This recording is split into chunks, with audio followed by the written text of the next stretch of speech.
Hey guys, Kelly Link here for a game of Battle Buzz, and I'm joined by two of the best NAE's players. It's Voyle and Nani. For question 1, to complete the infamous Chapter 1 challenge, how many chests did players need to open at Risky Reels? Nani, what's your answer? Isn't it 13? No, incorrect. Now it's going to be going to you, Voyle. 10. Incorrect as well. All right, no points. The correct answer was 7 chests. There was 11 chests total. Question 2, which POY came first, the rig or the Fertilla? And Nani, you answer first. I think it has to be the rig. That is right. It was the rig. Okay, so for question 3, you start off with 10 HP. After using 1 flopper, 2 chug splashes, 1 piece of corn, 2 mushrooms, and a mini shield, how much effective HP do you have? All right, I believe that was Nani by 1 second. 135. Wow, yes, that is correct. I can't believe you actually got that. Since the start of Chapter 3, only one NAE's duo has won after rebooting a player. Which team is it? Booga. That is incorrect. Voyle for the steal. Kanata and Agers. No, it's Acorn and Edgy. Question 5. Which NAE's player has led all individual player eliminations in 4 different FNCS finals? Marrow. That is correct. Why was that such an easy answer It's for over. you? Undisputedly the best fragger of all time. Well, I mean, do you have a differing opinion, Voyle? Do you think that Miro is the best fragger? Thomas HD. Best of all time. Ooh, okay. Nani seems to disagree a little bit. Which player in Chapter 3 has the most victory royales in the NA East FNCS finals? Voyle? It has to be Acorn and Edge. It's not. And to give a bit of a hint, they only have 3 total VRs. Kanata. That is correct. Kanata is the right answer. I'm a bit of a Kanata fan. I can't lie. All right, here is our 7th and final question. Which team was able to win back-to-back games in an FNCS finals?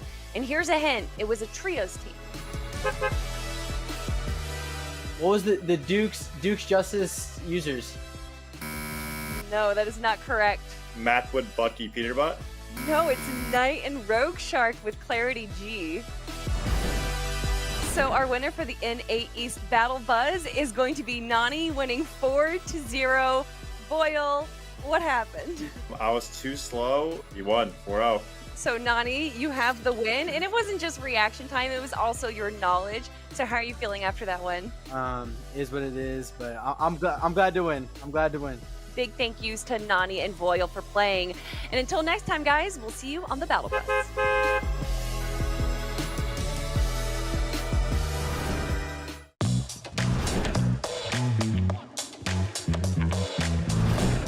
What's up, guys? As you guys can see here, we are joined by Mega, Pamstu, and Nplan, and we are going to be playing Ultimate POI today. We're going to have 2 POIs go straight up against each other, and these pro players are going to give you guys the inside scoop on why they think one POI is better than the other. Now, first, our matchup is going to be Command Cavern versus the Grotto. I will go with the Command Cavern. I think this Command Cavern is... Command Cavern. It's way better with the loot and the space that there is there. You can fight like 3 teams there and you'll still be stacked. Command Cavern now definitely has way more loot. There we go. Command Cavern taking a clean sweep against the Grotto, 3-0. We have a new matchup for you guys. Slurpee Swamp versus Lazy Lake. What are we feeling here? Definitely Slurpee Swamp. I gotta say Lazy Lake. I'll go with Lazy Lake as well. You just get all extra shield. Like, you just pop all the barrels, you keep whatever shields extra. It was center map, more chests. Slurpee didn't really have that much loot, I felt like. I think it's way better with the positioning. I might switch over to Lazy, you know? A 3-0 sweep for Lazy Lake. We do have another matchup here. Tilted Towers versus the Agency. I'd go with the Agency. I'll go with Agency as well. The Agency wins. With the Mythic Drum Gun, I think it'd give it all. The drum gun was a crazy... Yeah, Midas drum gun. And there was a lot of rivers that led to it, so a lot of people would use that to rotate. And there you guys heard of the Agency going to be winning this matchup. We do have one more matchup here in these qualifiers. It's going to be Sweaty Sands versus none other than Chonkers Speedway. Chonkers. I'm definitely going with Chonkers Speedway. So I think I'll go with Chonkers. Chonkers has like guaranteed 24 chug splashes pretty much every game. Just because of the whiplashes. The car as well. I feel like Sweaty didn't have those type of things. There we have it. I think we already have a decision made. Chonkers Speedway. But now we can move on to the semifinals. All right, guys, for semifinal number 1, we're going to have Command Cavern versus the Agency. I think the agency, I think I would go with Common Cavern. I would go Command Cavern as well. just because of how much easier it is to fight out. The Command Cavern is just too spread out. I think the loot there just give it all. Even though it doesn't have a mythic gun in competitive, it has loot for like 5 teams at least. I hate to say it, but I might switch over my vote too. There you guys have it. Command Cavern wins over the Agency. Now, let's go through our second match of the semifinals. We have Lazy Lake versus Chonkers Speedway. I definitely think Chonkers takes this one personally. I think Chonkers would take it all. I'm going with Chonkers as well. I just think Chonkers having that many chug splashes and the god cars as well just has to put it over Lazy. The Chuck Splashers win it because it's just so good in the final lobby. I think just because of the cars, the God cars put on the tires, the chug splashes. Chonkers Speedway 3-0 over Lazy Lake. Is that right, guys? Yes, sir. Yes. Yep.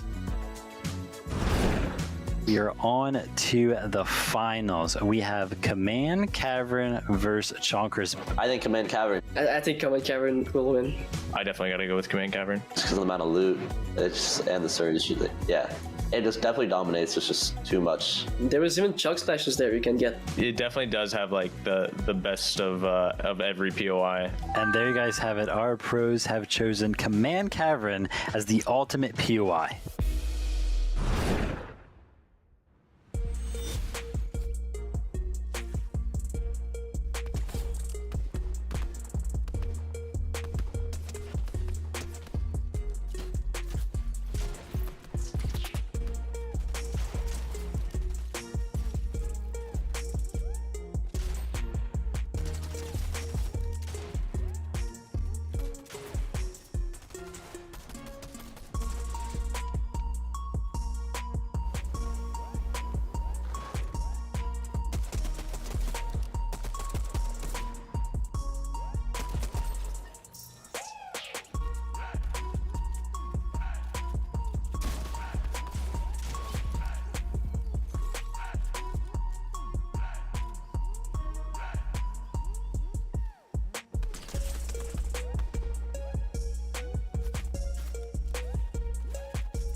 So my name is Kanata, and my name comes from a Canada Goose jacket. I don't know, it just came to me. I was just like, oh, Kanata or something. So my current name right now is Mega. I started off with the name Mega Troll 457. I was just like a huge troll IRL. And then as I got into the Fortnite scene, I realized that like I was doing somewhat good and I can't have like a professional name named Mega Troll 457. My current in-game name is 3390YT. Nani comes from way back in the day. I was a big fan of Myth, and for some reason I'd say Nani a lot. Thought the word sounded cool and just rolled with that and it stuck. My current in-game name is Elite NPen. NPen came from a combination of my first and last name. My name's Voyle, and the only reason I chose it is because it's a 4-letter name and I thought it looked cool. So my in-game name is Blake, and I chose it because whenever I was born 19 years ago, my parents named me Blake. That's it.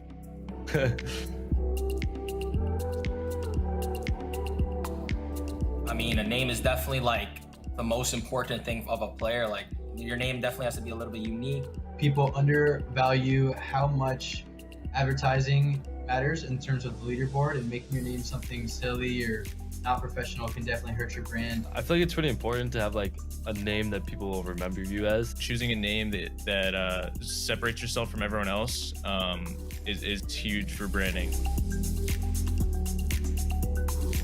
I think what makes a great name is something that's obviously easy to say, looks cool, sounds cool. I would say a great Fortnite name is not something like too long, I would say, but like a good like saying, like there's no numbers in it or something. Having a great name on Fortnite would definitely be like a shorter name in my opinion. Something really clear and easy to say.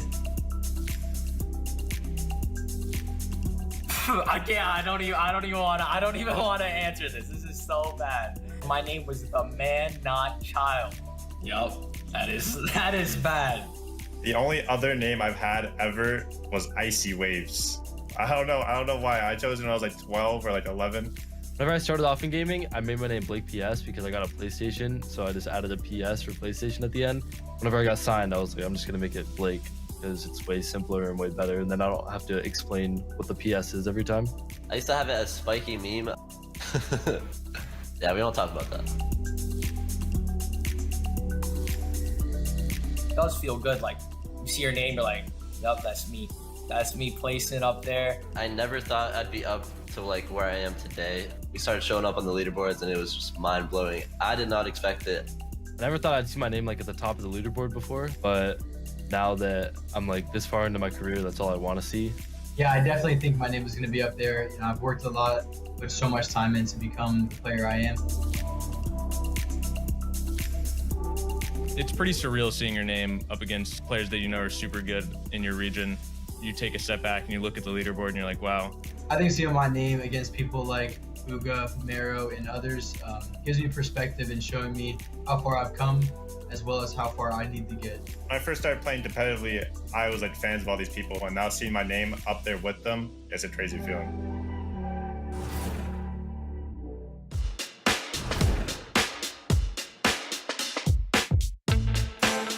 If I could bring back one POI, what would it be? It's gonna be a hard question. Okay, I think I know. Because it was the best POI to fight at, because there was like a lot of chests and everything. You might have the same one I have, so we'll see. Oh, I said Okay, Stark yeah. Industry. They're both good ones, but yeah, no, I love Yeah. Neo Tilted. How the buildings were, there was a lot of chests, a lot of people to fight, and I also played there at World Cup, so like that was my spawn. So who's someone else in the community that I look up to? I'm gonna try a hard guess in my past, but I don't know. Yeah, Booga. Yes. I don't know. He branded himself so well around the game, and I think he has like a great image, and he's really good also. He wins a lot of tournaments, so. If I could only carry one healing item from any chapter or season, what would it be? Okay, I'm gonna try one thing. Yes. Yeah. Nice. Yeah, I feel like splashes are just, they're really good, and they were out of the game for a bit, and I think the whole community kind of missed them because they're really good in team modes, especially. What's my favorite genre of music? Oh my. Okay, this was gonna be hard. Yeah, we have one song we put sometimes when we play. Rap only when playing, but pop in general I like better, but rap when playing. I tried. What's the better aim, me or you? I've been putting the work. Okay, I think we know. Yeah. But honestly, his pump aim is probably better than mine, but my aim in general, I think. Yeah. I play a lot of aim trainers like daily, so. What's my favorite solo drop spot right now? Oh, that is really hard.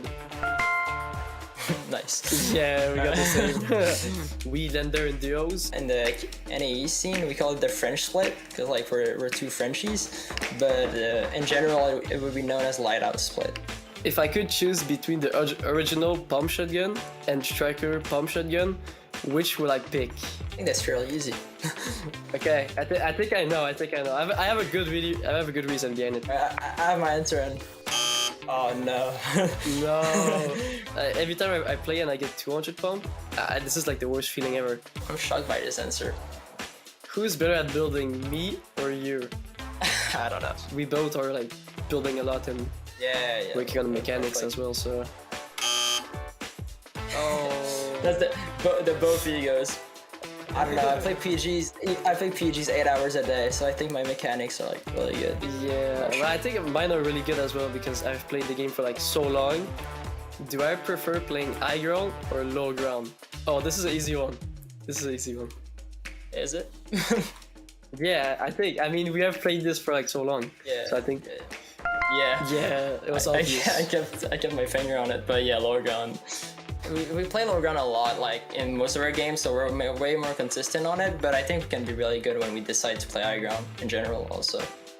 What's my go-to meal before competing in FNCS? Okay, that's really hard. Touch my nose. I'm putting an answer, but I'm not confident. Okay, I got it. Oh, it was close. I knew it was some pasta or something, but I didn't know which one it would be. I think we did good, but I think we will do better in FNCS. So this is true.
Welcome, Fortnite fans from around the world. It is time. Weeks of competition have all led to this.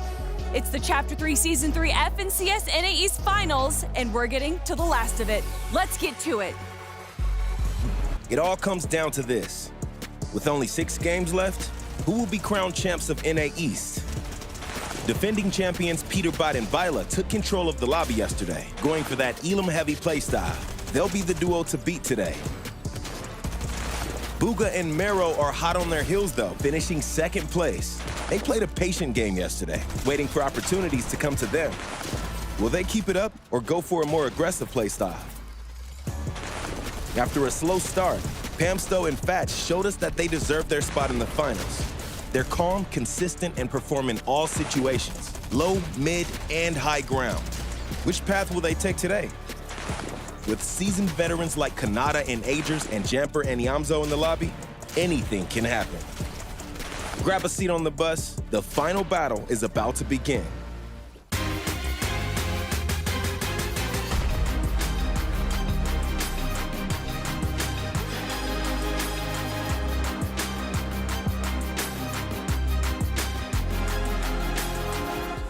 what an amazing journey it has been. And now with 50 of the best NA East teams Fortnite has to offer, it's almost a bittersweet moment that we just have 6 more games before we crown our champion.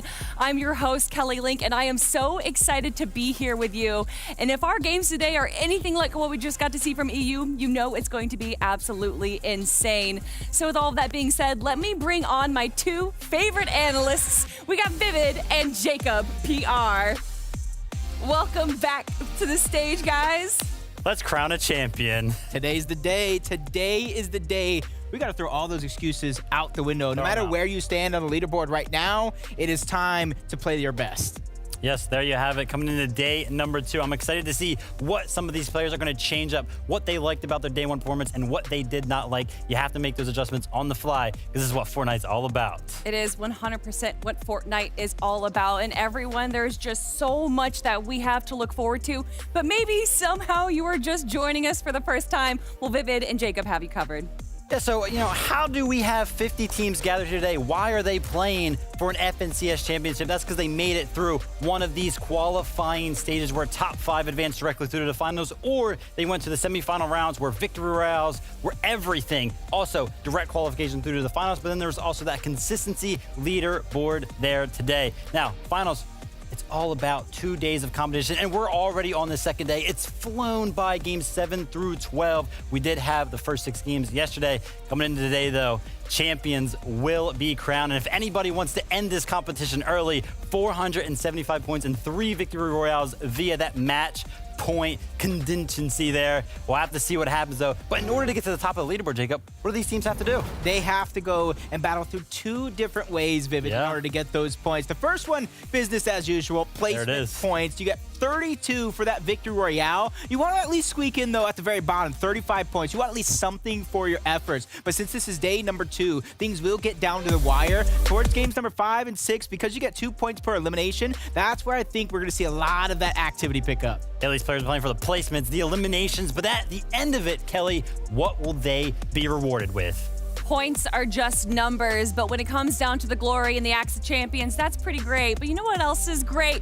The money, everyone. $690,000 is up for grabs for our prize pool right here. Of course, the lion's share of that being $160,000 going to the first place team. But every team that has competed in the finals today and yesterday is going to be walking away with some money. Speaking about walking away, I'm going to be walking over here to Jacob and Vivid because we still have to look back on what we saw after day 1.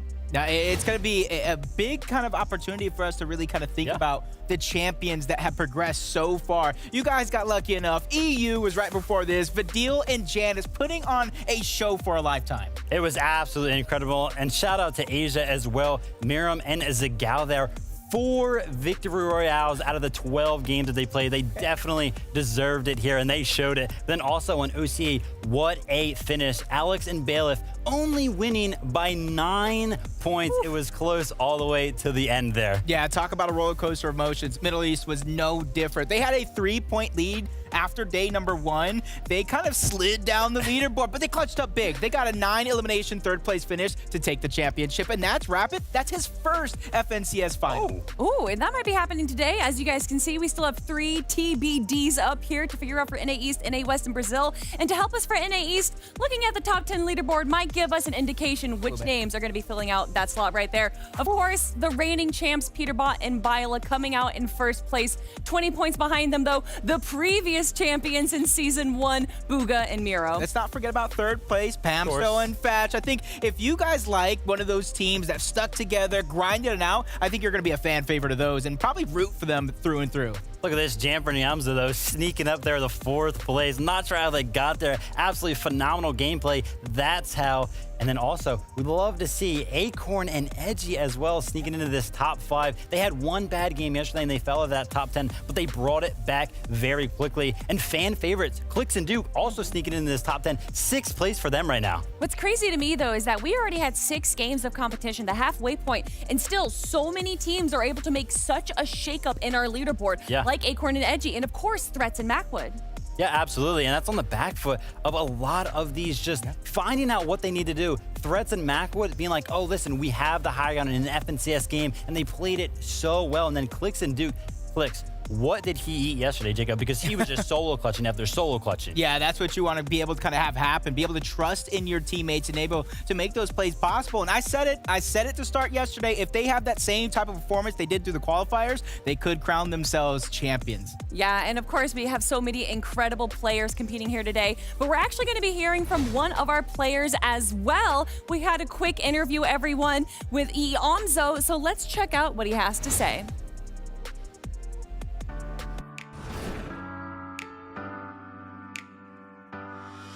Hey there, Fortnite fam. Jacob PR here, and this is In the Lobby with none other than Iamzo. How are you doing? I'm good. How are you? Doing fantastic. Glad to have you here. And how did you first hear about Fortnite? I came home from school, and my friend was playing it on his console, and I tried it for the first time at his house, and I actually didn't like it.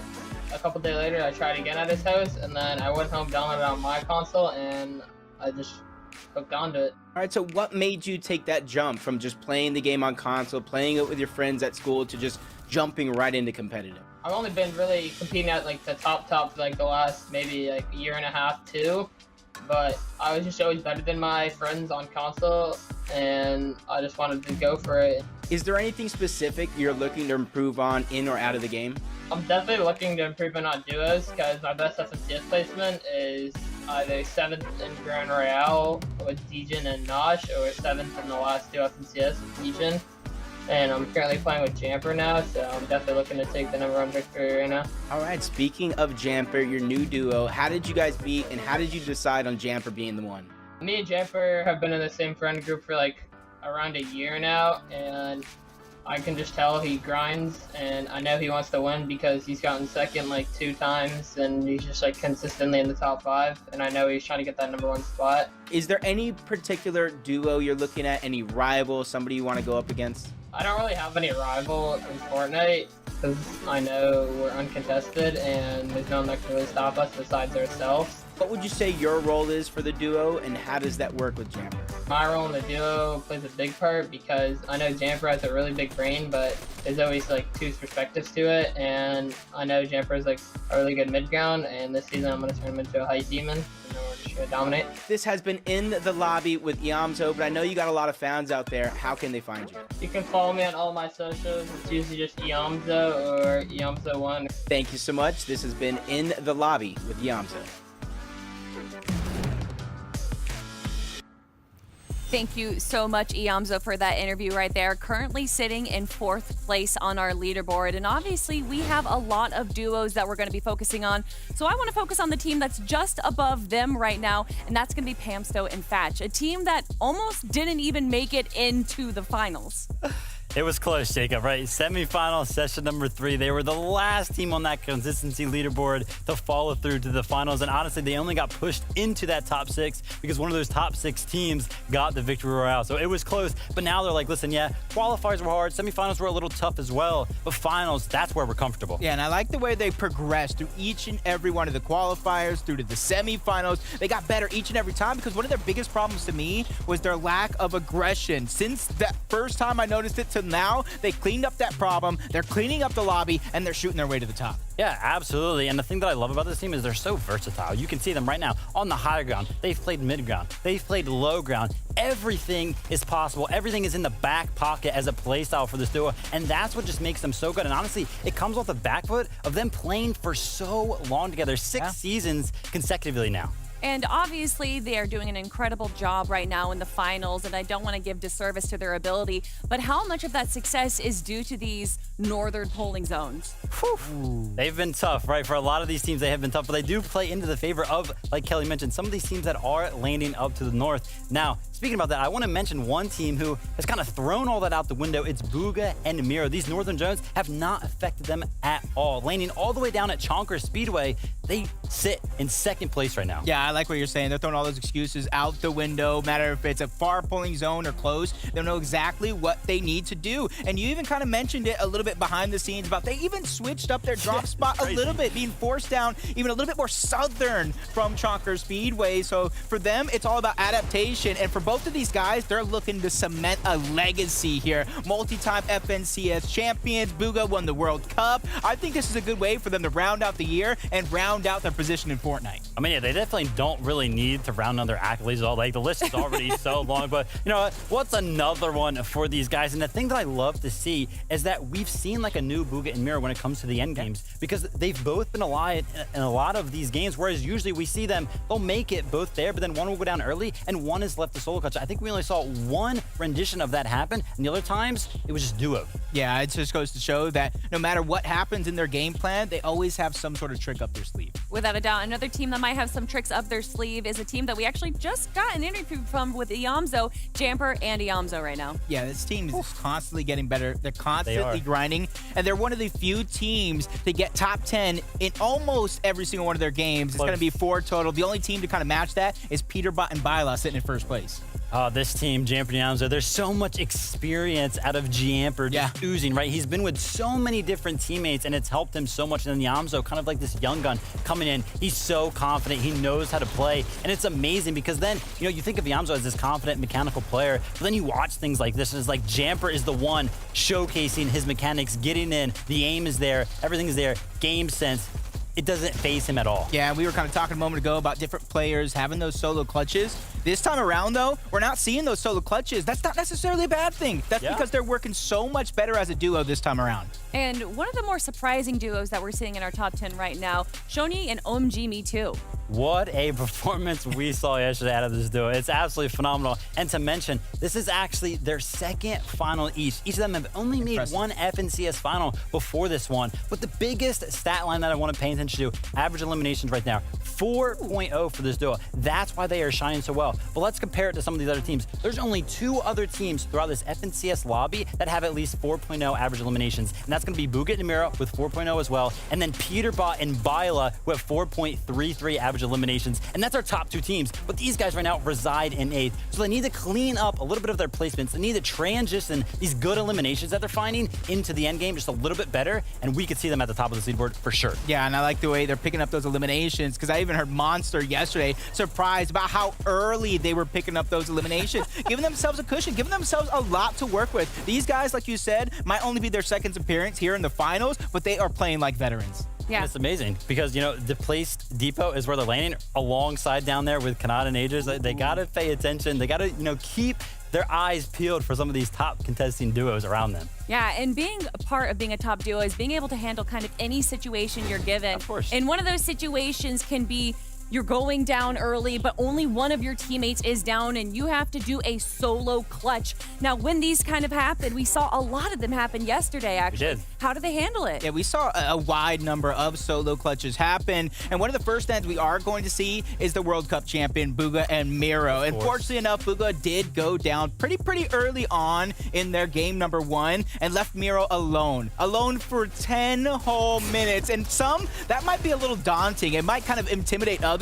We all know Miro, multi-time FNCS champion, back up against the wall. I definitely know that his bite was more ferocious than his bark. Yeah, and we saw Nani in actually one of those interviews say, hands down, Miro, best fragger of all time. And he's just shown her, it doesn't matter what situation you put him in, he is so good. And I love these positions of Miro because look at this. He's kind of getting the head of the zone and then looking back because he knows other players that are still back here in the backside of zone are going to be in worse situations than him. So he's getting those free shots in and picking up so many points. Yeah, another example here is going to be Crisp Nevify. There's going to be a lot of examples here because that's just kind of the name of the game in Fortnite. You lose your teammate very early. You're forced to kind of pick up something. Otherwise, your game's going to be over. But take note, Chris goes down. They have 4 points. Immediately, Nevify starts to get active. They go from 4 points to 29 at the end of their solo clutch. To me, that's just incredible performance. But another team I want to talk about is Clix and Duke. You kind of gave it away over there. The multiple, and I mean multiple clutches as a solo, picking up 15 points in one game, 20 points on another. Fun fact for you guys at home, they're in 6th place now. Without Clix's solo clutches, they'd be around the 20th place mark. Woo. Clix, there you have it. You right now are putting your team on your back. Yeah, and just looking at the next one's gonna be Kanata and Aegis. This one is very big because some of them would look at it as a favorite to win the FNCS this weekend. They have about a couple, I think 115 points, give or take, right? a good percentage of their points were this clutch right here for Kanata. He picked up 33 points. I don't know if that's a record. Somebody better find out because he's vying for it. Ooh, there you have it. And honestly, I feel like a lot of these solo clutches come from the fact that this new Storm Surge is a thing. We already know that on average, at the 5th zone right now, coming in after this Storm Surge was implemented, the average material count is way down. So coming into these end games, a lot of these players are just shambles, right? And ultimately, you're just going to end up losing your teammate in one of those situations, but some people just thrive in those, and that's why some of these teams are doing so good. And something that I saw there from most of those solo clutches is that those players were either in the low to mid ground, but what we saw yesterday is that victory royales come from the high ground. And we saw it multiple times. Honestly, I feel like a lot of these teams had figured out this strategy that they need to get a refresh and then afterwards go for the high ground. And that's because, just like what I just said, on average, teams have less materials going into these moving zones. Right here, you can see Aegis picks up a refresh, gets those materials that he so desperately needs, and then you realize, okay, listen, now I have an advantage over the rest of the lobby. So let me use my grapple gloves. Let's get to the front of zone, and then instantly the call is made out. Let's go ahead and start to pressure this high ground team to kind of get rid of some of their materials so that later on we can then build up for it because we have the refresh, we have the materials to back it up, and there you have it. A clean build up secures on the high ground, and then ultimately the victory royale as well. Yeah, you can't always predict that you are going to get an elimination. You could plan for it for sure, but it's not always going to come to fruition. So quick thinking from Kanata and Agers to immediately go for that high ground and really take possession of it and kind of terrorize the lobby from there on out. That's what we love to see, and we saw multiple more examples of this happen throughout the day. Pamsto and Fatch were also another team who kind of used this strategy, went up during that 7th zone. But honestly, we've talked about how these players play in-game, and Kelly loves to keep us up to date on the out-of-game. Thank you so much, Vivid. I mean, we've learned about solo clutches, we've learned about the high ground, but what about the players knowing their duo mates? So here we have it, everyone. Duo, you know me. If I could bring back one POI, what would it be? It's gonna be a hard question. Okay, I think I know. Because it was the best POI to fight at because there was like a lot of chests and everything. You might have the same one I have, so we'll see. Oh, I said Stark in the tree. They're both good ones, but yeah, no, I love Neo Tilted. How the buildings were, there was a lot of chests, a lot of people to fight, and I also played there at World Cup, so like that was my spawn. So who's someone else in the community that I look up to? I'm gonna try a hard guess. In my past, but I don't know. Yeah, Blue Gut. Yes. I don't know. He branded himself so well around the game, and I think he has like a great image, and he's really good also. He wins a lot of tournaments, so. If I could only carry one healing item from any chapter or season, what would it be? Okay, I'm gonna try one thing. Yes. Yeah. Nice. Yeah, I feel like splashes are just, they're really good, and they were out of the game for a bit, and I think the whole community kind of missed them because they're really good in team modes, especially. What's my favorite genre of music? Oh my god. Okay, this was gonna be hard. Yeah, we have one song we put sometimes when we play.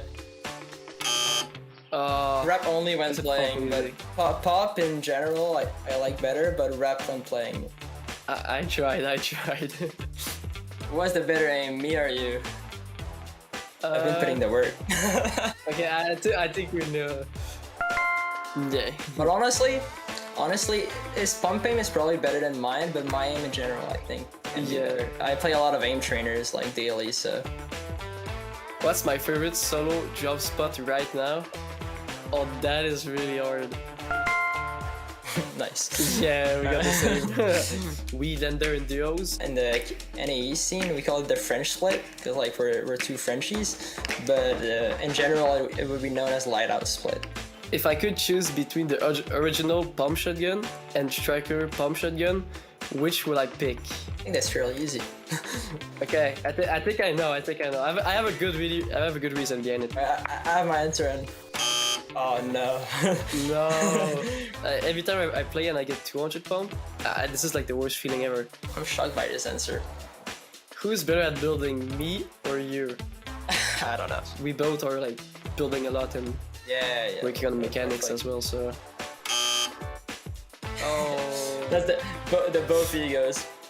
I don't know, I play PGs 8 hours a day, so I think my mechanics are like really good. Yeah, but I think mine are really good as well because I've played the game for like so long.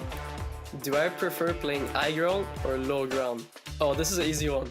Is it? Yeah, I mean, we have played this for like so long. Yeah. So I think. Yeah, it was obvious. I kept my finger on it, but yeah, lower ground.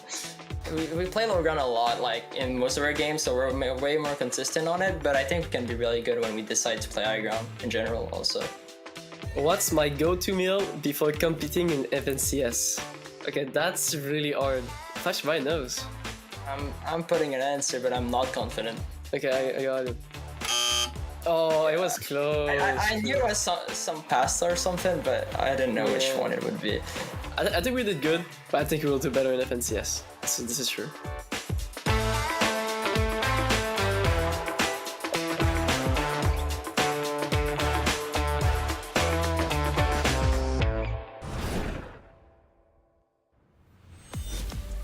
Thank you so much, Pamsto and Fatch, for sharing us your insight, in not just the game, but in each other as well. Lasagna. And you guys know there's been some people that I feel like we've come to know and love here as well. They might not be a duo, they are a trio, and that is our in-game team, everyone. You saw them from EU. We got Mini Miner, we got Mossy D-Face, and Shio Wager. Feeling good. Day number 2, always hyped, mind moisturized. It's nice. Your hair is quite moisturized as well. Thank you.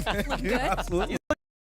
Back to Army Print today too, you know, in good finals fashion. Absolutely, of course. EU was crazy as well. Just come back from that, it was unbelievable. We saw some crazy scenes on there, Kelly. I just couldn't believe what I was seeing. I imagine, I mean, we all just got to see it. It was absolutely incredible. But guys, we got to get into NA East. That's what we're here for. But before we can get into Game 7, we got to talk about our predictions. Of course, Mini Miner, you and I sharing the prediction of the 3-time champs, Booga and Miro. Yes, Booga and Miro, they are hopefully going to be the 4-time champs today because, you know, they had a solid day 1 despite the fact they had some North zones. They answered all those questions. They had really, really good search pass. They went through to the Joneses instead of the natural rotations for them. So they had a lot of questions after them and they had all of the answers. I'm sure more of the same today. Yeah, us two had the 2-hit wonders from yesterday. Kanata and Agers, who started off the day kind of strong. They're sleeping for now, but rest means awesomeness for day 2. Yeah, to me, I'm going to be positive. I'm going to be hopeful because Kanata's 33-point solo clutch gave me hope because they would have went from 12th to 24th without that. I think anything's going to be possible. For me, it's going to be 7Z and Cold. Listen, hopefully they have a better day number 2. Right now, they reside in 39th place. So not the best day 1, but they did get contested unexpectedly. They just weren't as good at adapting to that. Hey, listen, don't worry. You could ride the vehicle with me. We're in the struggle bus here. We'll continue as the day goes on. Spade and Chip, my friends, have an opportunity today to hit the drawing board, come back for day 2. I think, of course, that's going to be the story for both of our picks here. So hopefully they've done their homework. Well, we're going to be moving from the struggle bus to the battle bus, everyone, whether it is a far polling zone and unprecedented, uncontested drop spot, or so much more. Anything can happen here in the FNCS. So let's get to it, everyone. Game number 7 starts now. Game 7.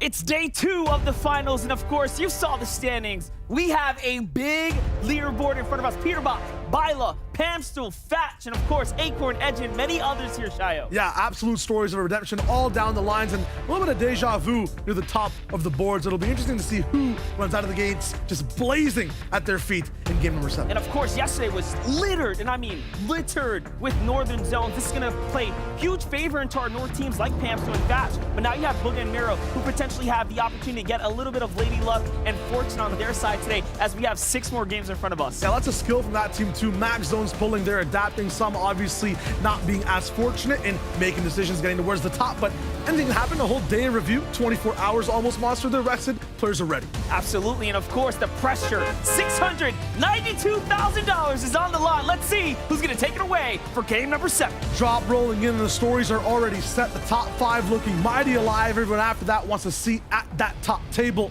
That being said, the people who were in the lead yesterday by the halfway point felt confident. By the end of the show, we're resting with the fishes down below, even the top 10 spots. So nothing is for certain. Even if you're in the lead, you're Peterbach, Byla, you're used to winning FNCSs, you're Booga Miro, you want it back. You have to win off spawn. For Crisp and Nebify, every single game yesterday, it was just 2-on-2. I think they won almost every single one.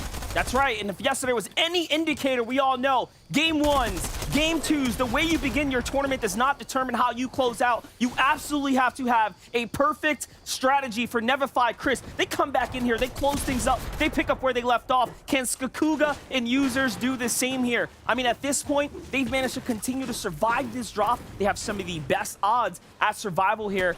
Can the other opponents overcome the hurdles here? It's all about the drops, how fast you fall right now for a bunch of the teams that were winning it towards the end of yesterday. They're holding on to that type of legacy, that type of push-pull situation. Synapse Station, Castor Nico having a few tough drops all the way towards the bottom. He's got power and loadout right now, but Elite and Glace, they've got the numbers.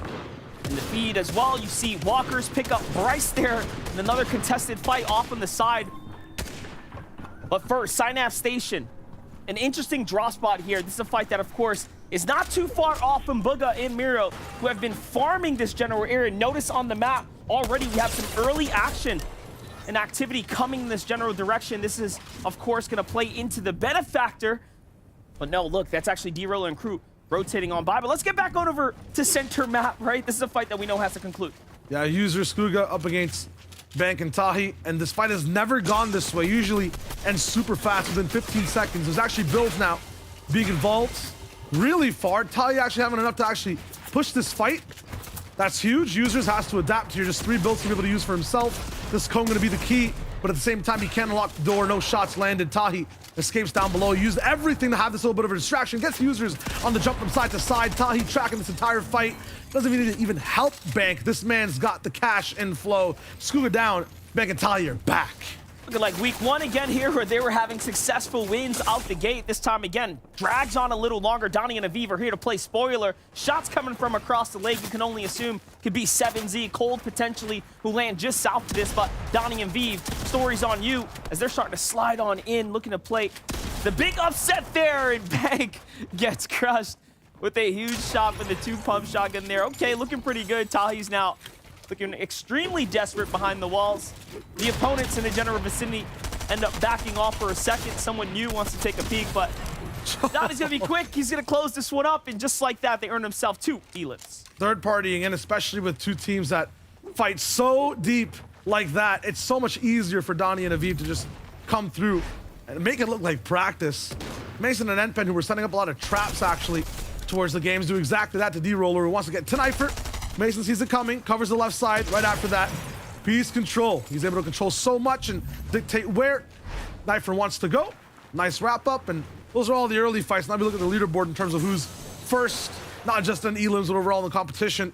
Peter Bila leading the pack by 20 points. Incredible, right? Honestly, incredible consistency across season after season is nothing to overlook.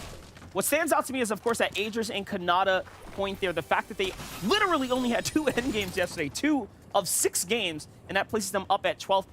They have just proven that they can find some of the most elims. Yeah, and you'll also notice if you're watching this, we have so many stats based off stories that have happened. It feels like you're turning in with a tournament already halfway, and it's just the start of the day for NA East. There were 6 games yesterday. This is a 12-game total format. If this is your first time watching a total tournament, and right now players have had a break, they're coming back in. It's the exact same lobby. Nothing's really switched up. Some of the drops, though, new. Some of these fights, definitely tips from maybe coaches or people reviewing. You and your teammate how to talk on what to do to improve the way you play the game. We'll see differences all across the map. That's right. For Jack and Nosh here, they land outside the Tilted Towers. They typically tend to go into the city to take a fight, but Kicks and Sphinx learned from yesterday's mistakes. They exit faster, and now that battle continues on the outskirts for Pamsto and Fatch. This is their shot. They get to this metal tower here. They break it down. They consume as much material as possible, and then they take this on over.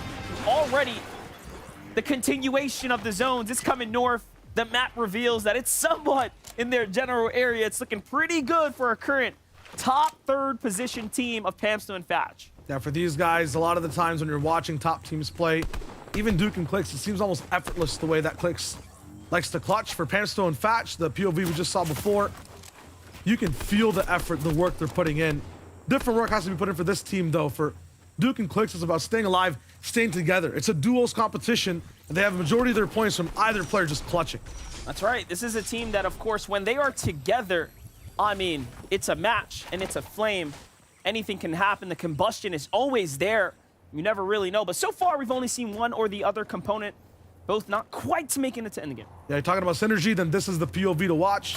Yamzo, Jamper, always together. And they're playing like they want to win this FNCS. A lot of the times, Yamzo's playing like he wants to win every game, and that puts him way up in the top 5, but they've been looking at consistency more than anything else. They have a tough decision to make, a far rotate. They don't risk as much anymore. They stick together, stay low, keep their heads down, and wait for the right time to strike. We'll see if that type of playstyle is good for day 2, or if they should go back to controlling more of the game. Jamper and Yamzo have the same thing in common with Edgy and Acorn in the sense they play for that extreme high ground position, right? They try to get as high as possible here so that they can survey the entire area and really make it difficult for players to rotate center map there. Meanwhile, Clarity G and Slacks, completely different situation here. They're on the foot move right now, and they're being held out to the hands of Rhythm and 20 here, who have that high ground position. They're starting to look down here. The angles are good, and a great counterfire here from Clarity G. This is a team that's on the bubble. Not out of the conversation by any means. A couple of great games today, and they'll be on that rocket ship on up to a well-placing tournament end. For 7Z and Cold, what can they do? This is a team that realistically has never left the conversation of a top 5 or so, but my gosh, we're seeing the struggle this weekend. So what happens when your drop is just kind of affected on day number 1. On day 2, looks like they have gotten rid of their rivals. Either Donnie and Aviv went somewhere else, or 7Z and Cold are also switching up their spot completely. Blatant Verk also rocking in. What I'm liking from a bunch of these teams is that you can still see the confidence there. They're ready to go. There's new things happening on day 2 with how they move. 88 players left in the lobby so far. What to watch if you tune into any of these POVs is looking at the points they have. That golden number right next to their health bar. If it's triple digits, that team's doing really well. Has a chance to stay in top 10. Shonye, OMG Me 2, 124 is that number you should be looking at. It's really nice for those guys over on day 1. This is one of the most aggressive teams we watched, Monster. There was so much fun to tune in with. There was a point in time yesterday where it looked like OMG Me 2 and Shonye were unstoppable. Quite literally picking up some of the fastest chain of elims in the early and mid game that we've seen in any tournament, especially a final settings. If they can repeat that performance again here, they'll surely rock it up and close that gap. As we know, it's around 20 or 30 points or so as we start dropping outside that top 5. So it will be a hero's effort, a huge game, a monumentous game in order to jump up. Yamzo, meanwhile, gets eliminated by Golden in the feed there. That is one of the most crucial takedowns early right now. And we know they're typically positioned high up on top of that mountain. So caught on the rotate here, you don't expect that. And when you're playing Fortnite competitive in this type of lobby all the way in the mid game, what you want to do is just start dealing damage to people. If you don't, the server starts to deal damage to you. You want to stay active. It's a mechanic called Storm Surge. How Jamper and Yamzo play it, the teammate of Jamper, Yamzo just went down, Monster mentioned it, is that they split apart a little bit and cover more ground. If a duo comes in that likes to stay together like Golden and Silver, they can just single out Yamzo, make it a 2v1. It's so much easier to win that fight. That's exactly what happened, and now Jamper's just by himself. Season Day also play that type of play style, and interestingly enough, they do that around the same exact area, which is really cool. Absolutely. Big changes from day 1 to day 2. Mini, he's got the news as to what's actually happening. Yeah, big change indeed. Now, yesterday we saw Booga and Mira landing towards the left side or the west side of Chonkers Speedway. Now they're landing towards the east side. This allows them to use the Rift. And what I find interesting about what they're doing at the moment, even though it's a north zone, they're actually going back to Chonkers Speedway. This allows them to get a few extra surge tags onto the team, Costa and Zeus, that is contesting them over at Chonkers Speedway. You can see the tags coming through right now. And of course, they are able to get all of the metal that is around the edge of this side of the map. You can see all these little cars that are being able to be farmed. So this actually maxes out Booga's metal, you can see on the screen right now. So they're just playing the edge of this map, and of course, they can get all the scraps from the loot that Costa and Zeus left at Chonkers Speedway. This is really the key to their success so far. Thank you, Manny. Absolutely. It's the ebb and flow, the back and forth, and their drop has so much to put down. They're still farming up precious materials. You want to have that metal all the way up and still dealing damage because we are getting towards that middle portion of the game. So huge for Boogamiro.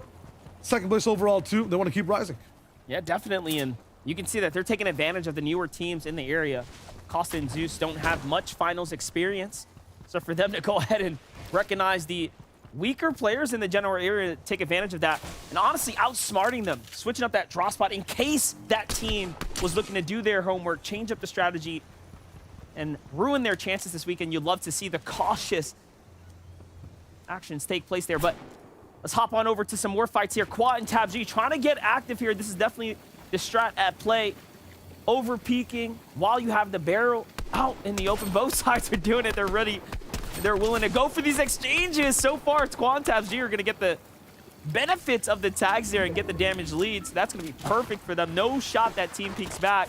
They have to heal. They have much more to worry about, and they use this time to rotate. Smart play for Moons Tabs G. And of course, level up Qua right now. You love it. And look at that. That puts them 100 above, so those tags are crucial. Got to be careful, though, where you make the base. If Quantabs G stayed there for even a second more, there were about 5 different teams that could have shot him up, so I like the fact that they actually move. By Peterbot, it's not going to be a base race for them as much as storming the castle here. This mountain becomes so big and vertical all the way towards the top. There is a team up there. They're going to be just surveying the ground, looking for the next team to shoot, if they can find one.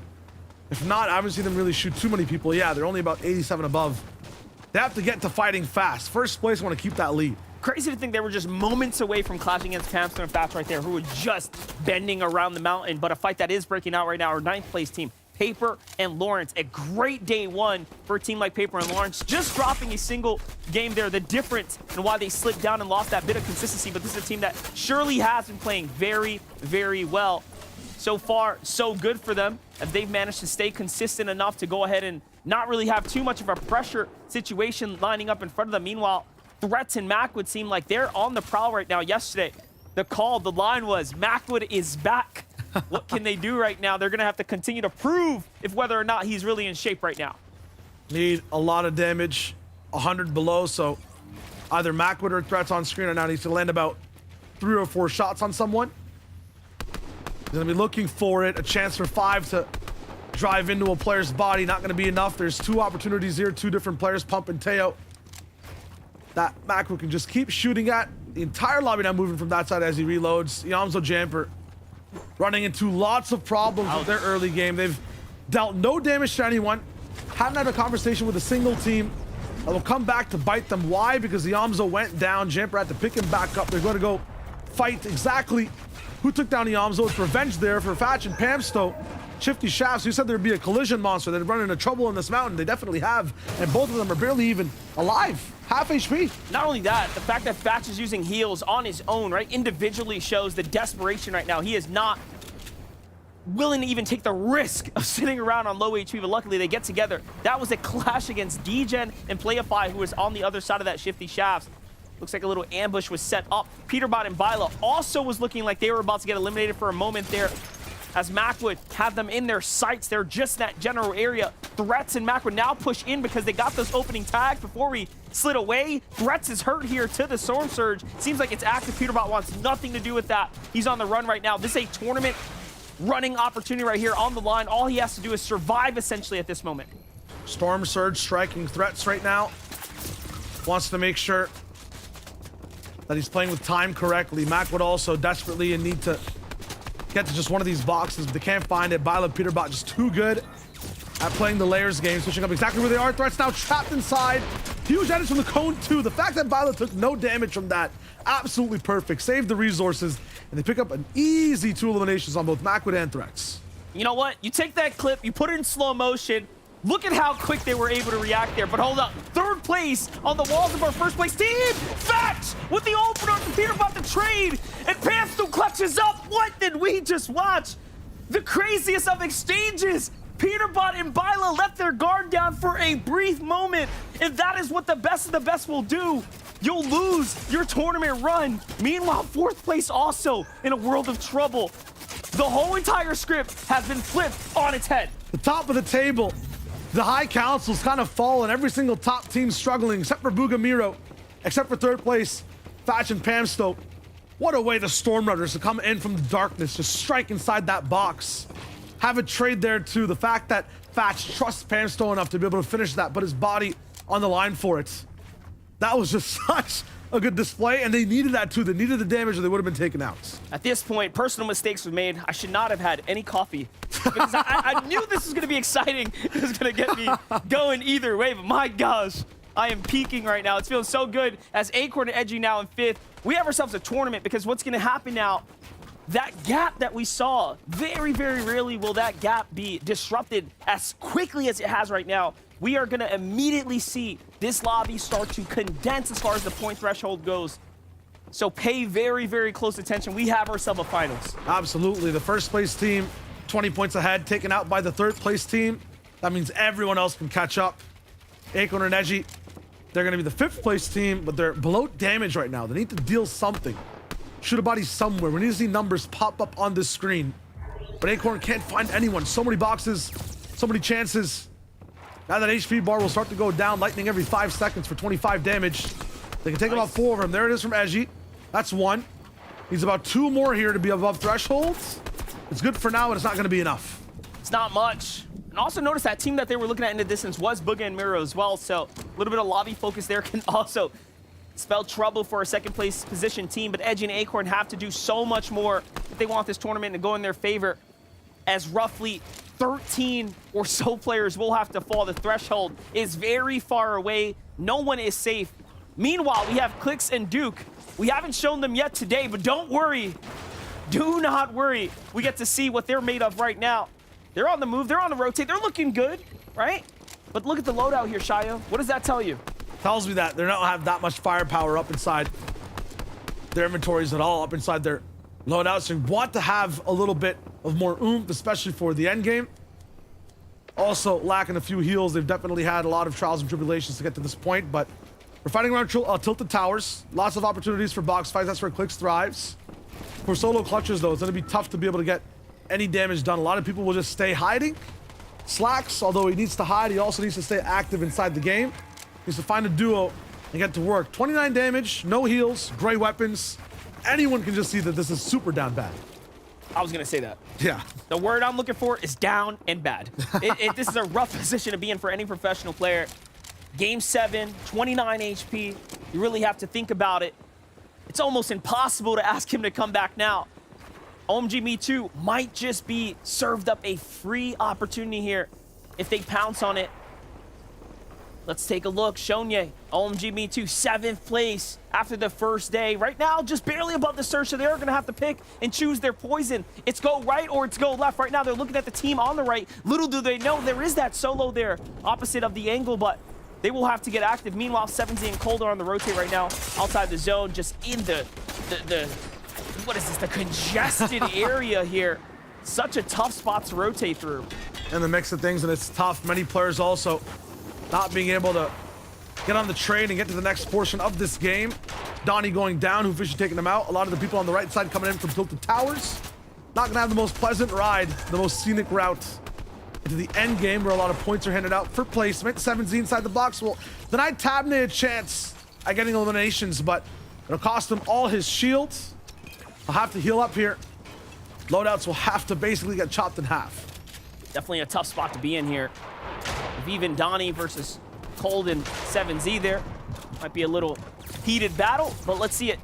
On over to Duke and Clicks. 200 above the surge, so they've managed to do enough. Also, Zone Pool's favoritism towards the south here. Not too far for them, as they're also in front of the congested pack, so that's pretty good. Meanwhile, Playify falls in the feed there to the surge, just to alleviate the surge for now.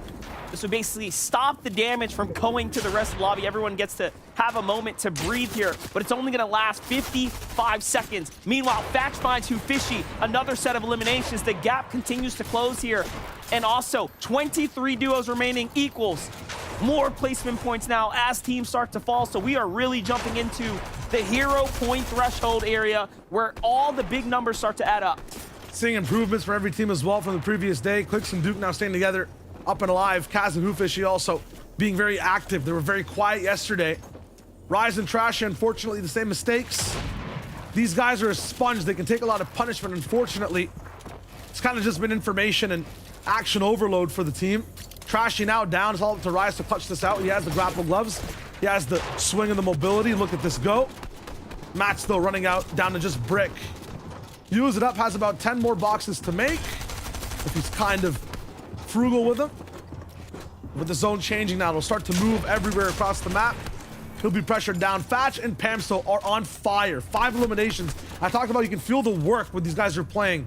They really put everything down, elbow grease into every single elimination. And they're doing it right now up to 2nd place. And taking over 3rd, and we know that 1st is down. They can really take the lead. We don't want to speak too soon, though. There are still new teams looking to make headlines today. Jackson and Chubbs being that, setting the example right now as they have high ground. They have an opportunity to take home a victory royale should they hold this out correctly. Commandment and Avery, we've seen several times poised up for high ground as well. You know, really eyeing us saying, hey, man, can we really do this? We know Commandment is known for the low ground, so more often than not, you see there, they opt to jump down low. Meanwhile, Booga is hurt. No shields, no HP for him. Miro alongside, same situation. No mats for Miro either, so that team is absolutely running on fumes. Fix and Duke, though, waiting on the backside. They love rolling the zone late, so let's see if they can survive. Donnie just revived. Has minimal mats to work with and is out way in the open. Not a single shot even coming at him. Trees blocking him all around the way, down to just 6 mats. They have to jump into a box now. Maybe Aviv has some materials, but he's running out of health completely. Agers denied high ground. Chubbs and Jackson just too strong on the defense from the top rope. Miro takes out clicks there with a huge shot, though. Swings around the wall and gets everything he needs. A little bit of mats, more time, but he loses Booga in the process. Miro once again now by himself in the end game here, and it's only going to continue to add up. Take a look here. He has to double back into the storm line. Reads a player. Big shot there, but no. Taken out and down he goes. Edgy and Acorn on the other side in 5th place now. Starting to get active. Pamster and Fat looking great up above. And we have ourselves quite the game now. The lobby so close to each other from top down, but the ground actually gives out. We're moving off a mountain straight down to the dirt. This lobby will just get so vertical, so fast. Donnie wants to live here and stay on this layer, but he does not have the mass to be able to just stay on this ride. Towards the right side, Costa up inside a few boxes. If he had its back, Donnie's gone. Kanata by himself. Agers tried to take to the skies, but his wings were clipped, so now it's up to Kanata to float. Kaz lost 2 fishy down in the depths of the water, but he can move throughout the storm. It's raining, it's pouring. Kaz, though, he's looking for glory. Any type of shot, and it's Donnie that he sees. The big jump, and boom! He misses! What, Kaz? No chance. Donnie survives. Donnie hits the shot that matters most there. We couldn't have set it up better either. He should have connected, but hey, these things happen when the pressure is on. Meanwhile, Crispin Nevify on the ultimate low here, trying to make clean up the dust under the carpet, but no, Nevify fights back. He loses his man down. Chucky gets the siphon, and he will have a little bit more time, but this is weird terrain. You can actually walk through this, so we're gonna have to reevaluate the situation here. Meanwhile, Pamsto in Fatch in 2nd place right now. They jump their way out. They actually managed to close the gap and catch up to Peterbot and Byla, and now things become even more contested up top. Commandment, star player, up inside his natural habitat, looking at every single build, looking at a clutch situation. It's Wood here. He can jump in at any moment, but he's waiting his time. Fatch, the protagonist, Pamsto, the hero. In this game, they can definitely take over. Finds another one. Nevify now swinging his way all the way outside. Will this be another one served up for Pamsto and Fatch? We know they're on this side of the zone. They're dangerous and they're on fire here, so you do have to be careful. Meanwhile, Nevify gets caught up in a web's trap there. Costa is the one who gets it, but you know what? Pamster and Fatch are fighting back on the same exact team here and already putting down big pressure. Acorn and Edgy on the other side, just completely quiet as they just branch their way into the safety of this zone. But everyone is starting to fall now. Jackson and Chubbs are on top, racking up eliminations. They also have been extremely active here. Oh, Fatch taking out champions now up against legends. Too much to handle. That water too deep. Chubbs and Jackson, they want to go for a swim. It's vacation time. They've got so many mats. This is a victory lap. Nawson, the last person left. He's got a pistol in the inventory. Chubbs, what type of loadout is this? Swagging on him. Nawson now down below in a 1v2. It's possible. There is a chance if he has the mats that there's a clutch coming out from this man down below. Here it is, Jackson and Chubbs, the 2v1 situation. This could be their 6th elimination in Victory Royale and a comeback story for them as they start to jump back up into the game here today. But the low ground player has so much to work with. MPen looking very good here. Nawson is going to get shot with a big shot there. Jackson closes out in the end, and he finds his 6th elimination. That is just really nice, cerebral, and a default type of win from Jackson up top. Him and Chubbs had the high ground from the 5 zone, the best pull 2, and controlled the entire lobby. Dictators in game number 7. Well, it's crazy. Not a single team wanted to contest them. The fact that they were up there with, I believe, 0 or just a single-digit elimination and then turn that. No, actually, it was 0. Take a look here. Not a single elimination. They find 6 in the end the moment they take high ground. And that's the riskiest thing you can do as a duo, is commit your materials from height that early and say you're going to take it all the way to the end. Take a look at that. Yeah, this started this entire game way outside of the 20th place range on the leaderboard. They're going to shoot all the way up to 18th and even higher after that. Big shout outs to Chubbs and Jackson. The rest of the story, though, for the top 5, you know, Peterbot Bila going down, Fashion Pamsto, a phenomenal game from them. Absolutely impressive. I want to see what changes that makes. Hey, everything is going to change here, but congrats to Chubbs and Jackson, of course, taking that win. Game 7 is off to a bang. This is the NAE's finals. We're starting it up. Let's send on over to Kelly. Congratulations to Jackson there. Of course, though, we have to talk about some of the top teams going down a little early, like Peterbot and Bila going down in the mid game there. Of course, we also saw oh my gosh, Booga and Miro having a little bit of a struggle as well, and having Pamsto and Fatch taking over that second place spot. Absolutely, yes. Going down early means that some of these teams that were on the chase have the opportunity of a lifetime. Make a statement. Game number 1 of day 2, ultimately game number 7, and Pamsto and Fatch did just that. They made it into the end game, and honestly, it looked like for 1 second right there that they were actually going to win it because they were playing so well on the low ground. Yeah, bringing that momentum from day 1, channeling it over into day number 2 here. They already have the blueprint. They already have the recipe. They just need to be able to execute on it, and if today is anything, they've already got things going in such a forward progression. You can see teamwork really making the dream work, because while Pamsto backs out, Fatch is just going ahead and continuing that pressure to give them time to heal. Yeah, I love this right here. The last second, right? They realize they have no builds, and the cohesive dive down into the water, like synchronized swimmers, both going for the shots, making sure that they get as many points as they possibly can. And ultimately, look, that effort is going to put them in first place with 194 points. I thought they just stole second, but stealing first place. But there is only just a 2-point difference from Peterbot and Bila, and that's due to the fact that Peterbot and Bila, although going down early, were able to grab just a few amount of eliminations. And the storyline is set up here perfectly, right? Because guess who they went down to, Jacob? They went down to Pamsto and Fatch coming out of the storm, who looked like they were so shambles. They needed Storm Surge, but a little bit of a mistake from Peterbot and Bila, leaving their top open.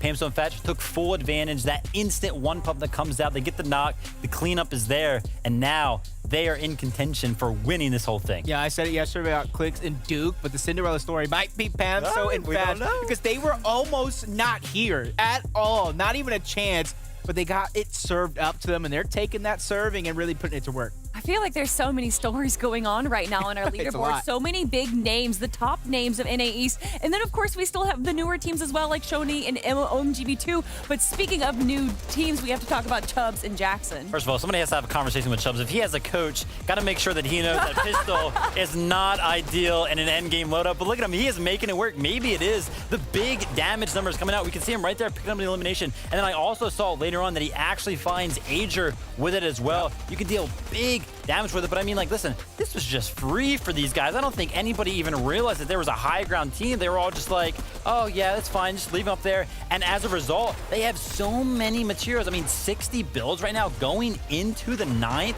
zone. How in the world do you do that? Yeah, and I think it kind of played a part of where the zones actually went. It was pretty center for the most part, getting pulled over, tilted, and just the amount of work. And that's got to give Chubbs and Jackson a ton of confidence continuing on the rest of the day, because it's not always how you start, it's how you finish that is just as important. I mean, you're hating on the pistol, but I saw eliminations coming out of there.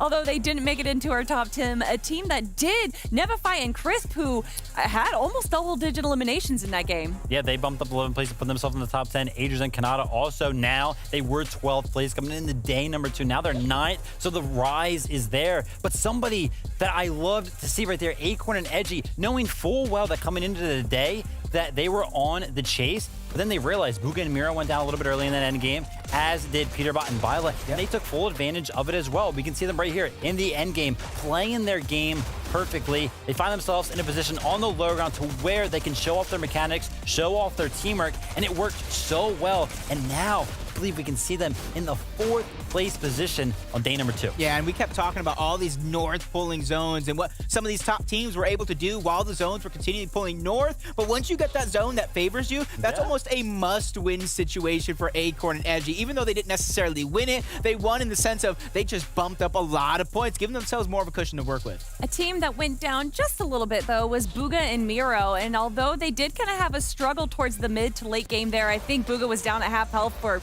3 zones right there. They were actually able to last a lot longer than I thought they were. I mean, that's the name of the game for this duo. They will never go down without getting, it seems like, at least 20 points. I mean, this is actually phenomenal. I have no idea how they do so good in the Storm Surge category because Mini broke it down in the middle of that game. They use that rift down there and they land even like further south than you would think, right? With a northern pooling zone coming up to the center of the map. They don't even decide to go for it. They're like, no, listen, this is what we're used to. We're going to still stay all the way down here to the south. But still, I think when the first Storm Surge warning popped, they were like 300 above. I'm just like, where did you get all that damage from? And then again, coming into the end game, they had 0 eliminations. And honestly, a lot of people in the community might be thinking, like, what happened to Booga and Mira? Why are they moving their drop spot? I think that is just calculated play coming out of them. They're giving up most of Chonkers, going south, like you said, using the rifts, coming right back. So they didn't really change up their drop spot too much. All they really changed was their plan. And one thing that changed in that game that we didn't get to see yesterday is a more southern zone, but I say southern because it was in the middle of the pack. And one of the teams was kind of complaining about it was Kanata and Agers, and we did see they had a better performance in that game. Yeah, just a little bit better. We saw Agers going down to that pistol that you talked about before. Kanata still showing that he has the gusto to kind of pull up those points as a solo. But I will say this is Duo FNCS Finals day number 2. Those solo plays are great, very, very entertaining, but enough is enough. It's time for them to outlast everybody else as a team. 5 games left. I believe the gap between first and 10th was about 60 points, and that can close very quickly, so we'll have to see what happens. Yeah, and you know, we had a lot of northern zones. We also had a mid zone, but now I'm asking for a southern zone right now. Game 8, let's do it. Game 8. When the day began, it was looking like a 2-horse race. All of a sudden now, so many others have entered into the competition. I mean, this track is loaded. Absolutely. It's all about the catch-up now inside NAE day number 2. Now let's get right to it, Monster. Let's jump on that battle bus. Let's get on with it. It's game number 8 here. What has been an incredible kickoff to our NAE's finals. I mean, already the standings, the leaderboards the teams are looking at, it's feeling like an iconic day already. Absolutely. Vivid already mentioned it, from first all the way down to 10th, Jacob 2. 60 points of a difference. It's very, very close, and that can quickly get caught up in the next 5 games. You mentioned too, $692,000 on the line. There's a few hundreds in there too. There's some mathematics, but these players are focused on the points. That's right. I mean, because the points at the end of the day are going to equal out to your money. And what's really cool about the pricing breakdown is that, hey, you can earn so much more, and you'll see it as we start getting closer and closer to game 12.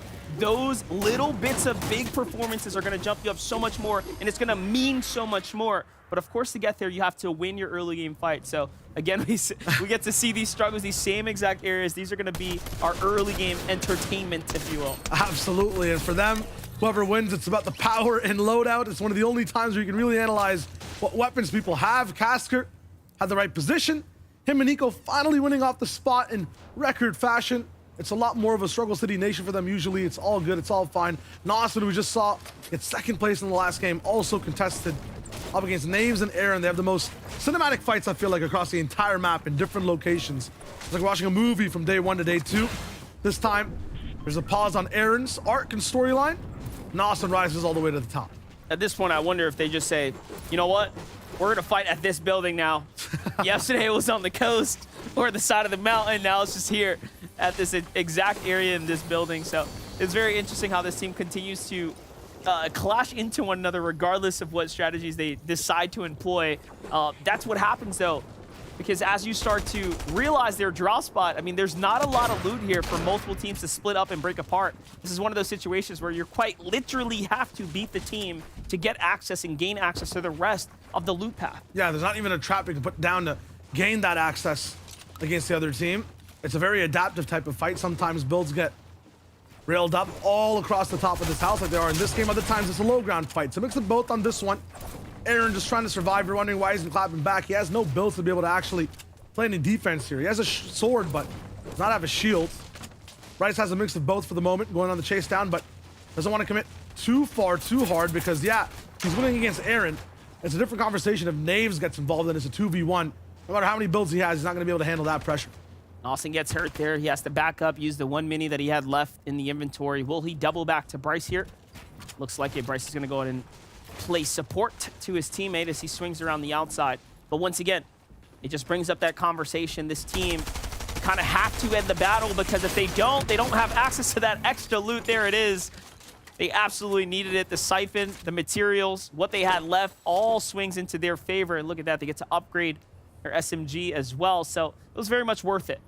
Very genius from Dawson as well. Sacrifices about 110 HP to be able to place 2 pre-edited walls. It gives his teammate from the backside access to deal as much damage as possible. Bryce was there, and he landed every shot that needed to.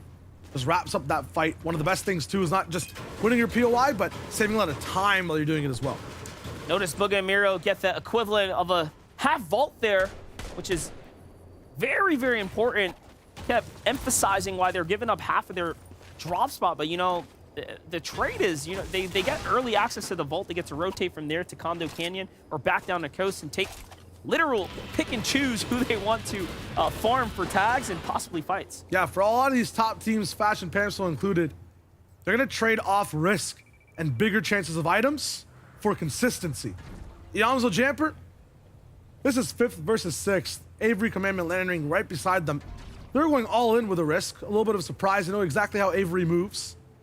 This is what happens after your review on day 1.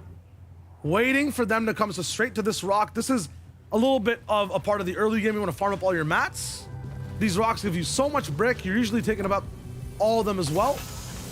The smart thing for Yamzo Jampers are all the way on the far rock. There's not too much to be able to build over here. Usually you're by yourself too. There comes a surprise. Avery on the right side. They have a pinch on him now too. Instantly down. Jamper had the next shot landing in. Commandment has to be mad about this one. He has such a long way to go. You waste so many builds going back there too. This was genius from Yamzo and Jamper, and it worked out perfectly. Not only that, if you clip that moment, Yamzo intentionally steps past Avery there to box him in. Before he even realizes he's getting pinched, they are ahead. Literally multiple steps ahead. Absolutely, and Avery has to turn around, look at Yamzo, and react to his building. And it's Jamper, over. free shots to the back. That's absolutely amazing. That was the perfect execution of an ambush, I think, that we've seen on the day. Yesterday, we saw an attempted one at the north side. It flopped. It flopped. Oh, in the end, the team on offense did end up winning, but that was an excellent execution here. Meanwhile, Byla and Peterbot here, put yourself in their shoes. They were in the lead by so much, 20, almost 30 points there. They come into game 1. They drop the ball, and now all of a sudden they are just neck and neck with Pamston and Fatch here. Yeah, they were taking a few more risks overall. I talked about that versus consistency. We're staying in the zone, taking their time. We're really pushing forward and doing as much active work as we saw on day 1 in the early game. As a result, they were a little bit later to get in. Mac with threats. They had that drop down, but yeah, Fashion Pamsel just wanted it more. I feel like they have a fire under their feet right now. The most difficult part, realistically, is everyone has to stay consistent. As we all know, it is very, very hard to do with the ever-evolving nature of Fortnite. The zones, the players, the loot, the loadout, right? Like, how can you continue to stay consistent? That's the hard part. That's the most difficult question to answer day in and day out. As Clix and Duke here are eyeing up teams, they see what seems to be an abandoned base in the distance there. They're trying to feel out where can they find some tags. OMG, Me Too, and Shonye, they have this draw spot on lock here. They understand how to play it out. We saw Kanata and Agers fall victim to OMG, Me Too, and Shonye when they were hovering around a little too long and OMG, Me Too rotated on their heels. They will not let a team escape them, and that's kind of their strong suit, if you will. So you do have to be careful. They're trying to attract any players to see them as well with those geysers. Slash and Clarity might be doing the same thing with these overall slipstreams around and the silos available. Peterbot and Byla don't need these types of gimmicks and distractions. They can just go straight for a team. A nice box fight. But for users, Skuga, they might want that. They like it when fights get slightly dirty and a little bit scrappy on the low ground. Peterbot, they're edging forward to it, but they want to have it at a perfect time. And they might be thinking, because they saw a chest to the right, hey, wait a second, these guys might come out and actually go for that loot too. Does seem like they just finished up an elimination. There's some loot around. It's clear that the builds are just getting there. So they are trying to set up another ambush here. Here it is. The opportunity to open up. Oh my, it's not looking good for you users. And he gets boxed up so quick, he can't even react. Byla is already in there, and it's over before he can even call for help from Skuga. Skuga does put some shots down, but it's not going to be enough. He has lost his teammate as quick as a flash there in that moment. It's over. Notice the team to the north turns and burns. They're out. They said, oh, that's Byla? Later. I'm out of here. They left that team immediately. Match number 8 out of 12, a game of traps and trades. That's exactly what's going on right now. Every single team is just setting things up. They're learning from that first day. They're interrupting people doing their daily duties. Now let's talk about this. For the first time today, we get a Southern, actually, scratch that. The first time in 2 days, Southern Zone, Aegis Kanata get in there. Booga Miro get to be in this zone as well. The problem here lies now for Pamsto and Fash, the northernmost landing team of all the teams inside the top of the standings. But not only that, they have the pressure of being in first place currently. We have yet to see them overcome the hurdle in this final settings where the lobby pulls this far south. Literally, the first place team has the longest rotation to make. They have to be on their feet 24/7 and deal damage and farm and make sure they're safe. So, yeah, for a team like that, Monster, you're correct. This will be a very tough game. And Kelly asked for a South Zone. Are we in the desert? Kind of. It's a little bit towards that top right side. That first place team will be thanking the Zone Lords for making it pop right there. A bunch of everyone else will also have to adjust and move towards the right. I think the entire team was waiting for things to go to the desert. Rokan and Dubs, kind of that same type of situation. Talking about Pamsto and Fatch, though, I want to see exactly how they're making this rotate. I'm tossing Mini right into the game. I'm in the game, and so are Pamsto and Fats. They're in the South Zone game at the moment. How are they going to overcome this obstacle? Of course, they've had so many North Zones, as you guys mentioned, and this is where things get a little bit difficult. They're getting as many attacks as they possibly can on this sort of west side of the Daily Bugle. But interestingly enough, they're actually rotating to the east side of Daily Bugle. They're playing for the dead side. They're wanting to try and get as little eliminations, as little action as possible on this rotate, just trying to use as many of these tanks as possible, and interestingly, trying to get dead side instead of the central. All right, Monster, hold on to this imaginary rope. You ready? Pull. I'm pulling. We got to pull Mini out of the game. Oh my god. Too many facts. Now we know exactly what Pamsto and Fatch are about. We were talking about risk and consistency. They're keeping things very cool. They want to be invisible this game. All right, Mini, in the meantime, learn how to swim. We don't want to pull you out. Again, we want to make sure you swim right on over to us. Byla and Peterbot are floating right now, casually holding out Skakuga here. We already saw him pick up that elimination. They're just hoping to get that second extra. Let's watch the highlights go down here. Commandment and Avery find themselves against Golden and AV inside the storm line, deep outside the safety of the area, and it does seem like they managed to find Golden there. Shots go in, Commandment gets punished, but they do finish up that team. Very good for them. Yeah, it looks like they're the ones actually hounding for that fight, but I guarantee Golden and AV were doing something sneaky inside the zone. These guys are like bounty hunters every game, taking out a top team. This time, though, Commandment Avery stopped them. This means there's more of those top fives alive. Avery and Commandment take over as well. And this is also kind of surprising. It's going to be huge for Avery to get this elimination. We just saw that trap entire play go down. So Avery's now back in the game.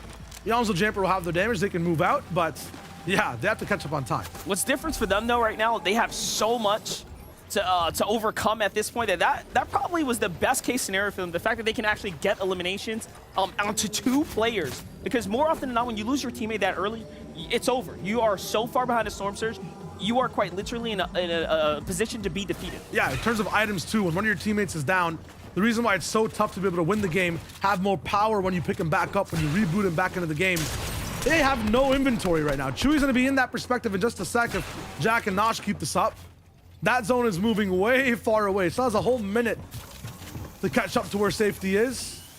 That's gonna be good for Nosh and Jack, because that puts, Chewy under a timer. But if he lands shots like that, you couldn't even see the shot on your screen. That's how fast it was. Pixel accuracy, inhuman speed. And Chewy, he's not stopping the pressure. Trying to work his way down now. Knows better. Switches the angle there. Hits a good shot onto the down body. This puts pressure onto Jock to go ahead and play for the pickup. And now he has to make the decision to let Nosh fall. He will just pick up the loot instead and play for the reboot later into the lobby here. Now, there are options, but the real question is, will he just completely disengage or try to play for the finish of this fight? Nope, he wants to finish the fight. That's what Chewy wants to do here. So the battle will continue. Another great angle from Chewy. Talk about unpredictable, standing on the ledge of a floor edit there. He just seems to be ahead of Jock here. I'm not sure, but he's working the situation really nicely right now. Jock knows when to shoot, but where is the question that he's not going to be able to answer, at least with the first 3 shots. Chewy's weird angles is making Jock's shotgun not actually fire correctly, it seems like. Chewy now, though, will go on the maximum aggression. This time, it actually does hit. That's what we were waiting for. When Jock actually lands his Marcus target, my man hurts. He's inside Chewy's builds for the moment, though, or another team maybe that's been around here, as both players can't really edit any box at all. So this is Chewy interrupting a fight. Jock and Nosh might have not actually wanted this one to actually go down after the fact, but this is happening right now. A big risk. I don't think a reward for either team, though. Yeah, that shows us that Chewy also picked up the reboot card of his teammate as he ran back over that loop pile there. So he is very much back in the game. He has decision and options here. He does not have to completely finish this fight if he didn't want to. He goes for the piece control, but Jack was quicker with the floor there. Ran behind him, another phase through, and now he's all inside enemy builds. Again, grabs that wall. He's playing very, very cleanly, but the shots need to connect first.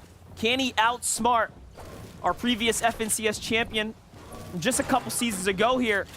So far, so good, but the pressure's on, and the big shot from Jock on the other side of the wall is looking very nicely here. He has time to heal, but it doesn't matter. The storm will do the rest for him, and just like that, he will be successful. Chewy had the rhythm, unfortunately could not find the base. No type of shot on a Jack, no response on the misses either. Very well, very resilient for the boy. He's gonna be able to just pick up his teammate, keep moving. Hopefully we'll see Nosh in the game. Avery, though, looks like this man was never knocked out of this round. He is just active, landing every single burst fire shot that he can. Commandment, big on him for getting him back into the game. Their ammunition also looking really good. Kanata and Adrian's gonna be in their sightlines next. Impressive elimination from Baila in the feed there again as well. They are making up for lost time, showing us that they're completely not okay with falling in that last game. Yeah, I talked about a catch-up for the rest of the lobby in this game. Everyone kind of has inspiration to get towards top 5. The top 5 teams as well, they have been struggling a little bit. I feel like outsiders is Fatch and Pamsta, who are looking like stars today. They also have a chance to get back into the groove right here. 17 and Cold used to being there, at least by this point on day 2. They'll look to catch up. This zone also, I just want to say, works very, very well for players like Clix and Duke, whom, by the way, land just to the east of this general area here. So they should be A-okay as far as their overall position goes. Meanwhile, teams that had to rotate in a little later, much worse position to be in, like Edgy and Acorn here. Yeah, Edgy and Acorn kind of tough. Must play a foul also going down. Some updates on that previous fight. Jack could not make that huge storm rotate either. So you're right, Monster. A lot of these further out teams who want to play towards that edge side, they're going to be running into a lot of traffic from a lot of boxes.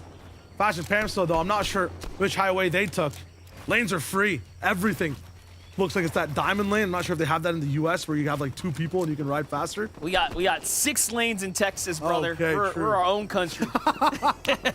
It's nuts. Take a look at this, though. Pamsta and Fatch, I mean, you talk about lanes and vehicles that play. No, they took the boat. They're still on the beach over here.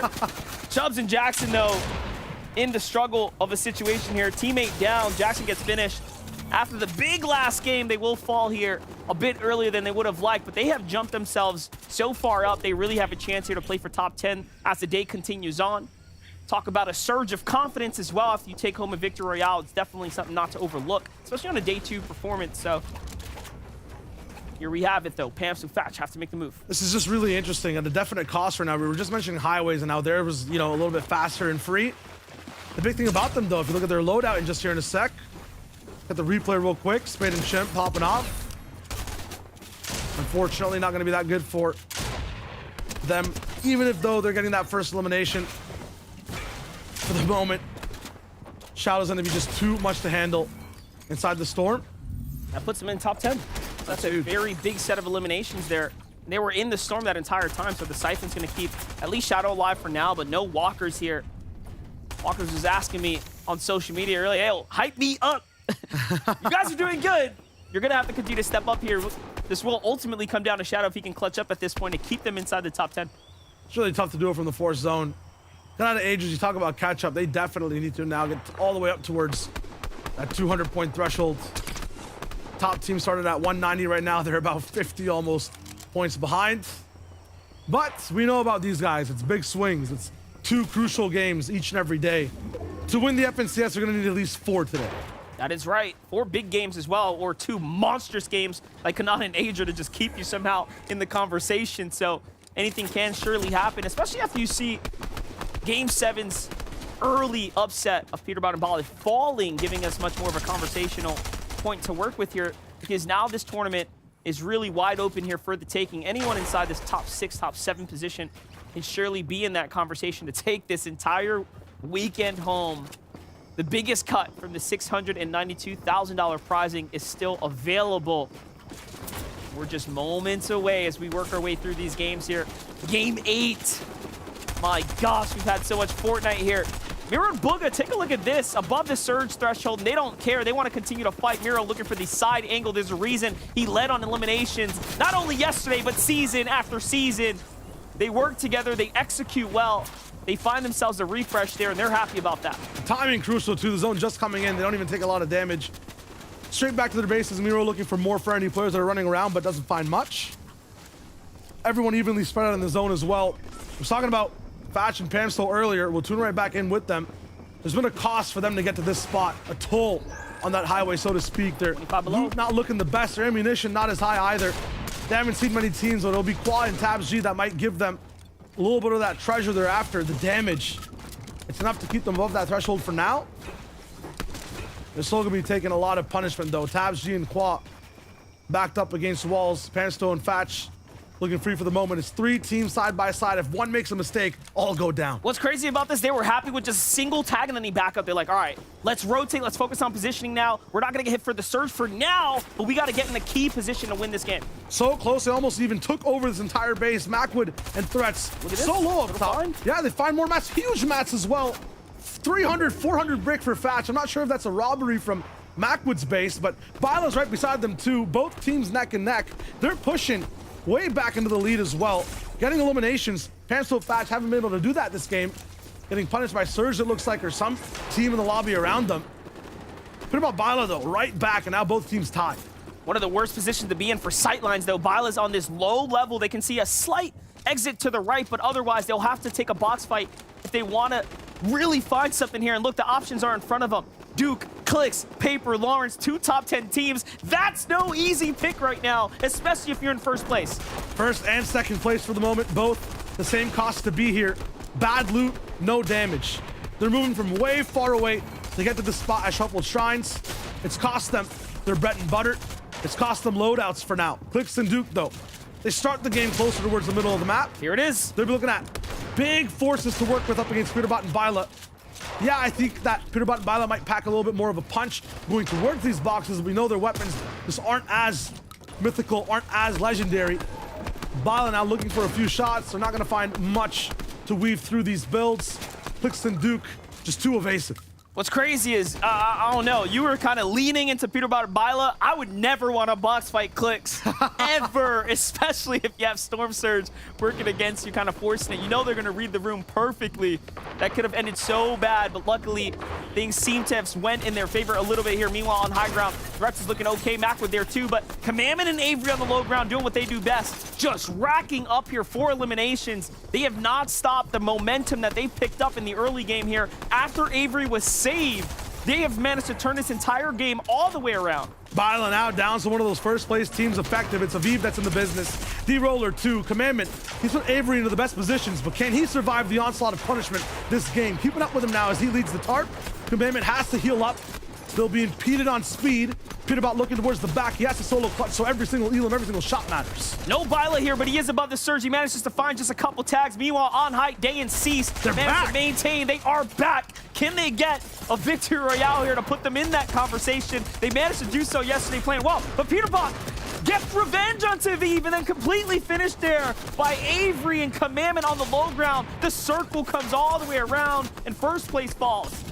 Makes the personal, goes down to business. Now for Booga and Miro, it's all about profits. They want to keep making sure that they stay ahead of the competition in this game. 10 points slightly behind from that second place team. Do I see Pam still alive? Yes. Fatch nowhere close by, so his run actually is full HP. They're side by side. I'm just distracted by that low HP on Pamsto. 2 HP, he's still leading that tarp. Fatch baiting him. Meanwhile, Booga Miro in a much more confident position. They're way high looking for more traps and things to drop players into their builds. Beams all around, and it's Agers going down. Another top team affected. Booga and Miro starting to get active as well here. 3 eliminations, so much mats, much more to work with. Clicks and Duke looking well is here too, as they have mats, they have heals as well. They're starting to get ahead. Acorn is going to get punished here. No edging in sight, crushed and out in top 4. And now Avery and Commandment have a chance to steal that spot away. They're at 5 eliminations. They're looking excellent. Kanata finds Acorn there, and now he goes for high ground. He peeks at it, but Cease and Day block him out. Cease and Day, one of the most oppressive duels, and they are on height, are doing magic. Meanwhile, the secret weapons, the spells cast for Commandment and Avery, they're not going to be active right now. They have no health to be able to work with and dip in and out of the storm. Miro and Boo gonna have to position over D-Roller and take many beams and push him way down to the low ground, separated from his teammate Thatch. Absolutely rained on. He will go down up in first place.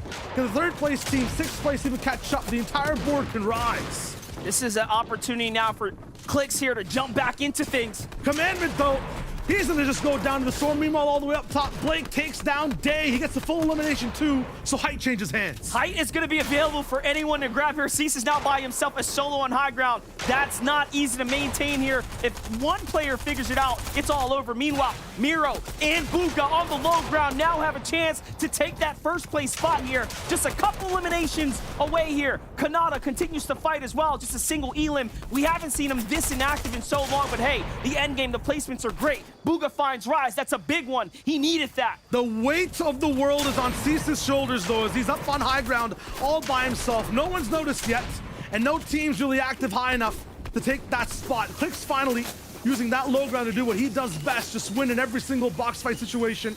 Miro taking the long route. Booga doesn't just get rattled down by Duke up top. They control this low ground land, although they can't really breathe. They have to stay quiet, stay low.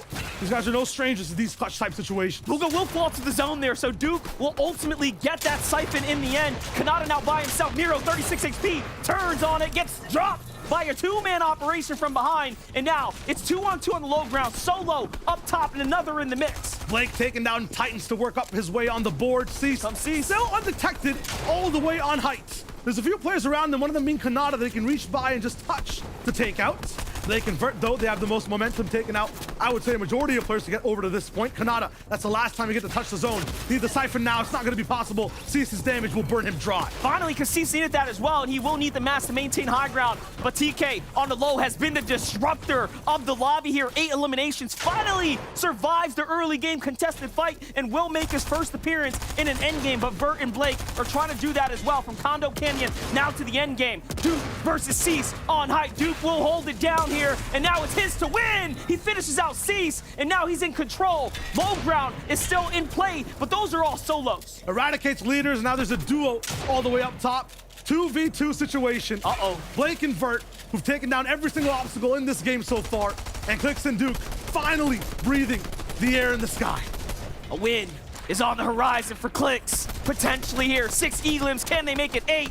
Or will Vert and Blake clutch up here in an unfashioned, uncalled for low ground turnaround? Here it is. They start to look up. It's looking like the classic days. That's how you got to play it. You got to play and fight back. Offense will win. In the end, Clicks hits the shot, and he hits the other 2, and there will take it home. Blake and Vert cannot stop the power that is Clicks and Duke.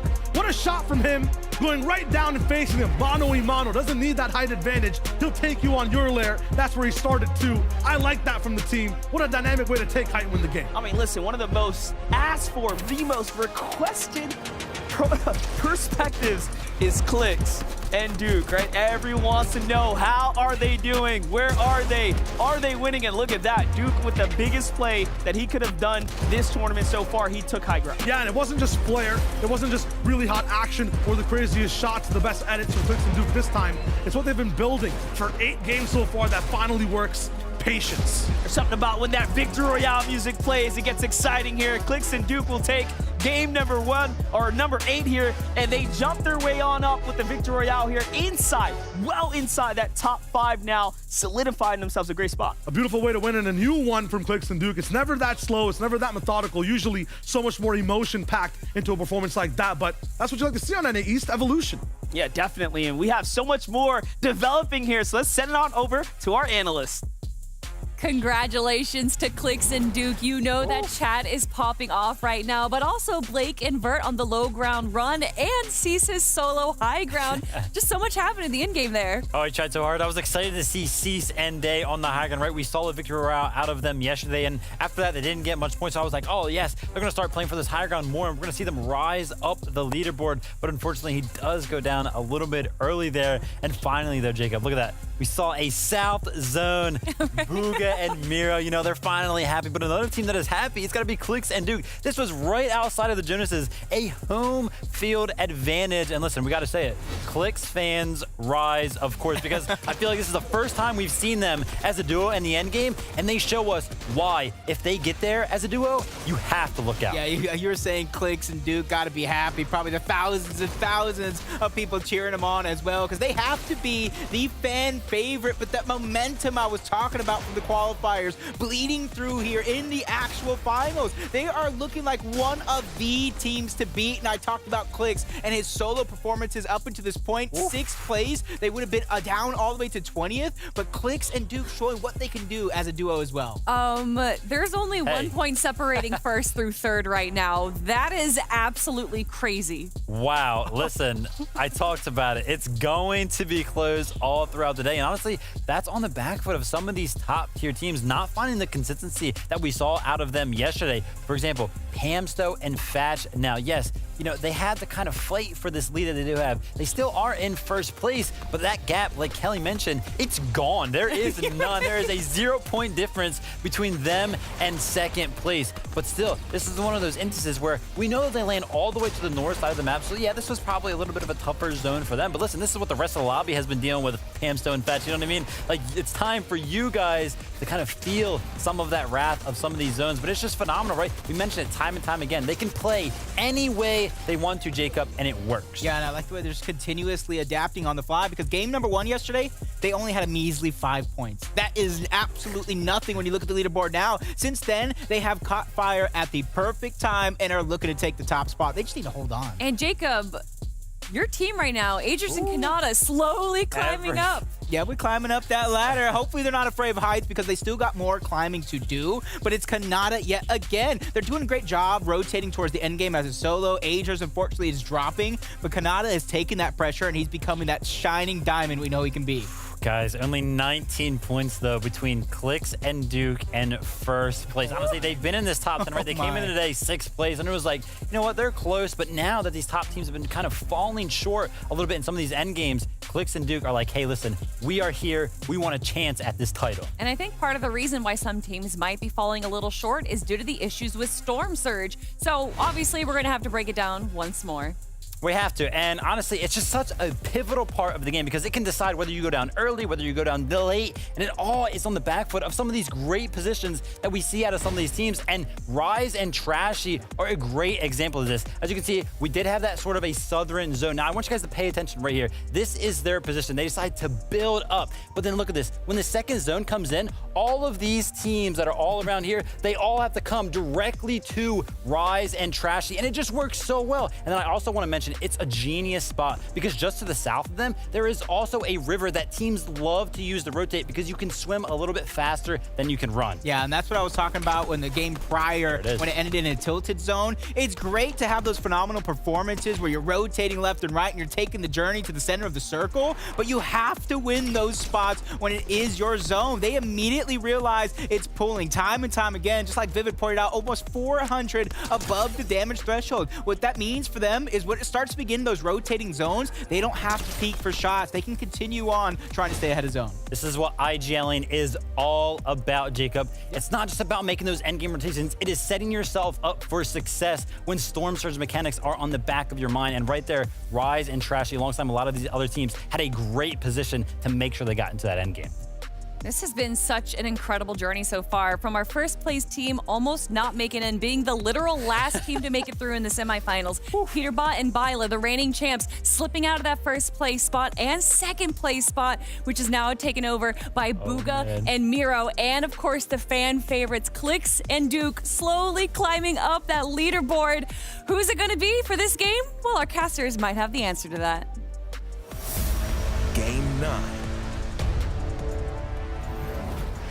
The climb is steep on day 2's game number 3, and right now, Monster, a 3-way tie up top 2. It's too much to handle. I'm thinking hard here. I don't know who's gonna take it all the way. This is a very difficult position to be in if you're any of the players, because now what happens is you are left to answer the question, can you step up when the games are literally tied and your opponents are neck and neck? Rise to the call. The pressure is going to be so high. A few of these teams are already used to that type of tie, but Now it's real. It's halfway through the day. Your surprise type factor plays aren't going to be the most impactful. It's about being consistent and making sure that no matter what happens, you stay resilient, stay next to your teammate, and make it towards the end. All the way at the start, though. Three-way chest fight. Pickaxe is up in the way. Burst rifle for elites, and he takes out both Caster and Nico in record time. That is the fastest sign-ups fight I've seen so far. That is definitely the quickest they've managed to complete this early game contested battle. But my question for the entire lobby, especially our top 10, is have you played every card in the book? Have you played every option, every strategy you have? Has it all been employed this weekend, or do you have something else? Are there anything hidden that you can reveal now to go ahead and solidify your final half? Because ultimately, in the end, we don't want to see any regrets. Look at this. Crisp and Never5 jumped all the way to top 12. Can we just talk about how incredible that is, like, on its own? Granted, last game, Ritual and TK did make the end game. Yeah, I mean, it's the 2 Elim points every single time. It is 50-50 contestation, so it's so tough, but they're doing so well with it. And it's not just one game where Ritual and TK make it all the way to the end monster. There's multiple times these guys have been in end games. So Never5 and Crisp missing a bunch, but still making big money today. Yeah, making some great placements so far. They have a real chance to go ahead and earn something substantial. But hold up. Let's get to Bryce and crew up top. They're at 90 points or so right now. Not too bad. All things considering, almost approaching the middle of the pack for the tournament. And again, just keep in mind, if you're seeing some new names and faces, a lot of these guys are making their first FNCS appearance here today. Naves and Aaron, of course, being in that conversation. Bryce and Dawson, you know, they've been here. They've been around this rodeo once or twice. Maybe that's why they're leading in points currently. But still, a great day of celebration, a weekend worthy of note. Let's take a look at Bryce route. He's managed to turn this fight around in his favor. His track is so precise even midair. He'll try to heal up, put all the pressure on an Austin. He's going to be able to handle it for now. Naves and Aaron want to get right back into this house, find a little bit of a space of defense. Ooh. But look at Austin with the pull as well. You cannot run, you can't hide when this duo has you in their sights. This is what you show up for. Pick up your highlights, pack them up, and take them in the luggage to go. Nasid will be able to do just that. Nicely done and executed there. I'm sure he'll be happy to watch that one back later. Users Eskakuga managed to stretch out their early game contested fight against Tahi on the other side of the wall alongside Bank there. And this has kind of been the story of day 2. They've really slowed down the action here at the Loot Lake. So with that, let's jump over to Tragics and Dom, a team that has also been fighting in the early game, but this time here on the western side. You can see it was a huge shot. This is on to Crisp. We were just celebrating how well they were able to play, but they didn't see this coming. This is why I talked about what other plays you have up the sleeve. That's one of them. Yeah, the big thing about these early game fights is that I get it. You know, you can win them and get used to them. And they do give you points. They also make a lot of noise, and other teams can rock in who are struggling on the boards and pick you up right after the fact. So you have to be fast on time, move out, also win the fight. It's almost impossible every time you're contested. Still very impressive if teams do rock in. And once again, the tie up top, 212 points for 2 teams. And past that, Peterbot and Bila 1 point behind.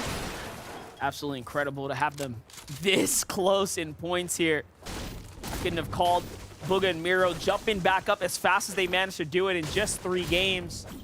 Better. But look at that. That is the story here.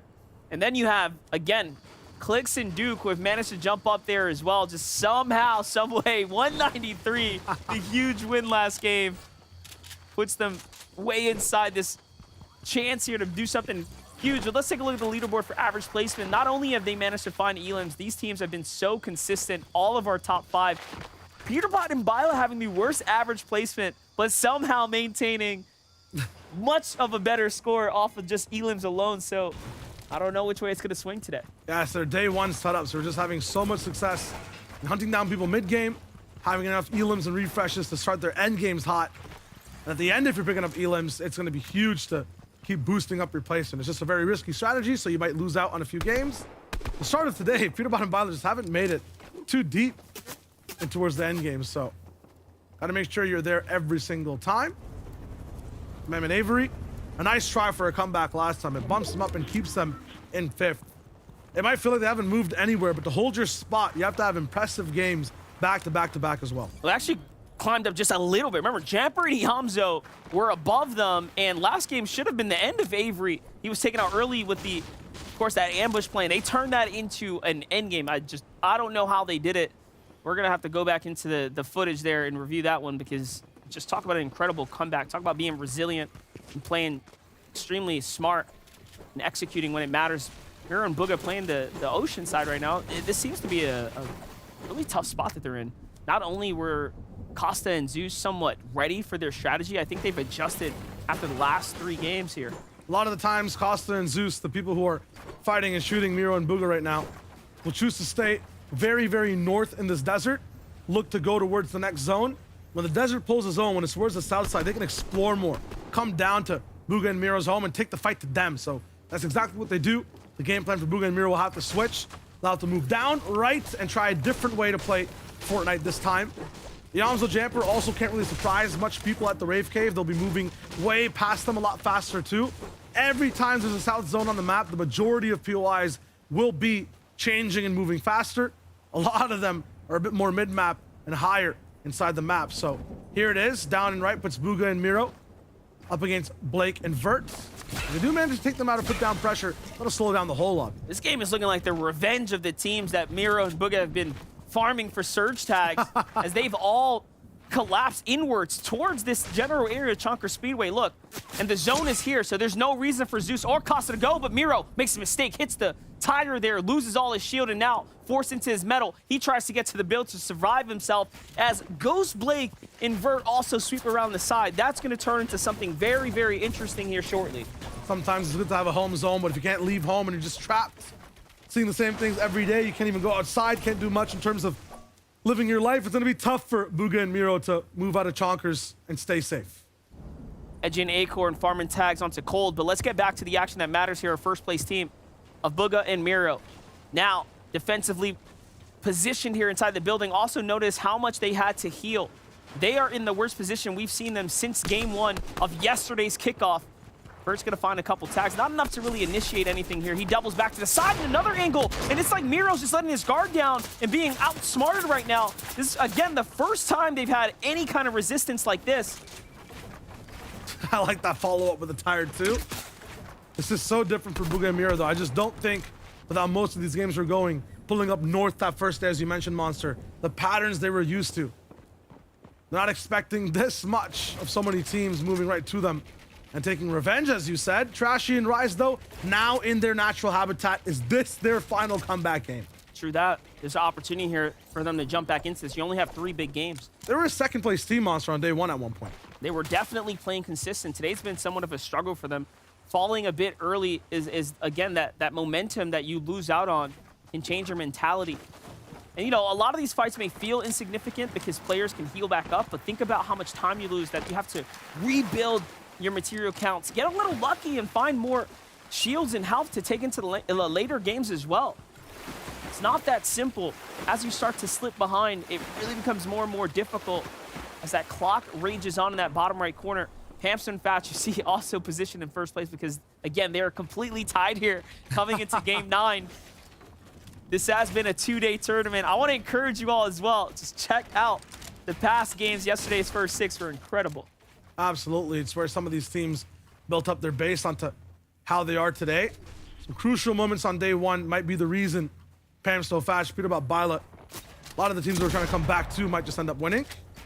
Lawrence and Paper were very good in the first half of the first day's games and denying pressure, picking up a few mid-game elims. And right now, when there are box fights available, they're some of the stickiest players that deal the most damage. So hard to take out. Seems like they have more HP than everyone else. They take so much punishment and just don't go down. Paper and Lawrence have really been reaching for the stars here.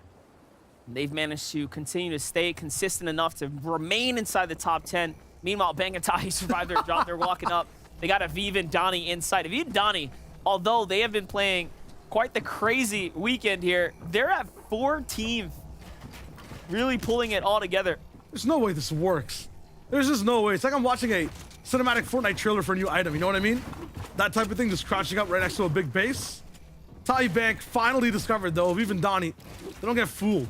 You know, sometimes people probably look at the trailers like, no, where do you get this gameplay from? It never looks like that for me. From the FNCS, yeah. You haven't tuned into an FNCS yet. The clips come directly from here. These are the fun moments that you wait for, that you tune in for. Aviv and Donnie get punished, though. A big shot there, armored wall. the most crucial of defensive items get used, and they only have a single one left, so Donnie wants to branch out, give himself a little more room to work with. Bank and Tahi start to slow down now. Didn't really anticipate Chimp and Spade to walk into this fight, but now a little too many teams here, so they do have to be careful on this disengage. Right now, we're talking about so many top teams. One that we failed to mention is Aegis and Kanata. Where are they? Well, I found a magical map, and I'm going to hand it over to Mini Miner. What are they up to, Mini? They're in zone. Hallelujah for this team. They've actually pulled a zone. Thankfully, it's a south zone. And this is what I want to look at. How are they adapting? How have they changed their strategy? Of course, they're no longer in a north zone. It's now a south zone. It's right in their back garden. They're actually using this really, really well. They're using the natural elevation that Greasy Grows offers, of course, with those buildings and, of course, with the mushrooms that are nearby as well. Trying to tag as many teams and players around as possible. Getting that Storm Surge done as early as possible. What else I noticed was Kanata and Aegis are actually split up whilst doing this. Although they are, in the zone, in this south zone, they're still splitting up, trying to maximize the tags that they can get, whilst just being really, really close to each other, but not quite in the same box. They have the zone, they control space, they control time, and are dealing so much damage. Thank you, Mini, for the magic. At the same time, though, Monster, it's a very good point he makes. The fact that they have zone, their biggest weakness has been rotations. The fact that they don't have to rotate is going to be huge. And right now, Miro and Booga up against one of their late game weaknesses looks to be Clicks and Duke, and the fact that they play those same layers. And they're right beside each other on the boards as well. They'll go head to head, but won't actually resolve the fight. And it's crazy, though. You have Dom and Tragics, a bubble team on the outskirts, Knifer and D-Roller, a team that has nothing to lose listening to this go down as well. And that is probably the worst concoction of teams that you have around you, because you effectively open yourself to everything that's inside the melting pot, all in one spot. Teams at the bottom, the middle, and the top, each of them will react differently. So you have all those elements. That's such a tough spot to be in. But on over to Pamster and Thatch, who are also in a desperate situation now. 130 damage below the surge here. They will have to heal. You have a lot to sustain, but so many players will have to fall here. They're very far from safety. They will have to fight shortly, but the rotate matters. 20 seconds in order to find some tags. Otherwise, they will be forced into a box dive situation. Don't want to have that. Or maybe they do, because that first game, they really jumped right in. Bit about Baila's box. Might be trying to set up a trap. Maybe this was the answer last time. They were low on surge. Thing is, though, they're really good at interrupting a third party, or just being a third party, interrupting a fight and having that type of situation. Right now, for Pump and Teo, Pamsto fakes right, follows him towards the backside. He's gonna try to impede him towards the box. There's so many teams in the same situation. Inside Storm from 100 damage now down to 223. This is gonna be desperation. Thatch deleted, taken out. The pressure of the tie, too much to handle. They don't move as fast as the previous games. Pump denied access to Pamsto's body for even more shots, but it's just a matter of time before he goes down. Surge on one side, two players on the other. They're following. There's just no chance. Thatch actually hit a huge shot right now. He might have just taken out the player down low. He does. Teo is hurt. Pump is now left with nothing. It was close, but not close enough as Pump finished it off. For a moment there, I thought he was going to be able to do it. Pamsto will fall to the hands of Cold there with the big tag. And all of a sudden now, Pamsto and Thatch, our French-Canadian favorites, are out of the competition for now, sent back to the lobby. That will hurt. They will have to sit in pain right now as they wait it out. And they have now lost the chance to break away or keep up with the lead of the others. Duke and Clicks are happy about this. They will have an opportunity now to close that 10 or 15 point gap or so. I mean, we talk about it and they just flicked from 3rd to 4th place. So they have that chance to rise up. The thing is, though, they really want to make sure they do it patiently. There are some people running out of patience at a time. Jack takes down Baila. Baila's gonna fall here. That's gonna definitely spell a story for us if he gets the full finish, but for now, it's just a knock. Meanwhile, Duke has a problem. 2 teams left and right, not too far away from safety. Clicks is gonna lose all his HP. Gold is gonna come in and drop him, and now another team inside the top 5 has issues on the horizon here. Clicks gets finished. Duke is by himself. Can he pull the story off? Can he pull the clutch? No! Gold will win that as well in a 2v1. Norwal's not even here to back him up. He just finishes off. Clicks and Duke. That's who he finished. That's just so big from Gold. Huge shots. way deep in 30th place team, affecting someone in the top 5. And that's 3 teams back-to-back who were tied, who were so close to podium status, who had it, who could have ran away with it, away from the competition, were stopped in their tracks. At this point, where is Bugha and Miro? How well are they positioned to do something with this game? Because last we tuned in, it was not looking good. They were next to Clix and Duke, and every other type of team you can ask for outside the Chonkers Speedway making their way to this rotate in this zone. Teams being Vert and Blake, Knife for D-Roller, and then of course the rest. For Edgy and Acorn though, they're under pressure here. Definitely under pressure, but they have not had a window like this. We'll tune to the other side, the opposition, as to how they're looking at Acorn and Edgy. And I'm looking at them too. This is the game that they can climb back. Armored wall pressure from Talia and Bank. They're desperate. Here's a second one. Here's 10 more seconds of farming. I don't think you guys have the time for this one. The zone's starting to tick for 5. On the left side is Tahi trying to break into the box once again, but it's metal wall. It's not going to be possible to rain through. One taken out. Kazahoo Fishy going for the next challenge again. That's so much loot. Another POI that they can basically just grab off the ground in terms of a loadout. And Edgy takes it away. And the most important thing, they actually pick up 4 more armored walls there. So all the armored walls they used was great, but they get to get even more. Take a look at the replay. One of the most important ones. This is where Byla is down. Peterbot gets chased down. 6 HP and then finished to the hands of Jock and company there, swinging their way to that other side. We were focusing on the top 5, but it's time to flip the coin and look at the other side of the top 10 right now, because now everyone from 5th to 10th has a chance to rise up. Make it forward towards that 200-point spot. We just saw one team, Acorn and Edgy, have that window and dive straight past the pain.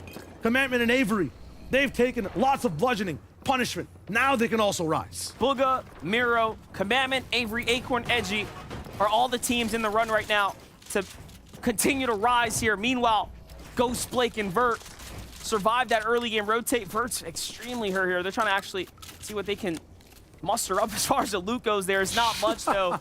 Nothing found, not even worth it. Look at the stretch they have as well to make. Every time we've seen a team in this position, I mean, just saw Pamso and Fast with one, they didn't make it. Pittermon and Byla as well, same situation, did not make it. Clix and Duke, same type of stretch. That 70-meter, 100-meter type of run you have to make. Even if you're the most healthy in first place, it's tough. Vert's at 1 HP. He can't actually back up now. It's only move forward. At this point, Vert, just drop your mats for Blake and let him grapple to the new zone, because you are running out of plays right now. It's not looking good. Miro and Bugha have eyes on this team here. This is revenge in full. You rotate into us, well, now we get to rotate in front of you and hold you out here. Not even that. You take us out a few games ago. You deal damage to our bodies towards the end as well.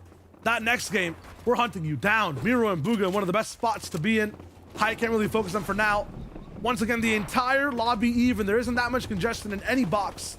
If you're not on Surge, you don't have the options of a desperate box fight. Everyone in Metal too, so you're not going to be able to beam any walls. It's just Jack who has the opportunity for one right now. And with Nosh by his side, there will be trades inside the box, so maybe we'll reign supreme in that one for now. It's the only fight really happening. Acorn and Edgy also part of the business, so 6th and 4th, 2 teams that really want to just stay away from each other and rise together are forced to clash. Commandment will find another elimination as well in the meanwhile. Jeopardy Amza though, I mean, they're playing with house money here. They don't have much to work with. No shields, no HP, and much less in the inventory compartment. Meanwhile, Avery and Commandment have managed to find their refreshers here to position up in the mid game, and they're inside the zone. They're just above the surge threshold. Just 5 players here separate them from safety. But they're still looking. They're not content with being in this position just yet. The question is, from everyone else who's left in the top 10, who wants to be first? Bugha and Miro still on the board, but everyone else is frozen in time. Asian and Kanata will not have an answer to that question this game. Once again, taken out before even getting to half and half. Kevin Avery up against Jack and so many other players up inside their own boxes are having their own party overall. Taco, Chewy, he has to watch his friend go down. That's just tragic and unfortunate. Horrible to watch. 50 damage below that surge. Just need one more shot, but not in Chucky will not allow it to happen for free. Absolute disaster for so many teams everywhere. Ghost and Blake finally go down. DT rise and Trashy from 10th place. This might be their comeback story. This is really the story of the bubble teams. The opportunity to get back into the conversation and hop your way on into top 10 as we are approaching the final games of the NAE's finals weekend here. 2 days of competition, 2 days of struggle, happiness and pain, everything in between. The emotions of playing through these lobbies here continue on. But now, in the end, so far, Miro and Booga do have the opportunity to jump away. Avery will find another one, and finally now, that will be their second elim here onto Chucky. Almost at that 200-point range. They're about 15 points behind. Well, first place was at the start of this game. Focusing on all the bubble teams, but look at the infamous Booga and Miro for the moment. A red tag around their name. If you get another flyby, Rhythm and 20 will be up top looking to control the game for now, but Booga and Miro are one of the only teams who were inside that top 3, that tie, that actually survived. They can push this lead so far, have not had an opportunity to do so this entire FNCS. This has been part of the pack so far, so if they start to gain the lead in game number 9, they can win this entire tournament with that momentum. Absolutely, Acorn and Edge are in that conversation as well. 5 elims have closed the gap as well to put them on up to that conversation threshold. They're just 5 more away from Booga and Miro, who haven't picked up a single one, but they want to change that. Avery Commandment, finally now, we've seen them round after round looking for high ground, but an opportunity did not present itself until here, until now. They actually go up way sooner, and this is outside of the zone pool. They were dead center, and they say, you know, let's go for high ground here, and we're going to build all the way out. Talk about a bold strategy, literally playing for the victory here, playing for first place. Game after game, they wait for the zone to pull to them. 50-50 goes the other way. This time, they grab the game by the throat, try to choke out every other player, and it's getting constricting. OMG, me too, Edgy, right below him. Rise wants to also get all the way towards the top. So many teams desperate for that sunny spot on high ground. Cold, though, down below will be in his natural habitat. Finally, with 7Z up against that front portion of the zone. Dawn towards the backside, everyone like kicks. There's going to be a bounce back, and now they are the center of attention. That's where the spotlight is, and Avery covers that spotlight with a huge bunch of shade. Up top on high ground, there's a 2-layered tarp that's reconnected. It's going to be impenetrable, but Booga and Miro are focusing those players up on height. Commandment losing his shield for the moment. They're looking for an opportunity to get some control of this game. DT Rise pulling towards the skies. Trashy also coming in from the backside. It's a high ground retake, and it's disaster for Avery and Commandment. They're trying their best. They're using so many mats right now, but keep in mind, they actually had to use half their builds to get to this spot. Booga and Miro look for a chop potential possibly. They take down Rise from the bottom. It's a third-party situation that's spanning 15 layers from bottom straight towards the top in the clouds. Trashy now left alone. What can he do? He has to play this one out, and that was the worst-case scenario of all games, of all teams to go for height. A great one attempts it, and it does not work out, and now everyone is left to pick up the pieces on the low ground. Champer continues to fight on. This is the 3rd elimination as a solo Jamper's managed to pick up here. He has continued to earn himself points, and he is working his way to the top 5 spot. But hold up, there is so much more at play on the high ground as Booga and Miro there too. Trashy still lurking within the build and now completely out. Acorn will find Jamper. That story's gonna end here, and Acorn and Edgy are continuing to fight through from 5th on up to 2nd, and now big fight for 1st. Miro is hurt, no heals on the other side. The peanut butter edit was great. Acorn fakes him out, and down he goes, but the body picked up to height, so someone else is taking home the loot. It's not gonna be for free. Booga and Miro now set the same box side by side. They've had some very big premium battles, and now it's up to them to pick up the scraps. Avery and Commandment have held on, but how much fuel do they have left to keep this domination on the lobby? Booga's just cut off their oxygen. He's picking up every single elimination. Pickaxes from the right side. Desperation from the side of 7Z and Cold. They take apart opposition on the low ground. They's not going to be able to survive. Edgy also now down. Miro and Booga have a blockade, stopping height from having any conversation towards any teams down in the dirt. 6 elims for them. Who Fishy and Cassie are in the conversation. Avery's down. Commandment's by himself here. We've seen Commandment clutch up before. He takes out Miro. Booga's now a solo too. They swap places. A huge U-turn. Booga now has to maybe put down that Only pressure. 4 builds. Commandment has run out of mats completely. So many teammates and players in front of him. Can he find any type of pressure for the moment right now? Cold on one of the best sides to be in. Solos. All in. He's got no mats either. Look at every single team. Booga in the best spot to be in. Cease alive this far. Cease in the driver's seat, but his car crashes. Cold picks him up. 5 elims for the boy, and he's in his natural habitat. Another big shot. 107 to the dome. Bye-bye, Kaz. Hello, says Booga, though, as he goes for the next shot. No builds. Has to mantle. Has to use movement. Treating the way. 2 mats might make him a champion in this game.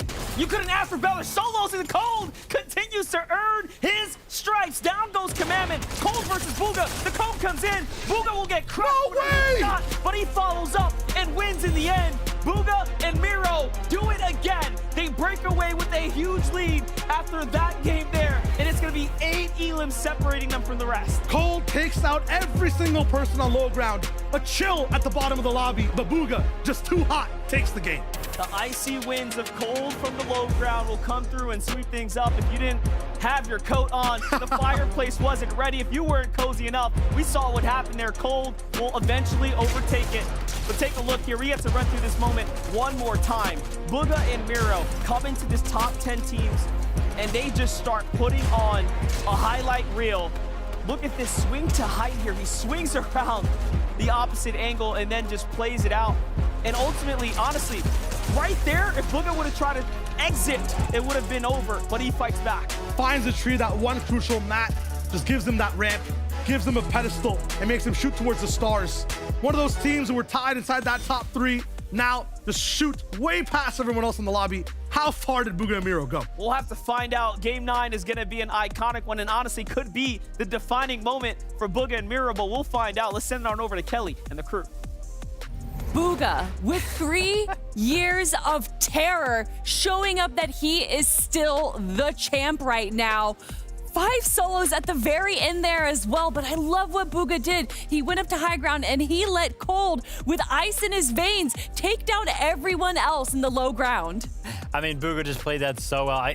We saw Booga and Miro there. They were a duo at one point during this end game, and eventually Miro, unfortunately, did go down, but we've seen it time and time again. The solo clutches that this duo can perform, they're just otherworldly, and I love the fact that Booga instantly goes for the win as soon as he sees Miro go down, right? He can probably tell that there are so many solos left that he knows that he has the potential to win this game, and going straight up for the high ground puts him in the best position against all of these solos. I mean, this is just great. The likes of Avery here, he gets that elimination, the refresh is there, instantly realizes that, hey, I just took out one of the members of the high ground team, it is now mine. And then, like Kelly mentioned, this 1v1 situation, this was not easy. He went down to 24 health right there. Cold almost had an amazing run, but Booga touches out, and Jacob, look at this lead now. Oh my God, they're flying high in the sky right now. And even though I had them in the pregame piece about how solo clutches and what it does to affect their game, at that point in time, they were 2nd place. Without that solo clutch, they would have dropped to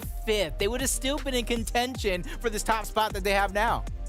From going from a 1-point difference between first and third to a 34-point lead for Miro and Booga. And look at some of the teams that are jumping up our leaderboard. Acorn and Edgy, Commandment and Avery, having Pamsto and Fatch that was in 1st place, now dropping down all the way to 5th.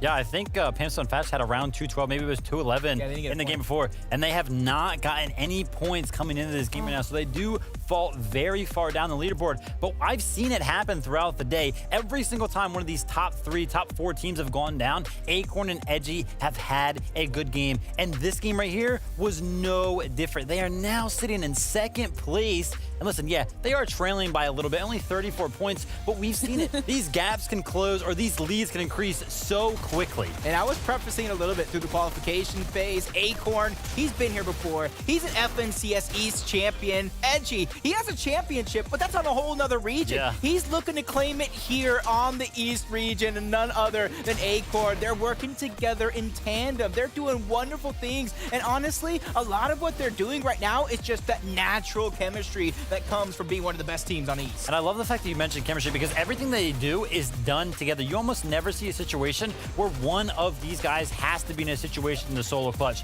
If it ever comes to fruition, sure, they can do it, but they're just always doing the same exact thing. We saw in one of those highlights right there, they let the wall get broken, and they both were instantly ready with those striker pump shotguns, and then right there at the end as well, both were using those Stinger SMGs, same wall, same timing, same everything, and it shows on the leaderboard. And obviously, if we're going to talk about Acorn and Edgy, we have to talk about the 3rd place team as well, Commandment and Avery. Better late than never, right, Jacob? Yeah, better late than never is definitely a thing. And other than Iamzo and Jamper, who's also on the leaderboard, they're the best performing team out of Rave Cage, where it is one of our most contested drops throughout every single region. And honestly, they have been able to do it off of the back of that same style of teamwork, not 1-for-1 than Booga and Miro, but they're obviously able to clutch up big. They're able to take the high ground. They have very many different views of their game plan, and they're just executing game after game. Yeah, I really love to say, honestly, I think that they would have been the ones to win this game as a duo if Rise and Trashy didn't try to go for that high ground. When they did that, they forced Avery Commandment to use so many of their materials, and as a result, during that end game right there, we saw it. That's when Booga and Miro actually ended up taking out Avery. So they lost that high ground, and then Booga ultimately had it. But I really do think if Rise and Trashy didn't go up for that, then we could have had a different Victory Royale winner right here. Yeah, we already kind of talked about the storm surge of Rise and Trash and how they're able to get to a game like this. You see them 388 above the damage threshold again. Even though we kind of dropped off of there, we didn't see the end game performance last time we were breaking it down, but you've seen what that's able to do. A cushion of damage like that, they're able to freely play exactly how they want, but unfortunately enough, sometimes everything comes crashing down like a soft-baked cookie. And honestly, listen, I liked the play here out of Rise and Trash. Yeah, unfortunately, he does end up falling off of those builds there. But that was right at that mark. That was actually 7th zone. And we just saw him. They were using those grapple gloves to pick up a bunch of materials. And I talked about it before that these games even started. That is the moment when a lot of these teams, as soon as they get a refresh, they like to go for the high ground. So the idea was there. Just a little bit of a slip up kind of forced them into that bad position. Well, just like the laws of gravity tell us, those that rise must fall. And guys, we're at the halfway point for the FNCS Finals, Day 2. 3/4 of the way done for the competition.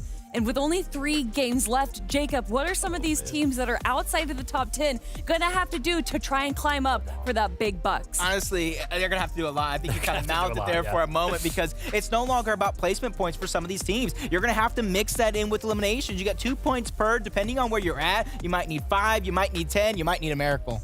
You know, listen, winning it is everything, but remember, every single placement you get is more money, so keep fighting until the end.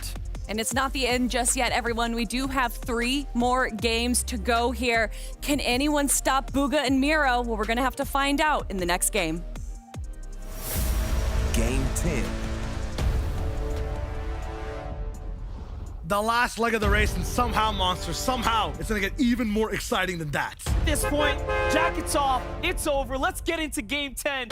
That was a cold, chilling finish, but I am heated up. I'm ready for the rest of the action. NAEs is really starting to ramp up now. I cannot believe what we saw unfold there. We might just see a breakaway lead happening at this point, or will someone decide to take fate into their own hands? That's what happens when NAE gets one South Zone. The people that call Chonkers Speedway home end up with that big VR. Casker, though, this time is going to switch things up. Taking out Elite. Glace will be the next one in his sights. Nico also up and around in the business. They're looking really good with control so far. Glace has got an SMG, though, Casker. I don't think the air is going to be able to help you in this situation. What does Nico have to clap back? Because he's put on a timer. To think we have 3 games in front of us. This one, 11, 12. I mean, I've literally got my food's worth at this point. You know, like when you walk in and the meal, you get the whole value deal. I mean, this is the value finals right now for me. Just after that alone has really set things up for us here to have such an interesting day in the feed. Dubs, the risky reels battle, finds end pins and things conclude over there. Meanwhile, TK and Ritual finally get to win their early game contested fight. The last time they won this, they went all the way to top 10. Can they do it again? Possibility for them so far. The thing is, when they're in the top 10, they don't affect that much. Same with Neverfy 2. We're going to be honing in on teams that might have a say and a chance to stop some of these other upper echelon individuals. User Skuga, Bank Tahi. Over and over, I feel like this fight's just getting longer. Maybe they just want more screen time overall, because either way, neither team really rises through the ranks. These guys are taking it nice and easy here. I think they're realizing that if they continue to play pretty good and survive these early games, they can earn some more money at this point. It might just be putting everything else aside and playing for the best. 7Z is going to get hit with a lot of shots right there. Down to no shield and in the middle of the water. That could be a target of choice here. But Users and Skuga, the longer they stick around, the more likely that Tahi and Bank will also have to play defensively and wait this one out. They end up just going right beside this little bit of a ridge, farming out the base completely. On the top side of the boards, though, that 40-point type of lead, Miro, Booga. I mean, what a performance in terms of owning up all the way to high ground, having it towards the end, having the switch up, paying attention closely as to what Commandment and Avery were doing. They got eyes on all sides, and that's when they have that zone a little bit towards the midpoint, towards that desert. Question is, what happens when they have to move? At this point, Booga and Miro should be thanking Trashy for going for height. If they didn't do that, that wouldn't have ended that way. Rise was definitely all the way up there too. Tried his best to stick around, but sometimes you slip and fall. Every Commandment, Rave Cave, things might switch up here towards the last 3 games. Also have to remember the plan Bs from a bunch of these teams that are rolling in. They might just be like, okay, my scavenger drop spot on the right side of the map that is 3 pixels long might not be working. Let's go to the biggest POI on the map that just has a few teams contesting it. Try our chances.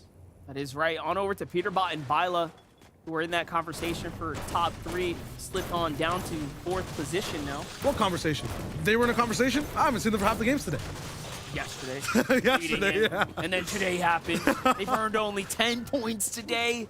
A very, very rough start for them after the first 3 rounds of Fortnite.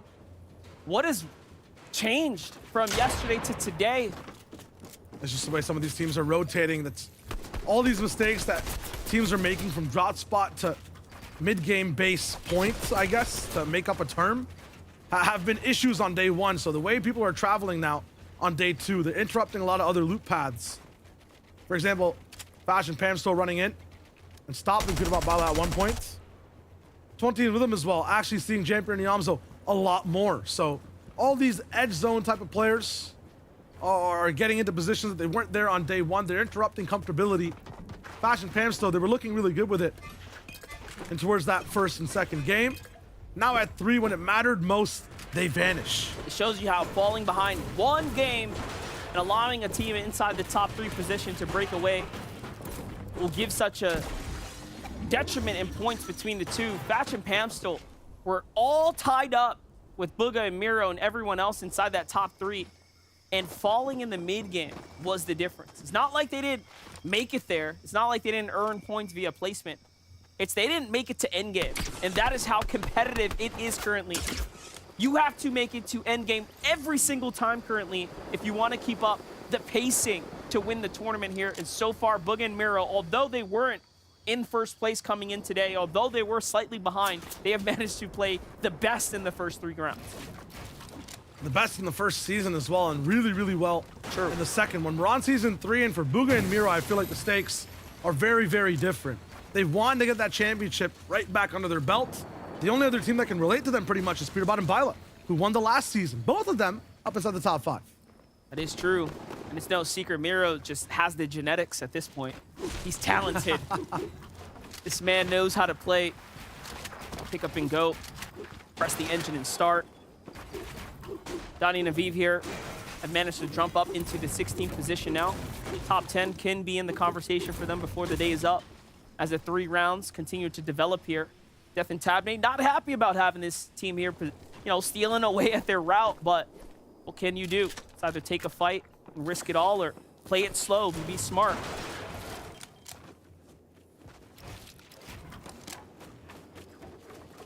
Trying to find anything for the moment. Reminder as well, 2-day type of format. A lot of these stories happen on day 1. You can tune in with them for a bit. Qualifiers as well, polarized quantity. Lots of control there. And that set lobby though, with the greatest teams all taking away those power spots, the big dynamics. You change the way you play your game. And that changed the polarized quantity, not hitting that full stride. This zone though is starting to go towards the favor of Pamson and Fash. Every other time we've seen it here, they've managed to play and particularly well. Polarizing Quanti, though, have to win this fight in order to get comfortable here. It's up again, Nyx and Nick FN here. This is Demonics. Performed well in the semifinals, day 3, taking that last position via consistency. We gave them a shout out. Take a look at this here. Polarized, Quanti, swing around finally. They have Nyx against the wall. Nick FN is defending well too, though. He steps out 126, not looking good. Wow. Polarized with the follow-up. Quanti there too, both sides are hurt, but not hurt enough. Quanti and Polarized do have the advantage here. There goes the Siphon, they pick it all up, but he's not reloaded. That's not good. Quanti has to back up now, and no! Read like a book there. What's up to Polarized? Can he take him out? Absolutely. And does pick him up. But man, that's a huge cost. That's a lot of time. That's Quanti down. the book reading, the education's gonna cost him as the fight continues. Not Agers, dwindling down to 9th place. Always looking good. They're up in a base working towards a Storm Surge strategy right now. Surge is all about dealing damage where the server does damage to you. Mini also has insights on one of the top teams on how they deal with Surge.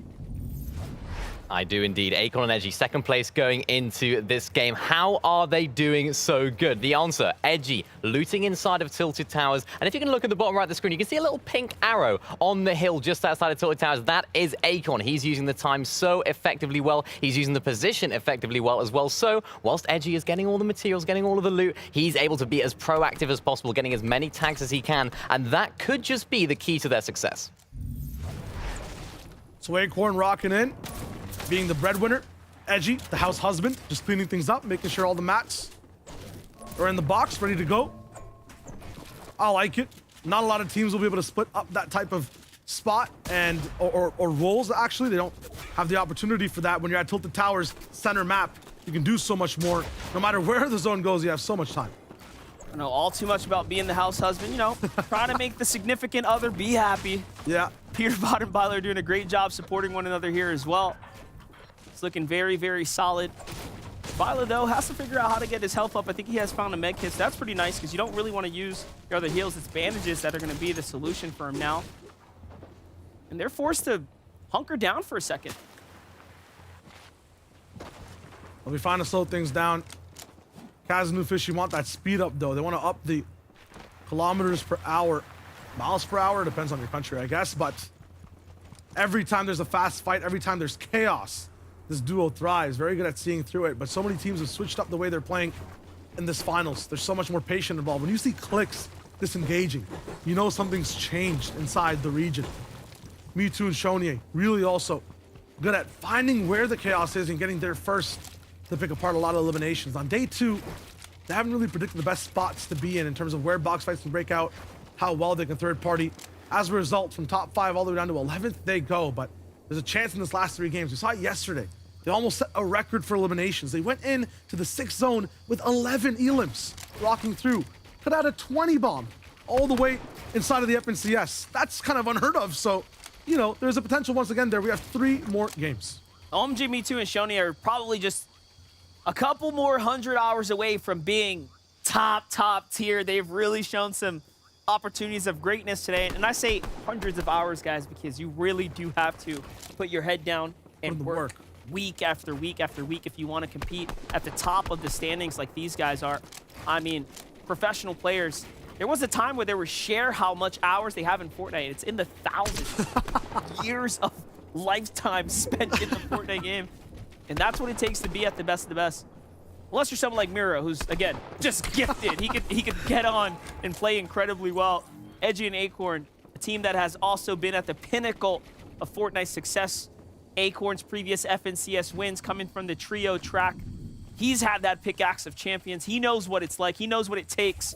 He has a chance this weekend to do it. Miro and Booga have had so many chances and have wielded the pickaxe arguably longer than anyone else in the NA East region. They have that playtime in them. It's a reset in this chapter, though. It's only been 2 different teams. Booga Miro, Peterbot Byla.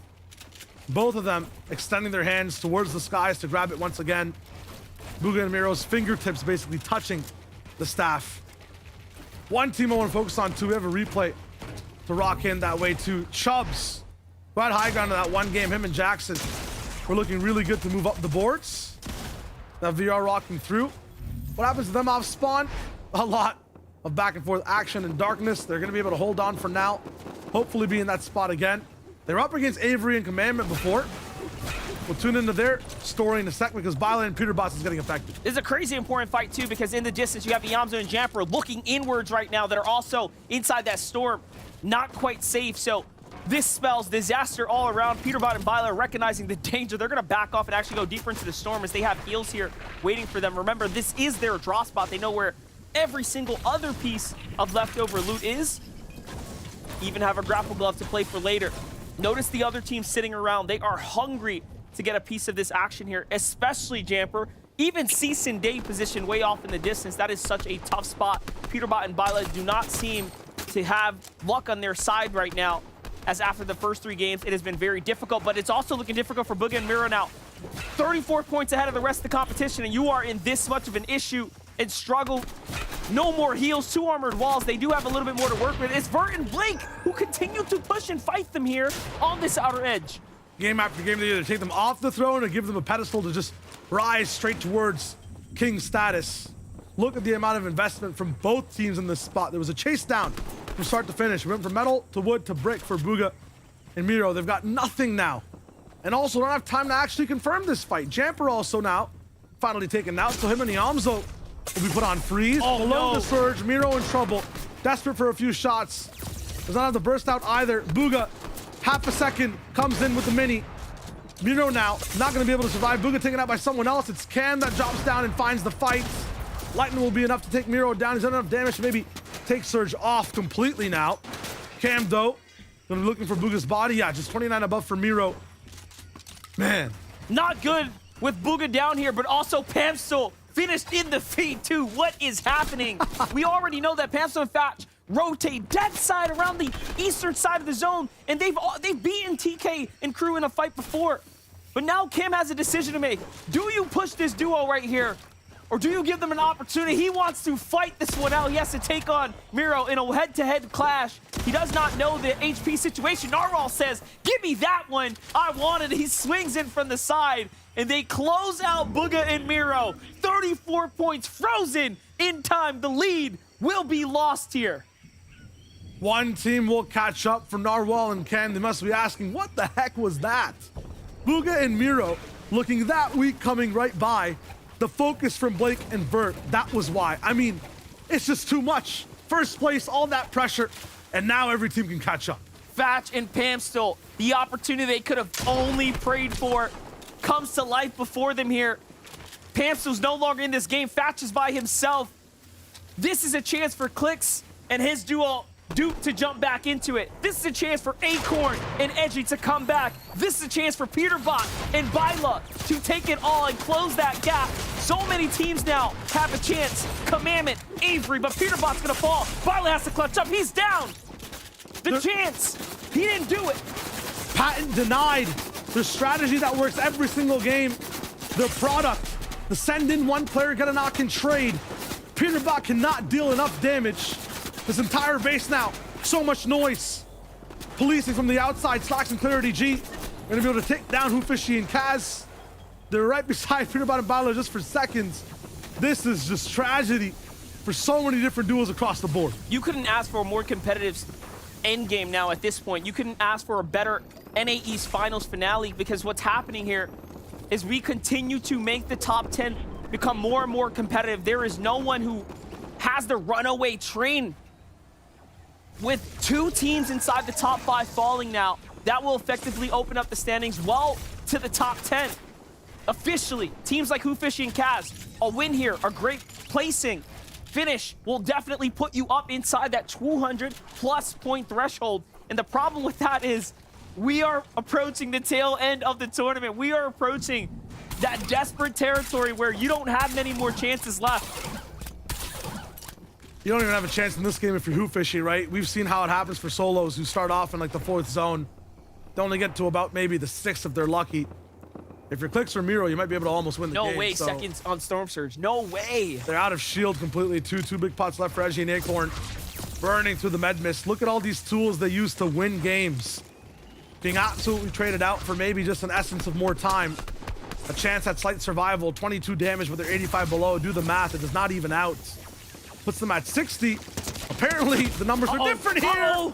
You can't heal and have a window open. Shots might fly by. Edgy is just taken out. That's why the team 3. That's why Avery here. They recognize that. We got Avery. And Avery comes right on in alongside Commandment. They want to finish Acorn here as fast as possible. There's no shot they're going to allow second place to get away with this. They need this loot for the refresh. But more importantly, they need to finish this team in order to take their position in the tournament. Instead, they back off slowly. They want to play smart. They have to get to the zone. But you know, and you best believe they will have eyes on Acorn right now. Yeah, if Nut and Chucky are denying a box fight and moving, that means these teams also have to move. Those guys always aggressive, always looking to get on towards any type of damage. Acorn, 208 below, and has a job to rotate, build, survive, deal damage, all by himself. That checklist just way too large. Even the thought of it is just weighing him down. The movement now, Avery Commandment has set over the trap. They make him walk backwards into their builds. They set it up for only their POV to have a chance to hit the body right now, but Chucky and Nutter trying to steal away this elimination as well. This will be huge if Avery picks it up. Metal usually denying people a chance to keep rattling over at builds will not stop the pressure from Commandment and Avery this time. They're looking for any type of shot right now. Armored walls coming in, so you know it's desperate for Acorn for the moment. Who Fishy's also gotten into the situation. 4 big points up for grabs. He'll go down. Placement also being handed out. Avery looking for anything, and he's going to be using that grappler precisely to pick up that metal to top him off as well.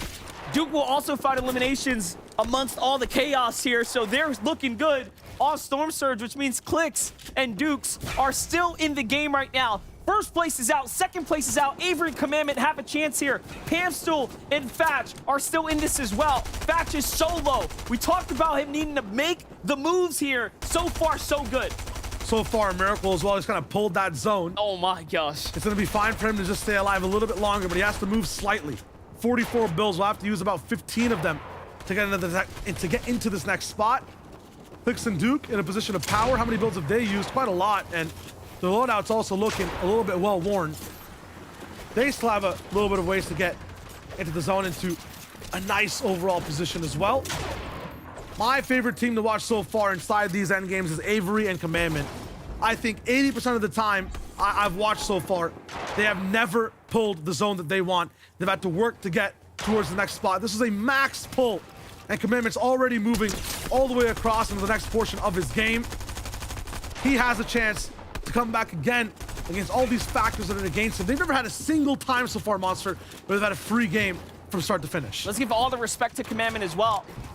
Finishing in his worst placement ever in the previous FNCS finals, and then all of a sudden putting in that work these last couple seasons. People counted him out because he wasn't practicing as hard. He was playing with a duo mate that was not as invested as he wanted to be. And the moment he got that 40th or so placing finish, he was like, nah. Not for Commandment, not for the name that I've built so far, and he's put in so much work. And I'm so happy Avery's been there alongside of him, because Avery's someone who's worked so hard season after season. But let's get into other hard-working teams. Threats and Mac would have high ground again. This time they want to play for that victory royale. We know this is a team that can definitely do it. They've been here, and they've done it before. The opportunities in front of them. Kanata and Agers also. Talk about best case scenario. High placing teams frozen, right? Top 10 has a chance to come back. You wouldn't have even thought it was possible. You talk about hard work with Macwood, and you talk about a good spot with Kanata. The biggest issue right now is, yes, although Macwood does put in hard work, he makes work hard for everyone else mid and low ground. When Macwood and Threats have the sky, they focus so much more on punishment down below and not so much on high bases. They keep close and personal and look for any chance for eliminations or pressure on layers, regardless if you're building in metal or even obsidian, if that was an option. Avery and Commandment affected on the rotate. Clicks and Duke will stay way out of the sights of high ground. Maybe they even know that Macwood's up there. They want to see anything. Already starting off the height range. Threats finds Skuga. Definitely a big pickup there.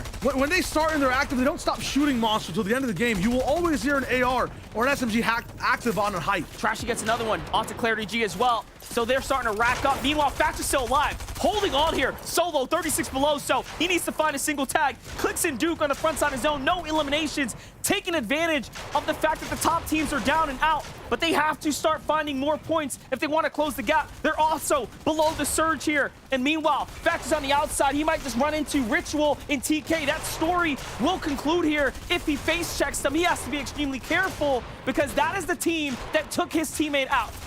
Kanata Ages also holding on the front side. Threats and Macwood frozen on their base. They haven't made a single build so far. They've only been focused on shooting. That's giving opportunities for everyone on that middle ground to open up and take a few more shots at different builds. Bibble Taco low now. You can just see the damage from Threats. 5 heal-ins for both these players now.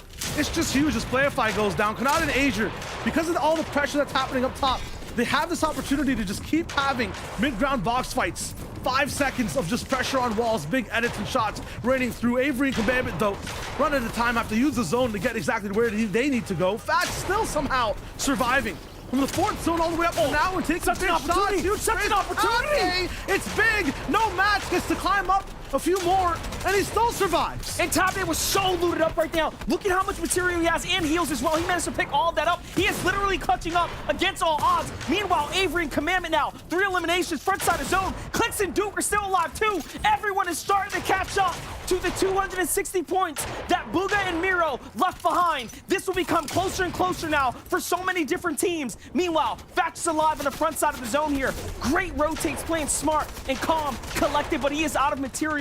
Macwood and Threats have height, and they have it under control here, but they are also out of material. They are starting to run thin. Gonna be his final base for Fatch. Team's now starting to clash. There is a bounce back, so we're gonna be running into old builds. Spray all the way. Who was that? I think it's Teo. Teammate coming in from behind the way too. Fatch actually the one to pick it up, so even more mats to use. What a solo performance from Fatch. Pamsto in that driver's seat, cerebrally telling him exactly also where he needs to go. Of even Donnie's still alive too. A team that is fighting for it here. Fatch is down. Whoa, no way, Fatch! He fights it. He finishes it. Can he get this one too? It doesn't matter. Top 7, he's happy with that. Aviv is now in 12th place. How in the world has this team managed to climb into a top 10 conversation? It will baffle me for the rest of the weekend, but let's go back to the real action, right? Clicks is on the front side of zone. He's holding on now. He's in 5th place currently and also has some to bounce back, but the pressure's coming in. It's going to be a long form type of game with this big bounce back. It is the 9th zone. Possibly going to be going the full 2 minutes. Lots of protection for every single player to be able to use. Oh Clicks, my though, gosh. he can't do much at all. Has to stay crouched here too, so he won't be able to gain up with the speed. Not maybe be able to even see his feet for the moment. Make it. He's going to go right towards the zone. Not for now, and it is Aegis that picks that one up. Huge Siphon to be able to come in. Aviv also working as a solo. Once again, this will be a slow burn. He goes across the right way. Aegis going to be interrupted, but not shaken for now. 5 teams still remaining. Aegis Kanata playing this very patient, reacting. What sounds are going to be coming from beneath them. That's going to be the key for these guys so far. Cam also alive as one of the only solos it looks like left for the moment. Avery Commandment solo walking through. There's Aviv on the backside. If Avery and Commandment survive a little bit longer, they will be our new #1 place team. If Kanata and Aegis manage to find more eliminations and win this, they'll jump up to top 3. Avery continues to open up the gap here. It's looking good. 6 eliminations on the low ground, but they're completely out of material. They're gassed now. After work with Fumes, Cam picks up Aegis and interrupts a team that wanted to win, that wanted to climb back in the top 5. Mac was hearing and seeing all this happen and is angry that he doesn't get to stay in the conversation. So see you later, Kanata. Threat's now close and personal as well. No Armored wall on the last ramp that they have. Avery sees it coming. Cam makes the first move. Threats with a mantle. Might have an angle. And there it is. The big shot, but he gets denied. Now up to Macwood to see what he can do. Avery steals it. What a heist. In the last moment, the safe is broken. The money goes to the big bank up top. 8 eliminations will be the win there too. They drive away with the great escape, and off to the sunset they go to live out with the riches there. And they needed those points because now those riches will be one step closer to $692,000. We have ourselves a team that has managed to take opportunity and seize it and execute. Take a look at the highlights one more time. Commandment and Avery have done the unthinkable. It's just putting up the bait, the turn, distraction, and then prestige. It's a magic show in steps from Commandment and Avery. They play so patient once again, understanding the situation. It's a bounce back type of zone. Just make sure you stay alive. Avery is just following bodies and doing big damage. Huge on the threats and a big win. Now they catch up and make it a 2-way race. Not only that, that was just game 10. It continues to get exciting here. Avery and Commandment will win. And now we get to start stepping into the championship territory where everything you've worked for is now up on the line here and you have to maintain. The stories, the overall legacy right now, back-to-backs on one side, a comeback from Booga on the other, and then Commandment and Avery from like almost 50th place, rising to the first spot from last FNCS to now Monster. There's so much on the line. We'll have to see it. Let's send on over to our analysts here. Avery and Commandment definitely on cloud 9 right now after that incredible play against Macwood and Threats.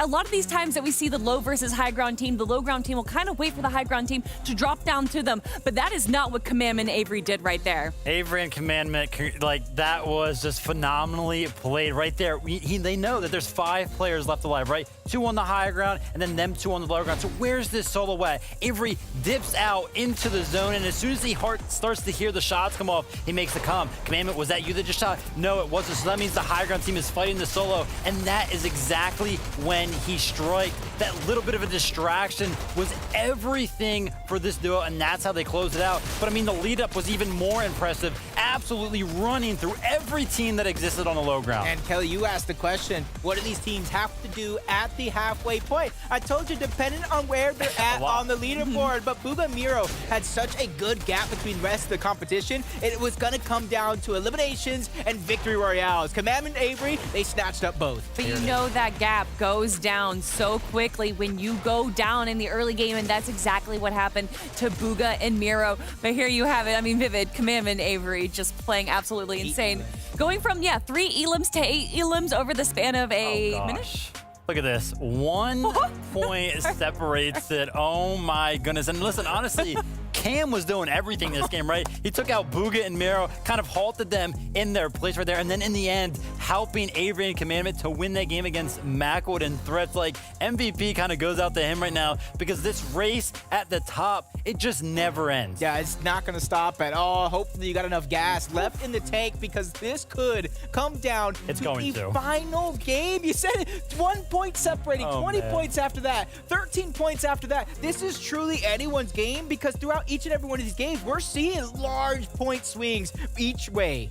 And obviously, these solo clutches at the very end can break or make or break a lot of these teams. One of those teams being Pamsto and Fatch.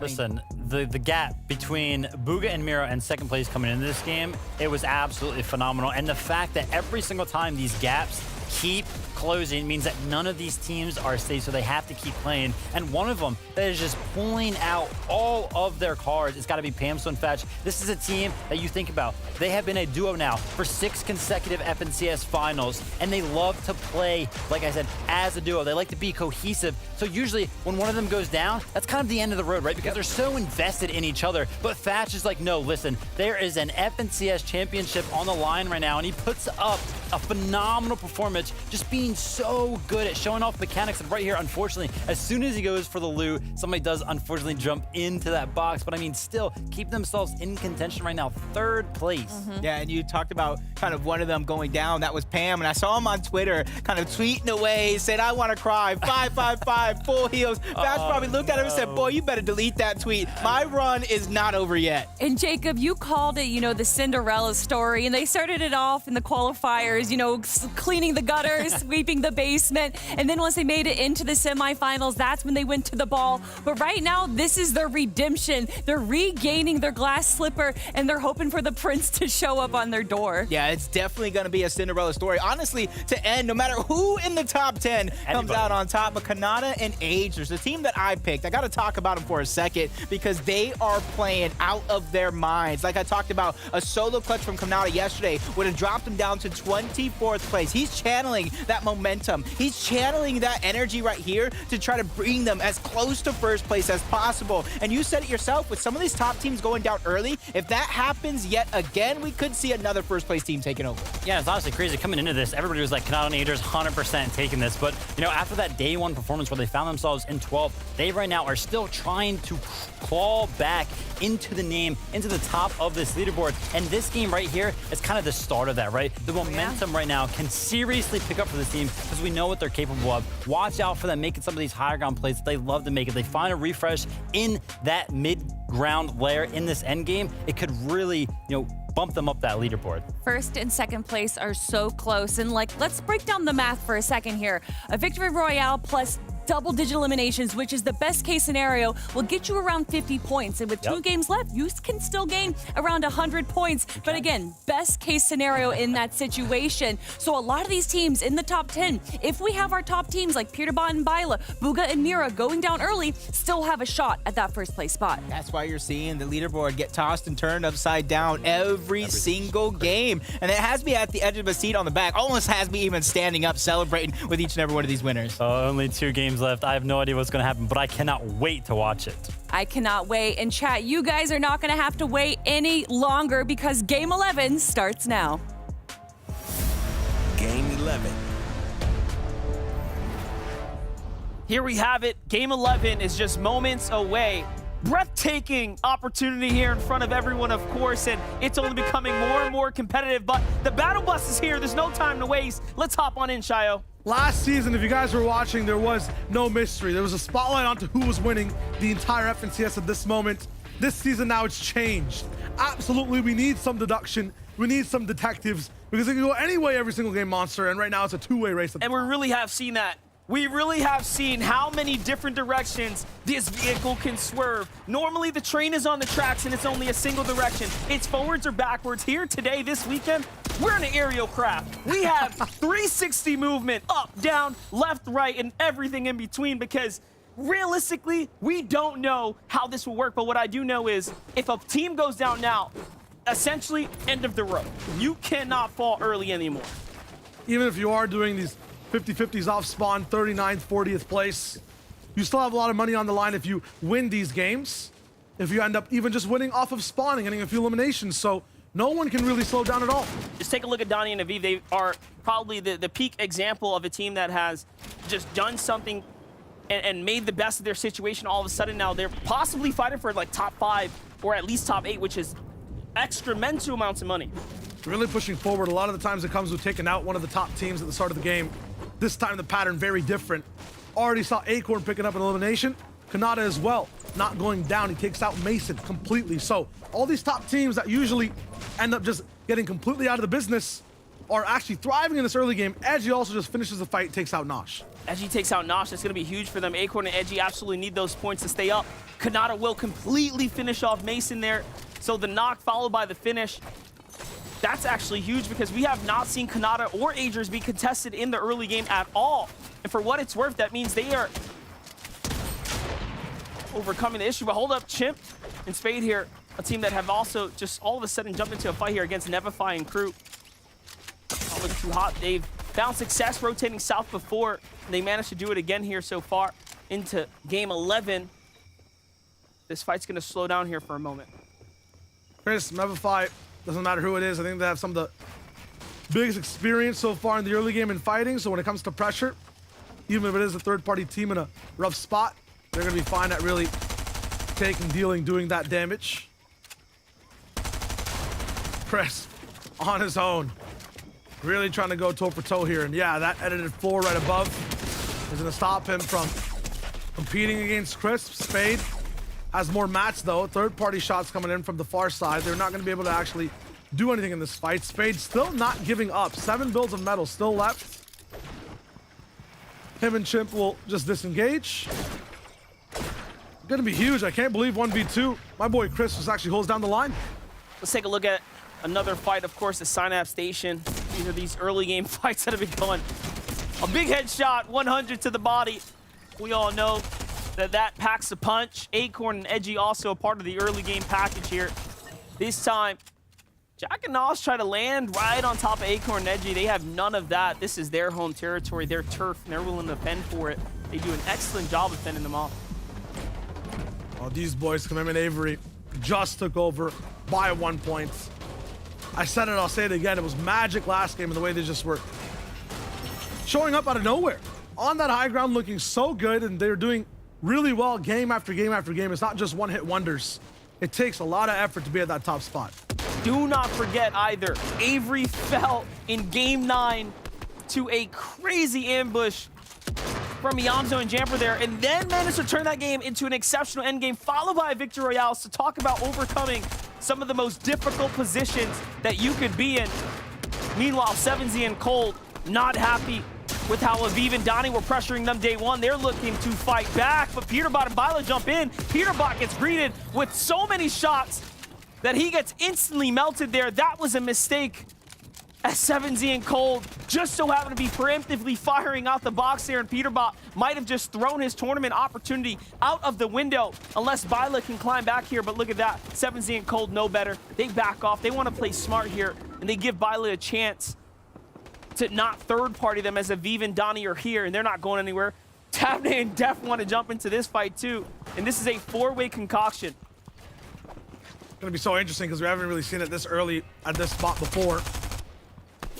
This zone must be centered. Yeah, like dead center. That or people are just getting super desperate. Another team coming in from the top left. 7Z Cold, they're used to being in the spot and having weird things happen, but this is just absolutely super strange. Going up close now, giving up a little bit of their high ground position. They're going to be maybe all into this fight. Splitting up a little bit of AR too, so Cold can use that powerful rifle at a distance. 7Z can just stick the SMG close range. Everyone now disperses as they realize all these fights are just going to take too long to actually break out. Donnie and Aviv inviting a box fight is not going to be that tantalizing for any player. Mind you, Vivid's in the back here, rubbing his hands together, licking his lips, the closer and closer Cody set to rise up, because we do have a fun competition between ourselves with our predictions, and this is his. Cold, though, is under pressure here, takes down Aviv. He's happy about that one. Here comes the follow-up. Down goes Donnie as well. And just like that, they find themselves 4 more points. Wait for it. Watch out, watch out, watch out. It's Jamper and Iamzo. It's over. Straight into the box. You're calling it, and you're right. Ooh, armored wall. Cold buys time at 1 HP. That was so quick from Iamzo and Jamper. First, they have the ambush in game 9. Now, they have the ambush here in game 11. But Cold is not giving up without a fight here. A great tag onto Iamzo is going to put him in desperate territory. But Jamper is more than happy to take a fight at 200 HP. And smart not to walk into the enemy builds there. He walks and waits. And now looking for the new angle here. Cold's going to completely disengage here, leaving behind the body of Scented. Meanwhile, Byla potentially playing for the pickup first. What happened there is so much distraction on the way on this north side. Byla gets the reboot up. So Peterbot back in the business, or whatever way it was working in terms of who was alive. It's Peterbot who got the reboot on Byla. Back in the business. That's going to be huge because they don't want to stay out of this race. It says 6th, but they're basically just 3rd. They're basically just one of the other teams that are right behind the 2 top teams that are all the way towards the top. So what happened there is Byla saw the opportunity to get the pickup. Peterbot comes down, edging Acorn, take out Peterbot as he's coming down. It had to be, and then slides in potentially to finish the fight, but things slow down. And they managed to stay in the game. So 4th and 6th with an interesting exchange there too. Take a look at some fights that was going down in the meantime. While all of that was happening there, Nasen and Bryce, of course, we get to continue to see this head-to-head go back and forth. I'm not keeping count, but both sides are fairly even as far as the exchanges there. So far, Nasen and Bryce seem to be the more experienced duo and continue to show just that. Here's Avery and Commandment, first place. AV and Golden on the other side of the wall. Desperate team is there, and no, they back up. There's no reason to fight them, not this soon, not like this. I talked about it at the start of this game, about the mystery of what's happening between all these teams. I have a very special guest. It's Mr. Minor Holmes with the deduction. Thank you, Shire. Now, Duke and Clicks, they've had a very lucky game so far. They've got the zone, luckily for them, which is really, really good. They've done really, really well when they've had the zone. They had a really, really good bust path as well. You can see Clicks picking up the burst assault rifle, already getting as many tags as he can on the teams that are landing to the south, or the team that is landing to the south of them. So really, really solid stuff from them. Of course, as I mentioned, they did get the zone once again, a home zone for them. When they've had a home zone today, they've had a victory royale and a 6. So they're set up for success. They also had a really, really nice vending machine that got them that blue pump as well. And if you notice, they're actually boxed up a little bit more central in the zone, so they have really, really good positioning as well. Could this team be on for a winner here? They're in 5th at the moment going to this game. I think this could be a really, really good game for them. Definitely a great breakdown. Thank you for that, Minor. That puts us in an interesting position and conversation, a talking point for Clicks and Duke. Like he said, they have that consistency behind them when they pull the zone to their side. And so far, you saw the tags are looking good too. So Storm Surge for the first time, not going to be an issue. Absolutely. We have the foresight now to see what's up, but the mystery is not solved. The big issue is 5th, 6th, whatever their situation is, they're about 34 points behind us to where they should be towards the top spot. If one of those teams, whether that's Miro, whether it's, you know, 2nd place rocking in, they'll be able to just look at what's going down. Commandment Avery, Miro, Booga. If they survive, even if Clicks and Duke are winning, they're not going to be having any chance to actually catch up and be in that top 3 situation. That is true. You really have to find a way to catch up there. And that comes off the back of big plays, but Shadow here has to catch up as well. He has lost his teammate Walkers. It seems like he didn't make it into the game, so Shadow has to play this one out by himself. Already has an elimination, mind you. So he is playing great Fortnite here, and they're in 13th, so they're not a team that's out of the conversation for making great money this weekend, but also continuing to prove themselves as being great players on NA East, as Shadow has been, over the last year or so, one of the best players to really start to rise up of the new age, the new generation, and now Walkers joins into that conversation as well. alongside Shadow here, really making for an interesting and cool team. And not only that, watching them win that game coming out of the semis, the highlights on Twitter, they were having a really fun time. The comms there were great. So they're a team that keep the attitude pretty positive, and we love to root for them. Peterbot's going to find Cold in the feed there, so that's a revenge take. Code did not get scented, picked up there. We get to actually run that back one more time. Don't worry. We have all of the action covered. Take a look here. Swings around the side. Cold thinks he's going to exit. Looks like he gets trapped. Both sides with the shot. It's even shots on both sides, too. A shotgun shot before he flies, and then AR beams to follow.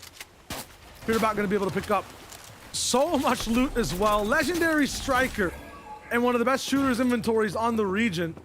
Yeah, it's Mewtwo and Shoney they have to get past, but if they do just, you know, ace this test that they have in front of them with even mediocre colors, they'll be able to keep moving by. Shadow takes out Degen.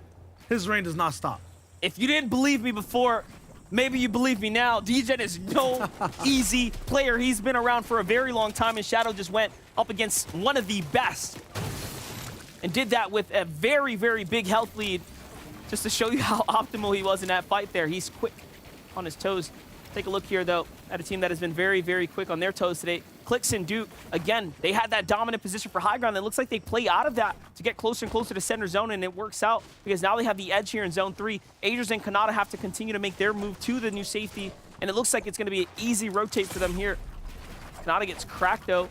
Some big shots in the distance there, possibly from behind, because you don't see any of the other teams looking inward, so.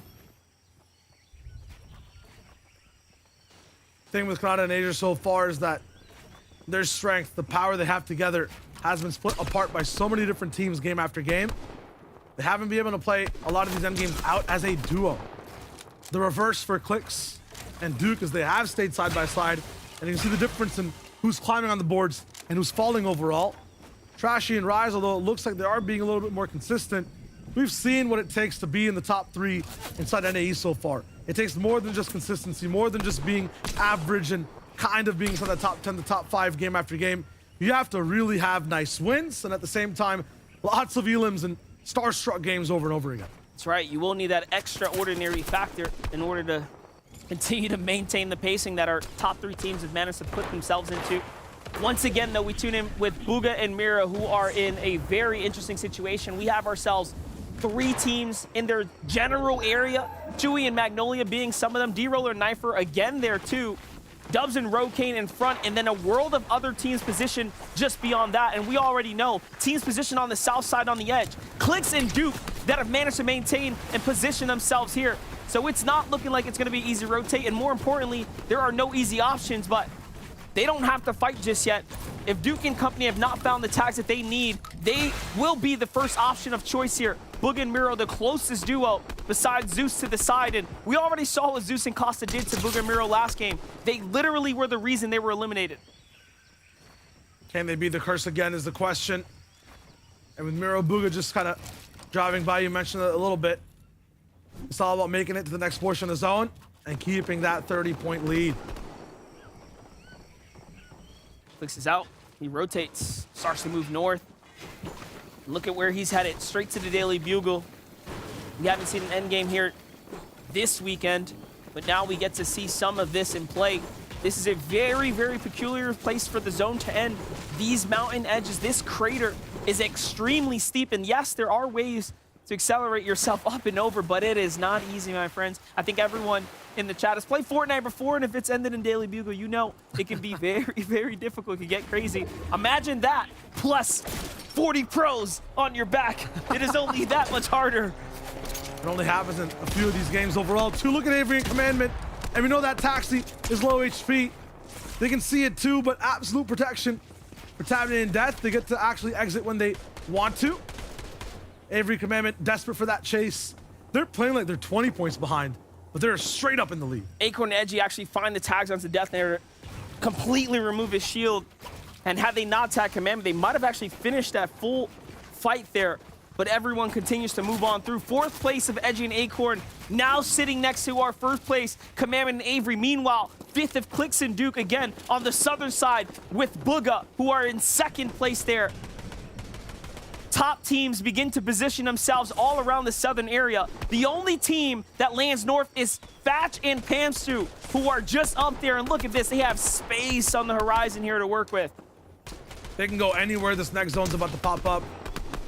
Thing is though, mats, ammunition, and heals, specifically just the mats and the heals right now, have to be saved for the rest of this game. We're playing almost a daily bugle zone. You might be put in a situation where you're just up against a vertical wall that's like 100 meters high. You have to use about 80 mats to be able to get way past that. So Fatch, Pamsto, minimal base, Shonye, me too. They've moved from so far away. They've had to invest a lot of materials. Down to 32 for Shonye. Similar situation for me too, I would assume. Violet down to Sphinx. Violet's down once again. Peter Bot gone out. That should be both. A reboot always spells disaster for the rest of the game.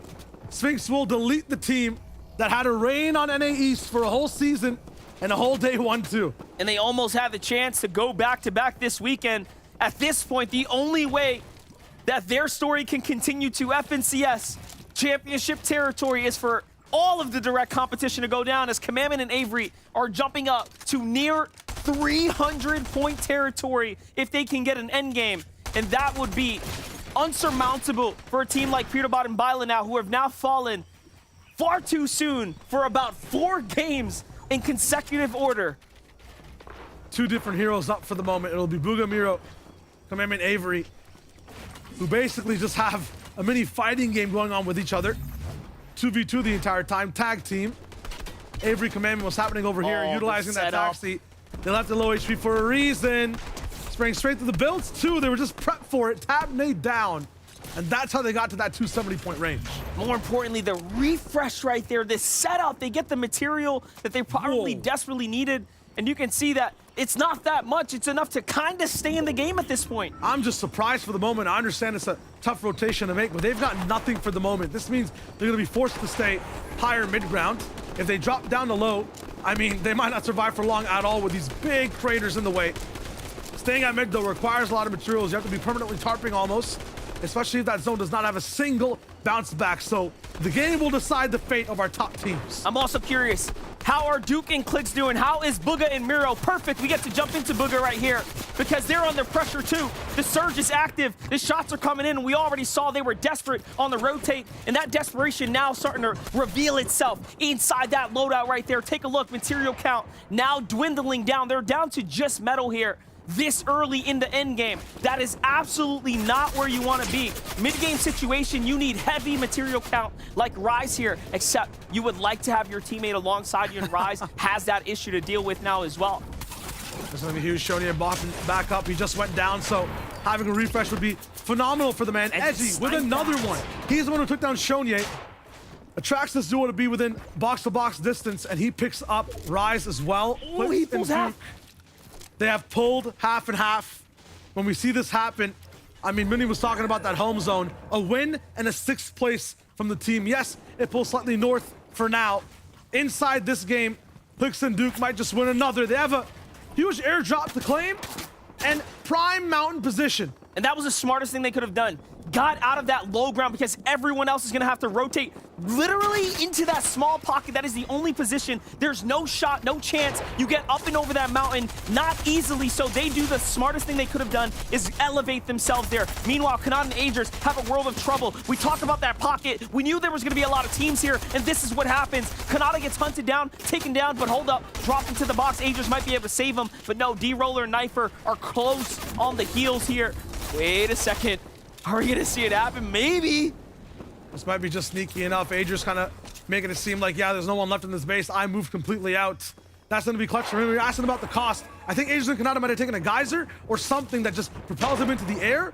It costs you a body to rotate like that in the zone. Even the people with grapplers, Bluga, Miro, if they don't pull this next one, could be dangerous. But they have the chance for points right now. Something that Clicks and Duke might not be able to be privy to all the way so high up in the sky.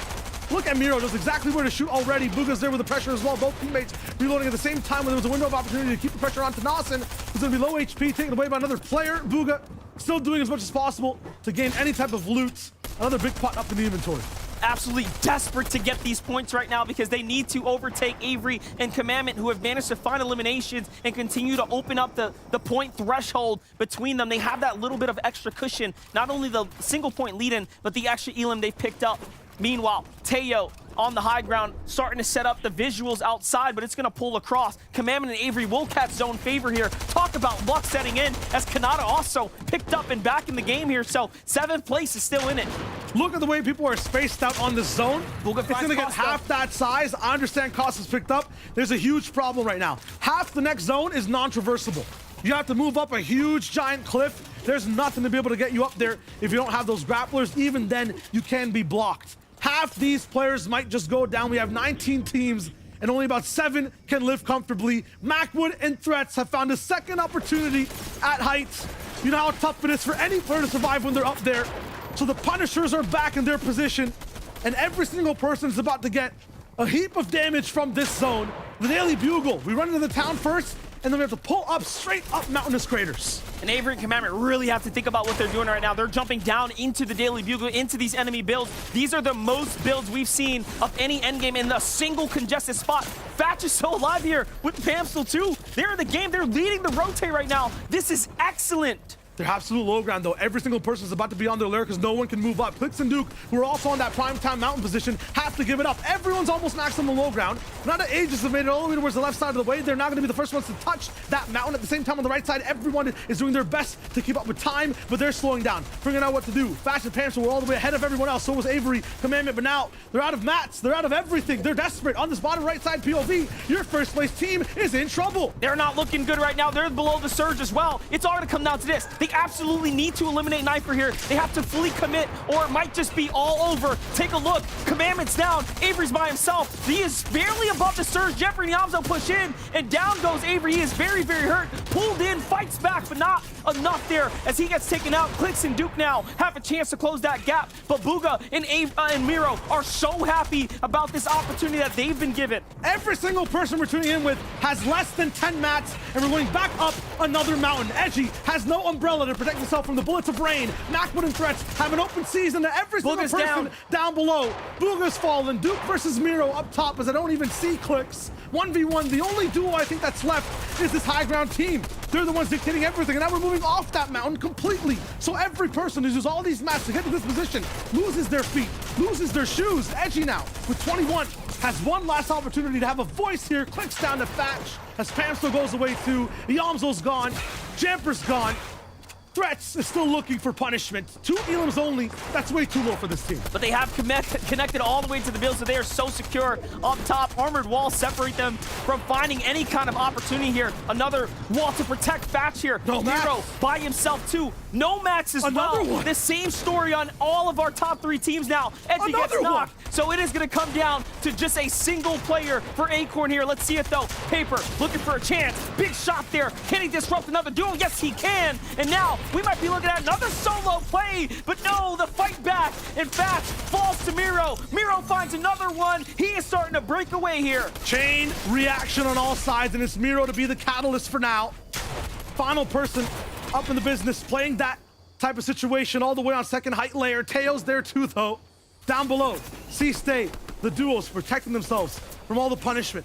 Macwood and Threats up top are just putting down on the rest of the lobby. Miro's just taking every single one up. 4 eliminations, taking that first place spot straight towards the skies. 300 points as he goes down.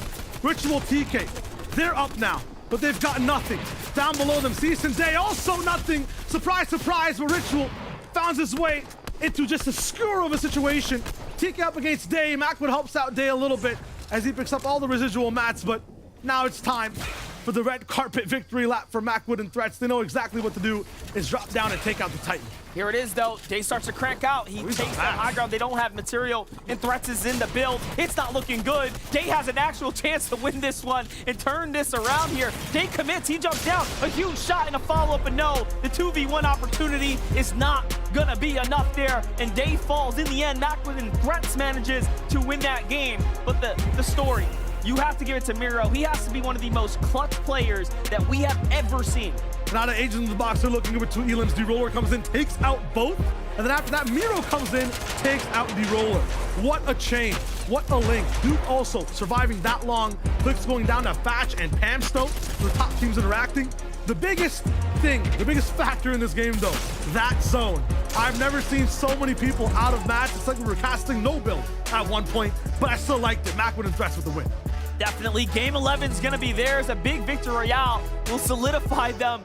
Another one on the board there. And listen, Macwood continuing to show how consistency, persistency pays off here. He's been competing for such a long time, so has Threats. And now, good to see him coming back in NAE's finals. Question is, how far did Miro go? All these top teams, where do they actually slide? Do we have a little bit of a champion in the making by themselves up top on that first place pedestal? I mean, the team, they've got all the information.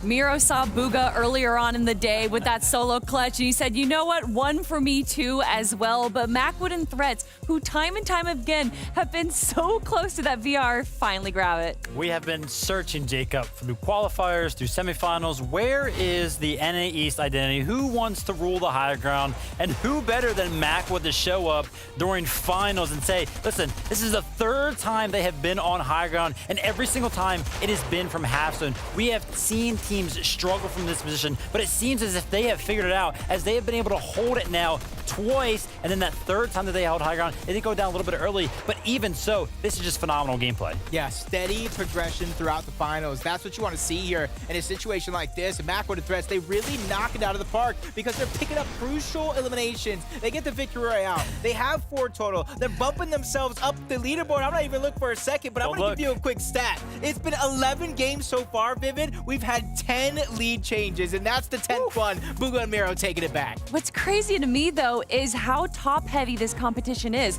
Pam, Acorn, and Duke's team all staying where their placements were from the previous game. Commandment and Avery, this seems to be the story every game, that the top team goes down a little early, and that's what we saw from Commandment and Avery, giving Miro and Booga the chance once again to claim that first place spot. I have no idea who decided to give us Christmas early right now with this leaderboard going into this final game. That's just, thank you, whoever decided that. But I mean, Booga and Miro, this solo clutch out of Miro, this is what is keeping them at the top of this leaderboard in first place. You think about it, as Kelly mentioned, that solo victory route from Booga early on, and then Miro just absolutely popping off in the end game. And yeah, you know, you see these eliminations happen in the end game, but it honestly comes from the great call from Booga. I saw him throughout this game. Look at this zone, all the way up at Daily Bugle. Some people are complaining all these zones all the way up north. No, Booga adjusted, and we have not seen anybody grab a med kit in I don't know how long, Jacob, but they each had med kits, and they were popping med kits, late rotating throughout those first couple of zones, and it worked so well. And if you're having that feeling of, wait,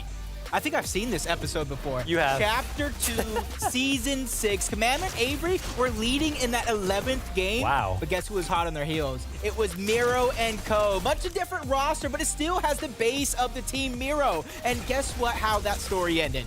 Miro was a champion at the end of the day, so hopefully Commandment Avery are writing a different script. If you can't stop this guy when he is a solo, like how are you going to stop them as a collective? You know what I mean? Coming into this last game, 20-point comfort zone right now. I mean, honestly, 20 points, yeah, it's a bit, but it is definitely not enough for them to feel comfortable. Well, Jacob, if we're going to look to the past, we also have to look to Avery and Commandment. Avery won Chapter 2, Season 1, all the way back in 2019, and he might just do it again. Hey, 3 is a great number, 3 years later, and honestly, if you don't learn from the past, you're doomed to kind of relive it, and for Avery, that might not be too much of a doom. For the rest of the other Fortnite teams, that's going to be a big downfall, but one more game, 20 points difference, and we've seen these leaderboards change so far, so I wouldn't be surprised if it happens again. I love to say it. Like I said, again, this is just going to be phenomenal, and I'm just overall surprised by Avery and Commander right now. You know, not because I know that they are very, very good at this game, but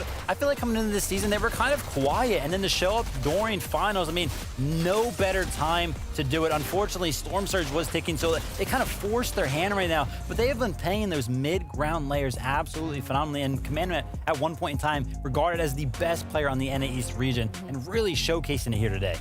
And obviously, so much goes into being in the top 10 right now, whether that is your play style, your mechanics, but also knowing the map and when to rotate, especially dead side rotations, Vivid. There are tons of rotations that allow a bunch of these teams and players to kind of, you know, get through a lot of these zones, and one of them, I got to showcase it. It's got to be Nico and Casper. They're going to be landed down here at Synapse Station. Now, again, we've talked about these zones. They're so tough. They're going all the way up north. So how is this team going to get all the way up there? Well, they got the map knowledge down. There are actually rifts that spawn here, so they're going to use it, and they're going to go along the south. You're like, Vivid, what do you mean they're going south, like the zone's up there? Well, no, there's more rifts down here in this corner, and they're going to use those ones as well. And you're like, all right, Vivid, well, they're still kind of going south, and well, there's more rifts over here at this island, and they're going for them. Unfortunately, they did not end up being rifts under there, but they ended up just swimming in anyway. And this is a prime example of a dead side rotation. And the reason why it is this type of rotation, because as you can see, the zone's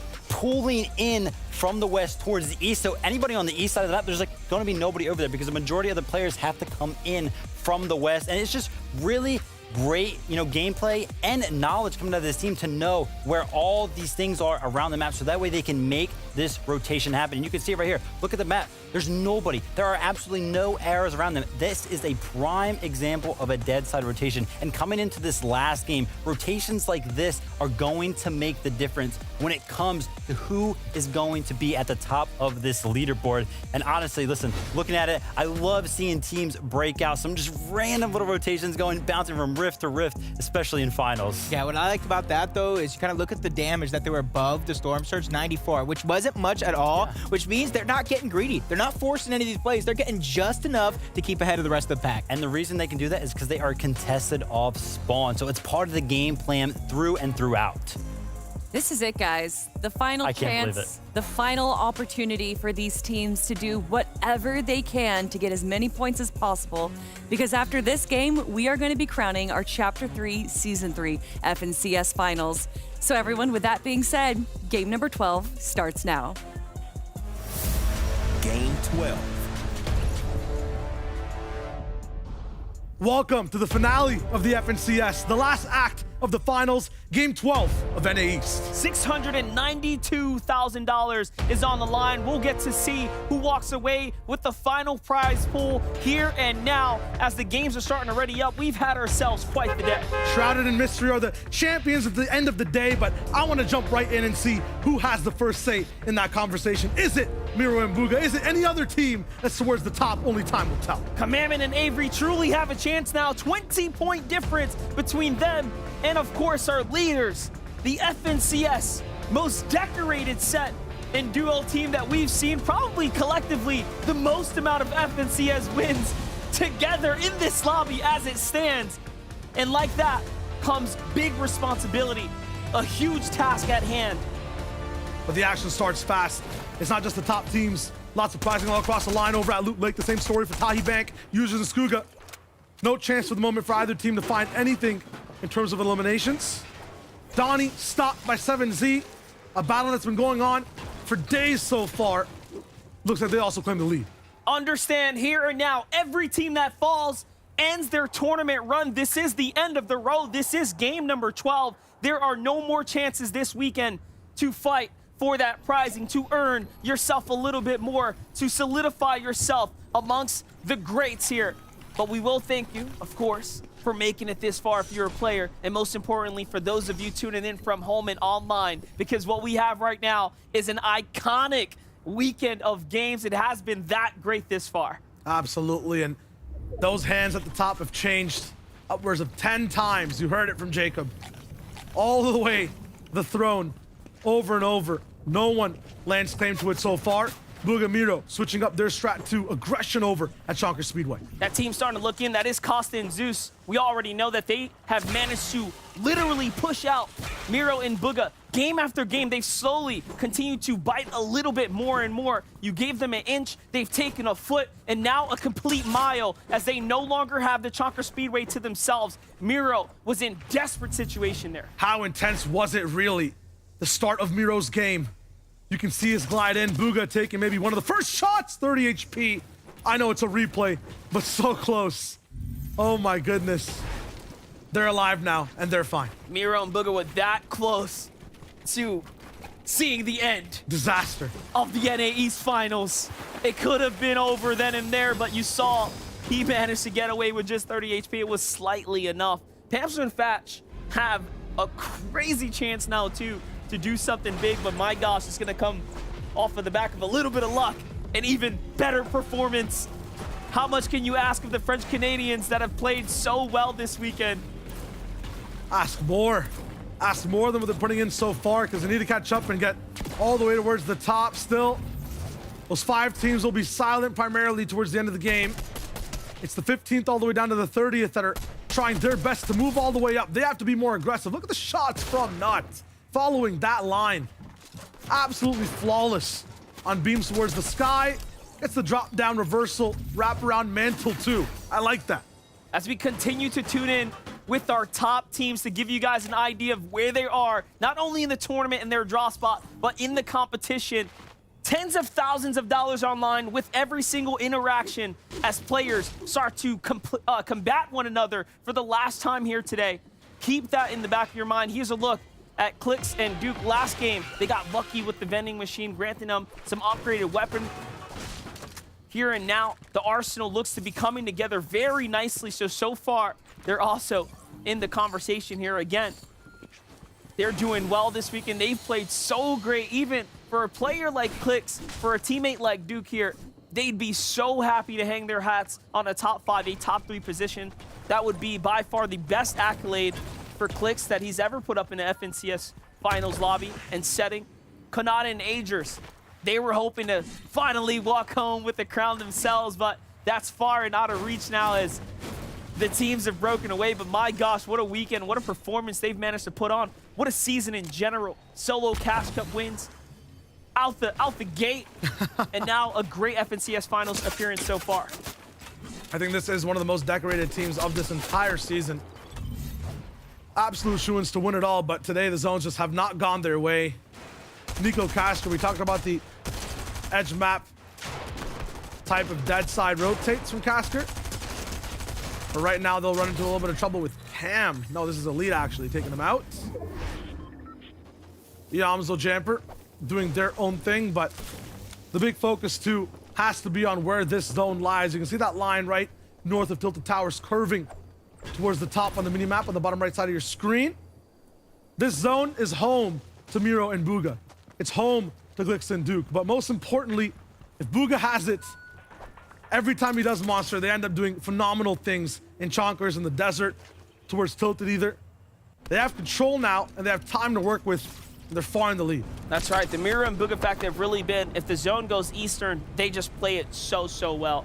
They have a great game plan, and they execute even better. And more importantly, when you look at who is landing on the eastern side in general, not many top 10 teams. A lot of the better placing teams all in all are on the north and western sides of the map, so they really don't have that much competition to deal with either once they start getting past some of those early hurdles. For Avery and Commandment, they're right center in the mix here, though, coming straight out of the Rave Cave here. Yamzo Jamper up above them. Cease and Day there, too. Jump in with Threats and Macwood here, though. Have jumped their way up to top 9 after that win from the last game. High ground Heralds. Every single game almost just finding their way up there. No matter the difficulty of the zone. Make it Bugle, make it just a flat desert. They find a way to beat Pharaohs. Narwhal, Cam.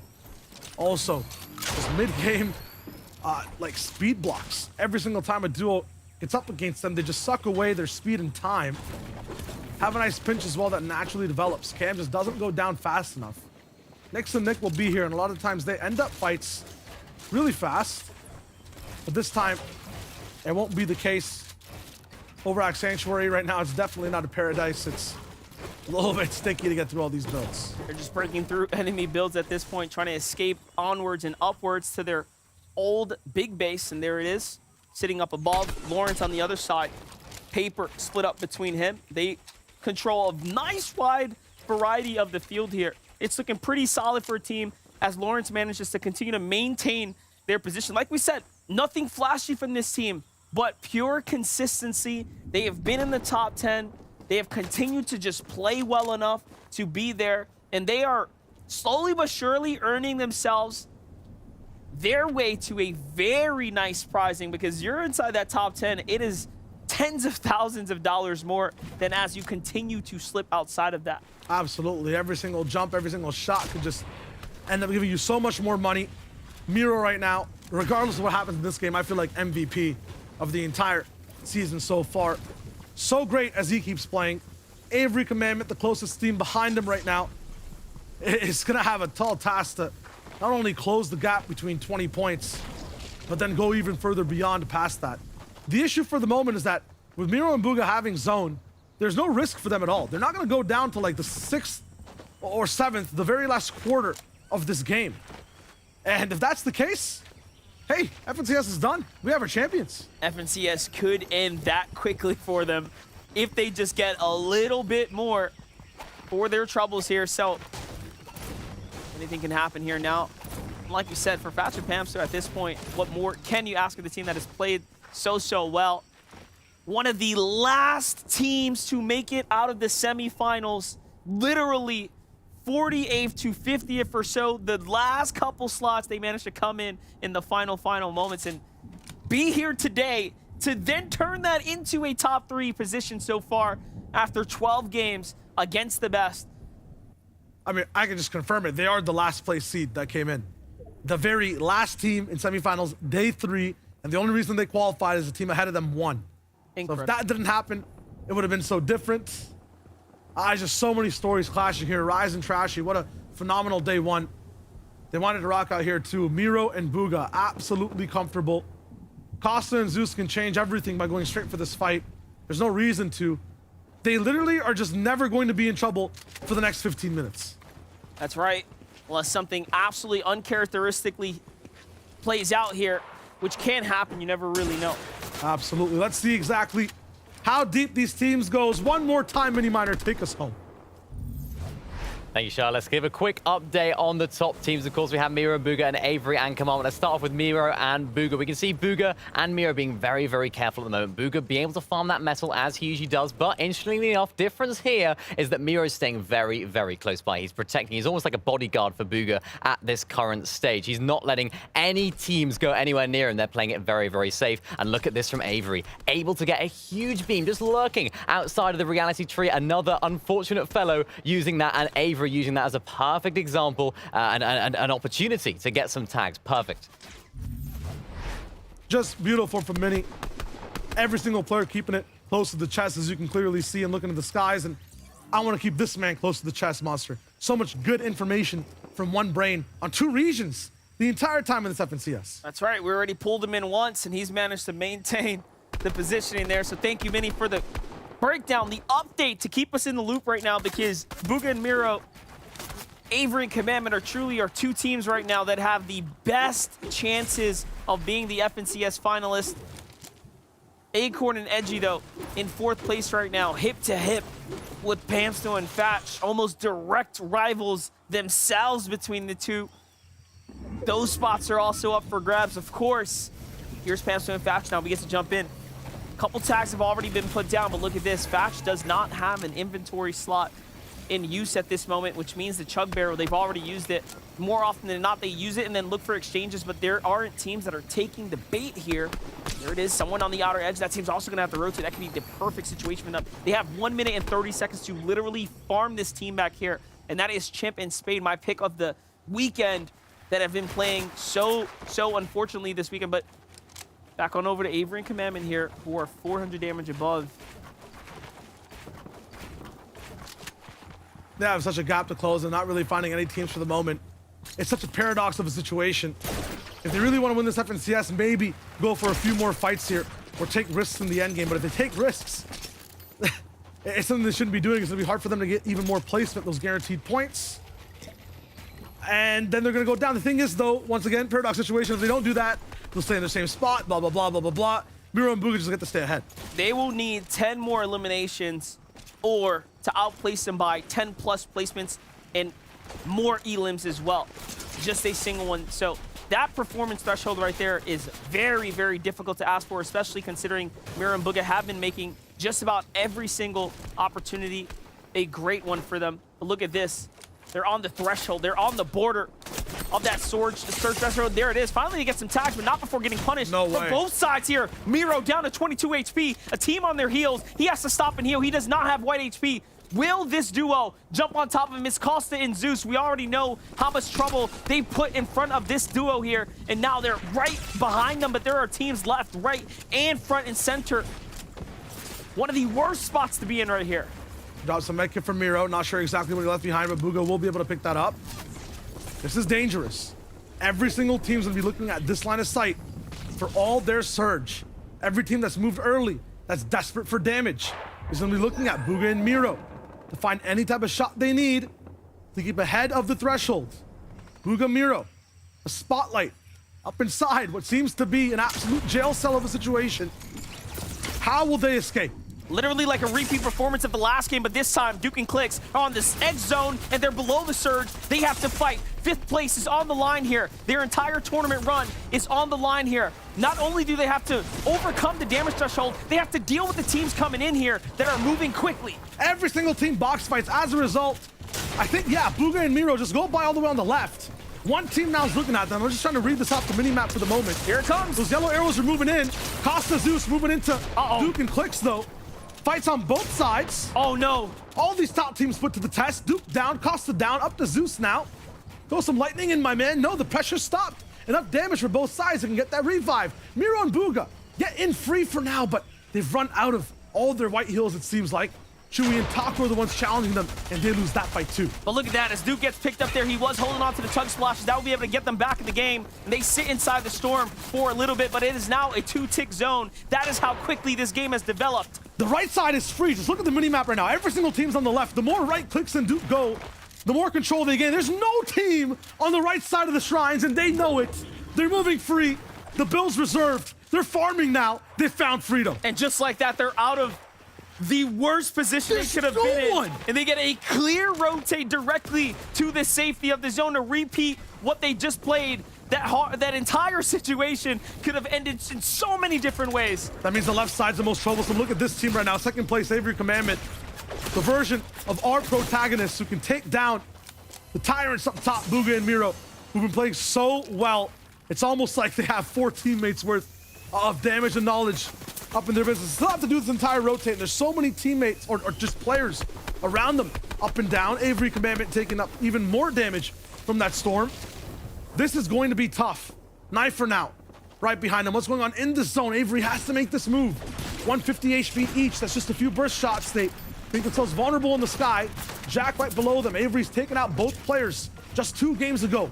They're going to be hungry for that revenge, but they go fast through the jungle. Avery Commandment really making the move almost into safety. They have a pocket. They just need to keep moving. All the while, Duke finds an Elim in the feed there. So everyone continues to get active on this rotate. That has not been easy by any means. There are going to be casualties in the mix. No Avery way. falls here, but not completely finished. The quick drop of the armored walls is going to give him a time, an opportunity to possibly save his own teammate. Commandment goes for the cap off first. Wants to make sure he has the best advantage possible here. But no, the pressure from up above. That is Jack and Nosh who are here to clean up house. And Commandment now might just have lost his chance to save Avery for good in this tournament.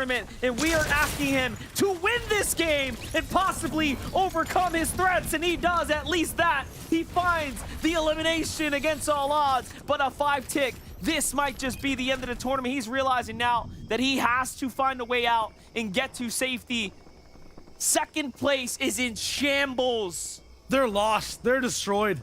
There's no way, and I know players know that there's something going on towards the backside. There's one arrow right below Commandment on that mini-map that's still lingering behind. One more solo player that can trip him up. He's gonna have to make a run now. Has to build perfectly. That upwards vertical diagonal type of tarp, it's one of the hardest to do in the game. Avery doesn't pass that test. Plus there's pressure. Knifer finally sees him and makes the move. There it is. He slides to the new zone. Everyone has to worry about that now. Luckily, Commandment will have just a brief moment to go ahead and recuperate himself here, mentally gather himself, and now make the rotate of a lifetime. And as we tune in from 2nd to 1st, we see a completely different story here. Bugha and Miro hand in hand with one another, but starting to run out of material as well. We could very likely see 1st and 2nd places fall extremely early here, as now the zone is going to the coast. This is about as bad as it can get for any squad now. Also unfamiliar territory, or at least uncomfortable territory for Miro. Really good at getting picks while everyone's moving. When it comes to forcing boxes, I know he's got that moxie. I understand he has the confidence, but it's a very difficult situation to force someone out of their position, especially when they're expecting a big dive. Once again for Clix and Duke, go towards that right side. No one is there. They can keep building. There's just one team on what seems to be the foundation all the way up top, or just on one of those mini islands. Duke and Clicks will claim as much as possible. They're keeping up on their materials. That is huge. This team, for the moment, just nuts in position right now. That solo team is Pamsto and Thatcher. You can see them there in 3rd place currently. I knew it was going to be the team on dead, so it had to be them. 15 seconds now until we see if they actually pull the half in, half out. Meanwhile, Booga continues to find Elans, and those are desperate refreshers. We know they need it there, Shayo. Absolutely, and they're going to have it for the moment. One team separated from the rest of the lobby. Could be a POV of a win, because we know Booga and Miro are in trouble. 25 teams still alive. Clicks has the zone. Fashion Panther not far away from home. Aegis Kanata have already picked up Mason up in 6th place. They can also skyrocket. Miro and Booga need to move. They're targeting. Aegis and Kanata are targeting Miro and Booga here. They saw a chance to break those weakened floors. Look at the refresh. What is it giving them? Just 11 builds. That is nothing. On the other side, Commandment still alive here. No issues with the Surge. All that matters is that he rotates and he outperforms Miro and Booga right now. It's just 100 meters. It's so close. For Booga, it's just about 50. Not far away at all, but they have no mats, no resources to make it. Booga and Miro are going to have to move while everyone else does. It's not their usual MO. They like that fast move, maybe 5 seconds before everyone else, but they really need to jump into a box here. Commandment, one mission, survive. Gets a zone, he's got the grapple glove. There's no better time to use it than here and now. Booga, in the meanwhile, goes for a peek and gets tagged. You cannot get tagged right now if you are Miro and Booga, because they do not have anything to truly sustain themselves later into the game. On the other side, Thatch and Pamso continues to remain away from any threat in the initial area. Booga and Miro go for the ground rotate. Miro gets tagged. This is terrible. Another tag from the side. Booga now starting to run out of material. They are desperately down in a terrible spot here. If they fall this early, that is wrapped. The floor will open up. They've got no builds to even protect themselves in these walls. They found a spot though, and his Commandment is in the hot seat. 700 builds though. He can really move and just chill for now. Peterbot also active alive in this game, finds Nawson. But the big focus is on Booga and Miro. They've got one building left. Miro's down. That wall's getting rattled out. Up above, there's one team. 311 points. The first team falls. We thought it was a guarantee. They had the zone, they had everything, but they're down for the count. This is it. Avery has a chance now, and Commandment have a chance. They have an opportunity. 20 points is the difference. 2 elims for their team, 2 elims for Booga. That means it is a 20-point difference. They just have to outplace, and guess what? Look at the point threshold there. There is room. A top 5 performance will be enough for Commandment here, but he has to clutch up. He has to play the perfect game of his career. When it comes to Fortnite, even before the FNCS, before the concept of a Chapter 1, Commandment was synonymous with clutch. Right now in duos, he's in that driver's seat. We have to tune in and see exactly how he moves with this zone. Jamper's moving 240 points. Yamzo will go down to Macwood right in front of him. But it's all on Commandment. 19 points away from where he needs to be. 49 builds. I've only seen this happen once before, and that was with Hen on EU. An amazing clutch to be able to just survive. For NAE now, we've seen how it works. The Surge is different. Commandment will not only need to live, but take out life after life as we focus on that top right. Don't forget, Pamso and Thatch are still in this as well, and they're together. They have so much material and a lead advantage now as well. They can truly do this. On the top side, though, Commandment makes a rotate. Thatch finds a Elin. Thatch has it, though. I'm focusing on Commandment, and I'm keeping things Commandment focused right now. I understand Rise and Trashy have height, but first place is all on this top right POV. They're really looking to see what happens next. Commandment is going for a few beams. He's not going to find much for now.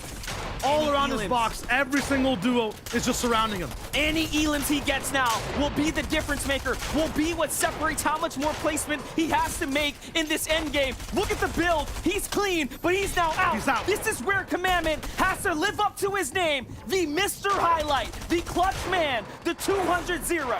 12 points still left for him to catch up. He's made it all the way up top to have a breathing chance at the next stage at this competition. Now it's 11 points. He needs something, anything, a miracle A chance of desperation. It's all the way over to the right side. Moving through the zone. Right there. One player to That's 110. one. Huge taken out, but he needs to the body. 2 from Commandment. 3 elims. And he's grabbed a few mats. Up the Walkers and Shadows up on top of his build. Up to 305 points. He's 6 away. Literally several placements separate him, and he is broken away from Faction Company. Faction Pamps have to win the game. Commandment literally needs more elims. There is no difference between the two. There is only an opportunity here now for Commandment. No This match. is it. No match. The edit comes in. He hits the shot. I cannot believe he survived. But will there be enough placement points there? Absolutely not. Doesn't look like it for now. It's up to Faction, maybe even climb back. 311 points. Maybe he has it. Maybe there was a chance for Commandment. Rise up top 2, but all they can do is just change the fate for this French-Canadian team down below. Almost at 300 points. It's now down to Faction Pantsu. How badly do they want it? Do they want it more than Booga and Miro? Do they want it more than Commandment and Avery? 2v2. It's all or nothing. Shadow gets hit with a big shot. It's not enough to finish it, though. We're still at 4 elims. Win the FNCS by winning this game and take that trophy home. That's all Faction Pamps will have to do. They're going to try for it. A lot of people going down, though, so has that chance also gone away? Have Miro and Booga done it? Was Commandment's clutch enough? Lots of new questions raised as these boys just stay quiet on that low ground. One final 2v2 monster. They might just need that win. They absolutely need to win right now. Peterbot in the box. That's one. Can they get the second one now? It's a 2v1. The side jump. Pantsu and Fast. The French Canadians have shown up from the last place to the first. Will they be able to win the final game here now and get another one? It's all down to you, Fast. Hit the shot that matters. Here it is. And they do it in the end. 6 elims. Faction Pantsu win the game. All the way to the top. The questions up in the air, though, wasn't enough for the FNCS. Placement can come in, placement can go out. Huge from Faction Panther, though. It's massive. And if it comes down to the wire, if it comes down to the Victory Royales, that will be the deciding factor. Panther and Fast have found another one here in the end. This is incredible. Up against last season's FNCS champions, Peterbot and Byla, who make the heroes run in the very end. This has been by far the closest NAE's finals we have seen, and you could not ask for a better one as Pamps and Fats tape game 12. You couldn't even ask for a final game. We are completely out of I'm gassed. juice. We had a clutch all the way to the end. We had a team play perfectly all the way through. NAE, what a journey. That was great. That was all I got to say. Kelly, please, pick it up.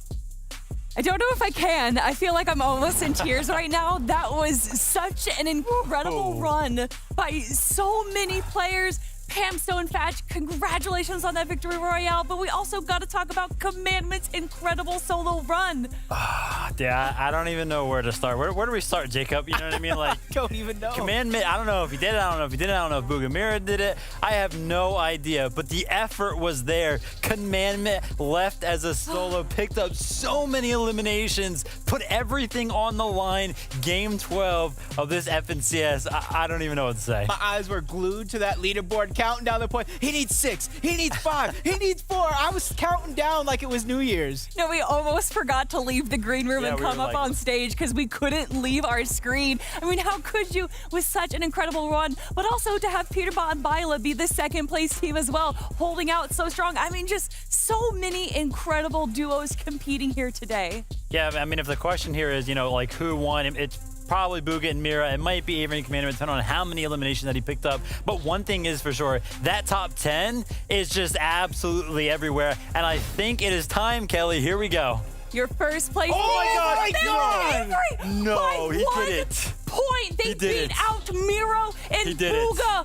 Pamsto and Fatch taking out 3rd place, Duke and Clicks in 4th, and Agers and Kanata in 5th place. But Commandment, with the most clutch solo run we have ever seen in FNCS history, takes the 1st place spot and $180,000. Shout out to Alden for one moment for taking me down a trip down memory lane.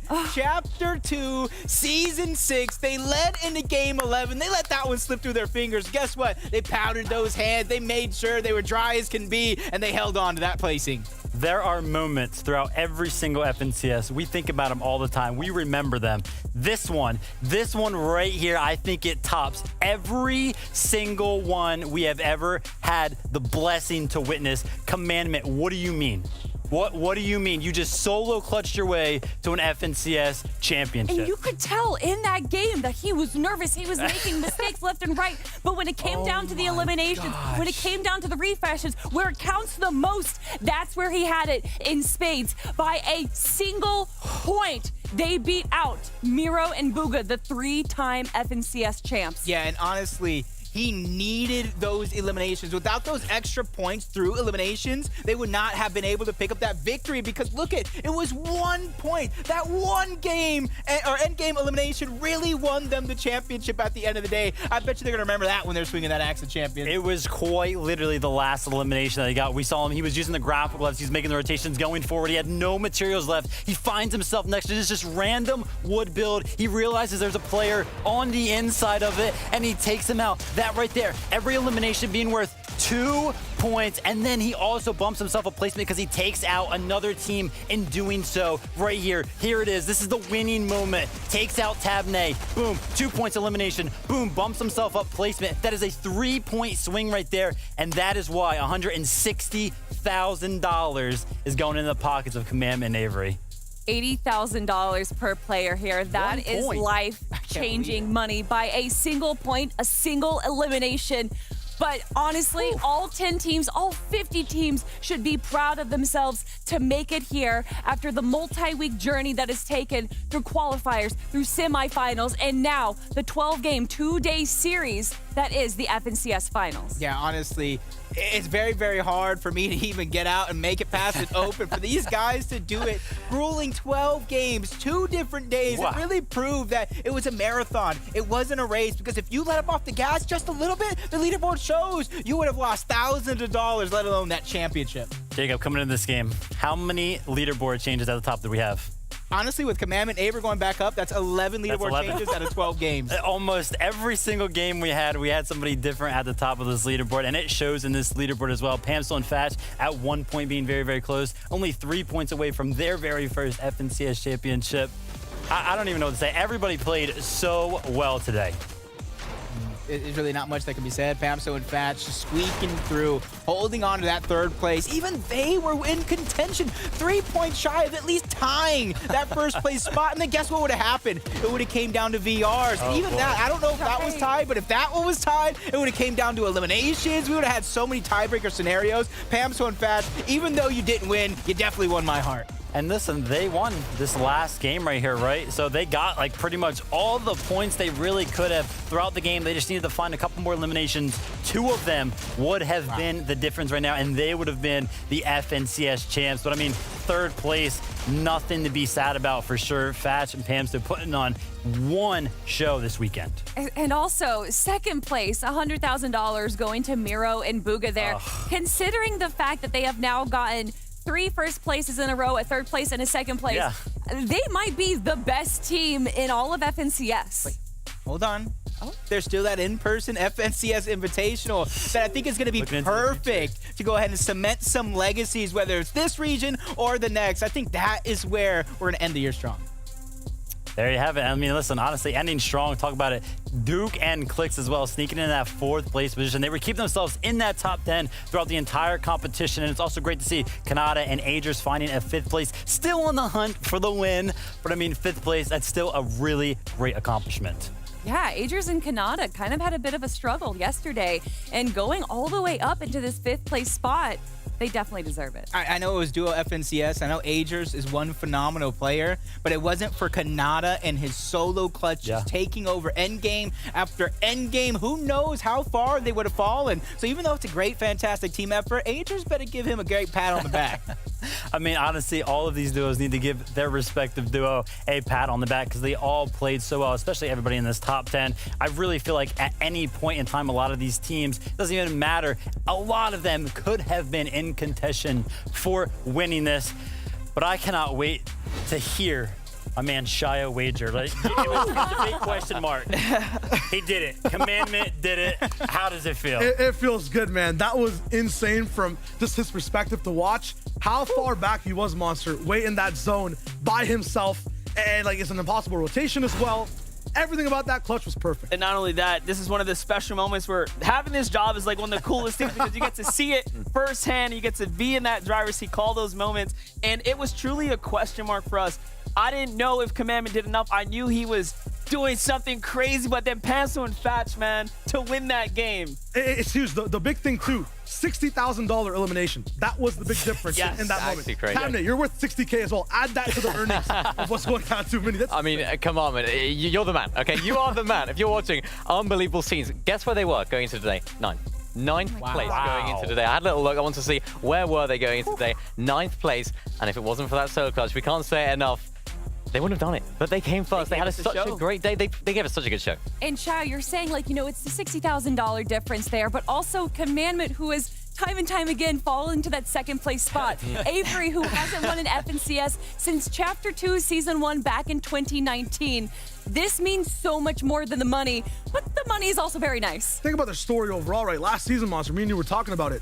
Dumpster to W. You said that backstage, like literally. Dumpster to W, all the way up to hero, because we're talking about a player that literally took somewhat of a season off and then just had some inner reflection, worked even harder, pairs up with someone like Avery, which I know Vivid is so happy to see back on top. This is what makes it really cool. And not only that, I've been honestly champion for a player like Commandment in such a long time because he has had some of the biggest highlight moments as an individual ever. And one of the first players to ever go from not only just being an individual player when it comes down to combative skills, but also lead tarping as a co-IGL and developing the space as a whole. So it really does mean a lot that he has won this entire tournament just now. Absolutely, he's on top. If you look at the screen right behind me as well for all these players, that top 10, every single predictions list, if you just look at the quality of the lobby, those are the names. Those are the big names everyone expected to be up there. It's crazy if you just take a step back and look at all those performances, all those stories. Kelly, it's just huge. And I mean, speaking of huge, $692,000 for the prize pool going to all 50 teams right there. And it's just all of them deserve it wholeheartedly. I can't believe it, what they won there. And also, we've obviously had a little bit of a competition ourselves throughout the days. And we are tabulating the scores because me and Jacob were very close. And at first, I thought that I kind of had it quite easily. But Kanata and Agers jumped up to that 5th place spot. Booga and Miro, my pick, dropped down to 2nd. So I truly don't know who actually got the win. I honestly think that Commandment solo clutch did more than just clutch them the championship. It could have clutched me the championship because I feel like the only way that you would have won is Booga and Miro coming in first. You get those bonus points, 32 to 29. So not only did this game come down to the wire, our predictions are going to come down to the wire. Well, let's look at the predictions right now. Who is going to come out on top for our team? And it is, I got 168. Jacob PR. I needed it. You guys didn't feel, Kelly knows, but you guys didn't feel what I went through on West. I was getting tossed around. I was like luggage through an airport. Nobody wanted to go through what I went through, but I believed in Arkham and Epic back then, and I believed in so many teams today. Just like Kanata and Agers, I knew it wasn't necessarily going to come down to a win. It was going to come down to a day 2 performance. You have a visitor. Hey, oh my God. Look. You know, I told Vivid, I said one way or another, I'm taking Vivid home with me. And luckily enough, it's in picture form. Oh my goodness. Oh man. Congratulations. Look at that. How do you feel, Jacob? I feel tall if I just put Vivid on top. There you go. It looks great. I mean, congratulations, Jacob. And obviously the hard work that you have put in. And you can see the scores there. I think you have under 26 points in only one of those weeks right there. Yeah, I blame a little bit of slacks and clarity for that one. Goodness, I'm going to go ahead. But honestly, it was because they were going for those grapple gloves. As soon as they switched up their drop spot, as soon as they switched up their game plan, they performed so much better. But man, imagine their scoreboard if they would have performed on that one day. Absolutely crazy. What a season, though. I think we can all agree. What a season. Not just what a finals, what an overall season across all different regions. It's been an absolute blast, hasn't it? I mean, realistically. Suddenly, my glasses stopped working when it came down to reading that leaderboard because I may or may not be in last place here, but we'll go ahead and clean the shades a little later there. So I'm not going to talk too much about it. I mean, this has been absolutely incredible. And I mean, thank you guys at home for watching and joining us. And of course, to our incredible EU team, the incredible production team that we have here that has been sticking with us until the early hours of the morning. And to all of our players for competing today. Thank you guys so much. And we can't wait to see you next time on the Battle Bus. Beat.